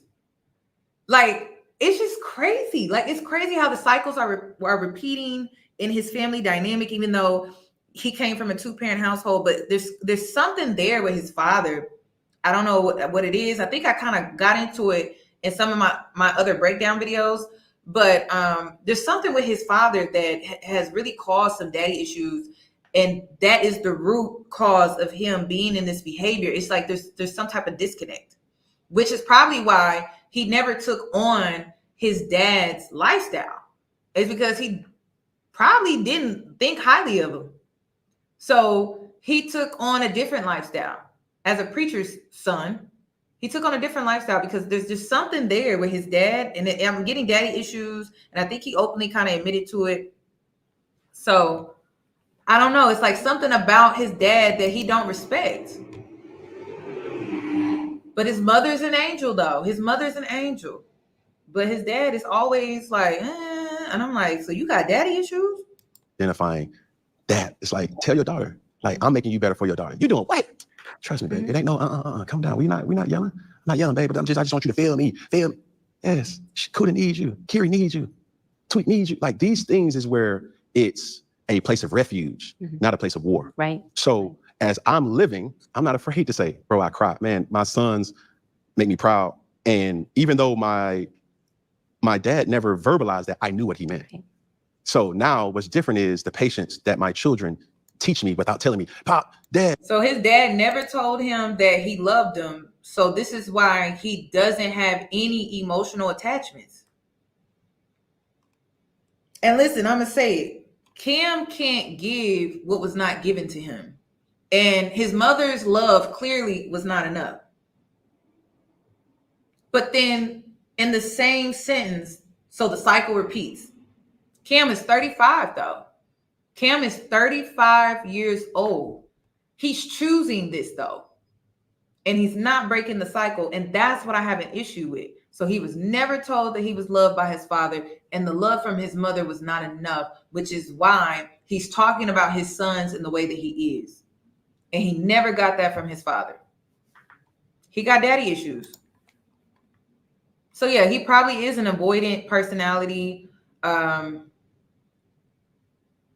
when it comes to conflict, he's avoidant. He's just detached, honestly, just detached. And it's probably because he never had that male figure that gave him that connection and that nurturing. And yeah, like, listen, and to the men that are watching, be emotionally available to your children. That is so important. But Cam has to break this cycle. Like, he just has to break that cycle. And it's more than, I tell my sons the things, or I do things for my sons that my father never did for me. It has to be more to it. There has to be a real connection. But if you're not emotionally available, your sons can still feel that. You may tell them that you love them, but they may not actually feel it though, because love is just not a word. It's an action as well. And I don't know. He doesn't really talk about how he shows that love outside of money. This is how I learn. Stop yelling at me or stop being soft on me. Tell me what I actually need to do, right? It's those things where it's like, man, we just have a beautiful moment. And I know my son, you know what I'm saying, love boba tea. It's like, yo, boom, let's go get some boba. Boba is right next to Papa John's. We go get a stuffed crust. Like, boom, that's our thing. Like, each one of my children is different, and it's a different emotion that comes out from me, and it encapsulates or embodies and allows me not to compartmentalize out of like, yo, you're compartmentalizing. It just allows me to know each child. Oh my God. And serve them at their needs. And that right beautiful. There is like, I'm the intrusive dad where I love you, boy. Come here, give me a hug. Like, go brush it. But you mustard, boy. Going upstairs. Like those, that's how, I mean, even with my friends, even with my team, right? I can sometimes be too blunt.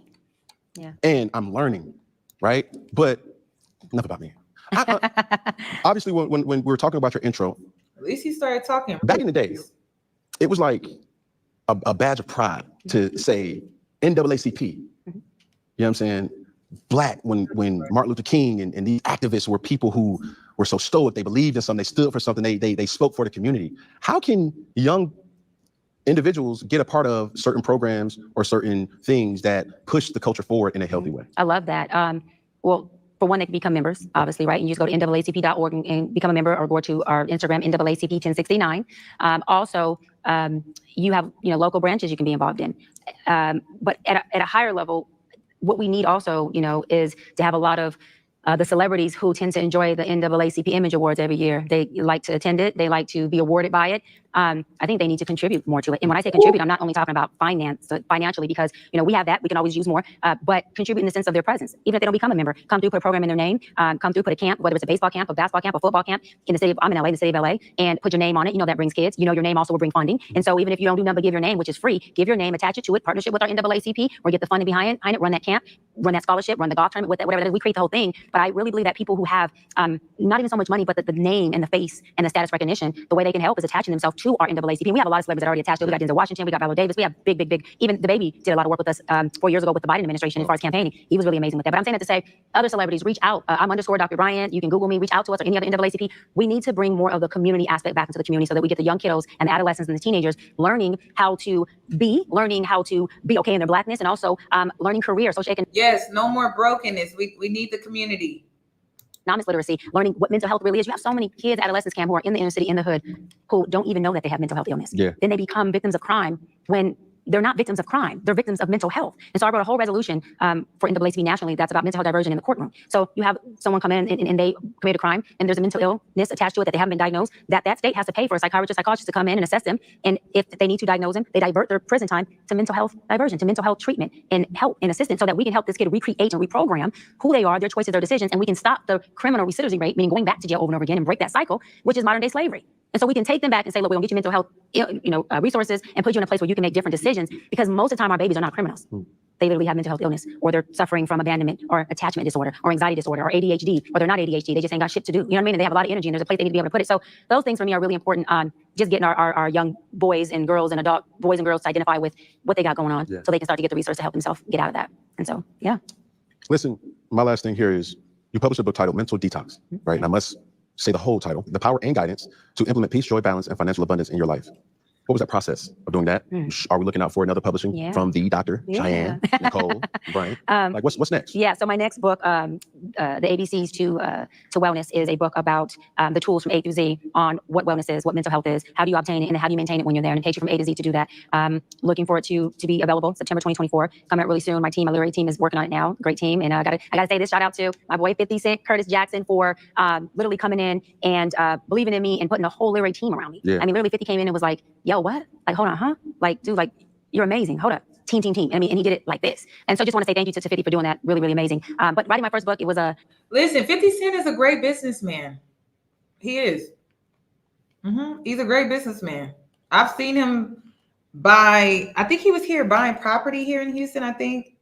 He's a great businessman. I will give 50 Cent that. But that's all I got. About just my book is old. Mental Detox is old. It was in 2014, and for some reason, if y'all want to find out, go purchase it, or but it is still selling like crazy now. It ended up being the bestseller, and it's a quick read, only 100 pages, and it's just really about detoxing your mind of the negative thoughts, of the distorted thinking, reprogramming, creating a new narrative that fits who you are, not the narrative you learned in the house growing up, and really get rid of the survival narrative you learned and learning how to thrive. Yeah. What are you doing? What are you doing right now? What are you doing? ADD taking over right now, because the reality is, like, I want to close, I have to close, but the reality is, you mentioned Curtis Jackson. And I'm like, is he a high value man or a high functioning man? Like, I just want to know. That's the question? Yeah. I'm not going to talk about where 50 is and what he's doing. It's just high functioning, yes. Or is he part of the 40% or the 60%? Cam, she doing business with this man. She got to play it cool. Come on now. This is business. 50 is where he is. That's what I'm going to say. I'm not going to mention that with him as far as how he is and what he is. So not the what? Cat got your tongue. We've been talking about cats and curiosity and all that. Cat don't got my tongue. It's this segment in our conversation is not about 50. It was never about anybody else. Yes, it was. It was about everything we talked about. So as far as 50 is a great man for the work that we've done together. He's a wonderful person for believing in me, for putting a team around me, and for that, I respect that. that action right there and the work I've done with 50 and knowing him in the department, in the spaces we know each other, he's been wonderful. And that's that. That is my answer, Cam. That is the answer to that. You didn't answer my I answered it. Okay, I'm going to. 50 is an amazing high-functioning man. He's extremely high functioning, especially when it comes to business. Especially when it comes to business. Don't give. Especially when it comes to that. He's definitely that. High value too, right? Of course he has high value. High He's functioning. 50. Yeah, of course. He has value. He's that I dude. respect. I really can admire He's that dude. Curtis He's that Jackson. value. Yeah. You know what I'm saying? I respect his business acumen. Me too. I love the trolling. Yeah, but he got kids though. You gotta ask 50 that. You gotta ask 50 that. That's what the next. I see you did two different segments with Nick, so you got to double back. If you get, let me say this, Cam. Yes, let me ma'am. say this, big dog. Okay. Let me say this, boss man, big dog. Yeah, If you get I like 50 that. on here with me, then I'll talk about and analyze 50 and his kids and what he got going on. If you can get 50 sitting next to me, then there you go. Because I really, we can help each other. We all we can analyze each other to the roosters come home or speak out, or the cows come home. I have those soliloquies or those different things. You sharp. I like that. Oh, thank you, Cam. I done let you off the hook on numerous times. I appreciate that. Just to be obedient. I see, you got your team with you. I ain't want nobody to feel like, yo, why he came and da. No, doctor. Thank you for your time. But this is what happens when your cigar goes out. I'm trying to tell you, I get agitated, long-winded. It took you 16 paragraphs to tell me where you originally was from. I really enjoyed this though. I really did. And as we end things here at Funky Friday, it's simple. All right, can we understand that you can do a quick analysis of somebody, but let's see if you can pay attention and process what I'm telling you that needs to do so we can close. Let's go. So we're gonna start with this camera right there, and then we're gonna go to this camera right here, and then we're gonna finish with that camera right there. Can I put some gloss on? Oh, go. You don't keep the cameras rolling. Hold on. Yeah, please do. Because I mean, I left so much out there that needed to be said, but I'm just gonna bite my tongue. And it was no pick stone today though. Was there? Sir, you didn't have no choice but to bite your tongue. You couldn't keep up with her. Am I good? Am I good? Respectfully, yes, ma'am. Okay, let's go. So 26, you out there, my brother, more power to you. I can't even say 50, no pun intended, but 50 plus, you can't, not that. But as we end things here, Funky Friday, right? We're gonna start right here, then we're gonna go right there, then we're gonna finish right there. And when I say all together, we're gonna say one love. Don't forget the thumb. There we go. All right. When I say all together. Okay, I'm done, y'all. That's it. He talking about, I'm gonna just bite my tongue. Sir, you had no choice. All right. We finished. We 4 hours. That's crazy. All right. Well, I'm about to go to bed, y'all. Y'all enjoy the rest of y'all's night. And if you're watching the playback, please give this video a thumbs up. Also, I would like to hear your thoughts and your opinions. And if you're going to post an opinion, can you put the timestamp? I mean, that would just help me. You know what I mean? But please give the video a thumbs up, and I hope to catch you in my next one. Thank you for joining me, and shout out to the mods. My mods, I really do appreciate you. Thank you for joining me here for 4 hours. Thank you. Good night.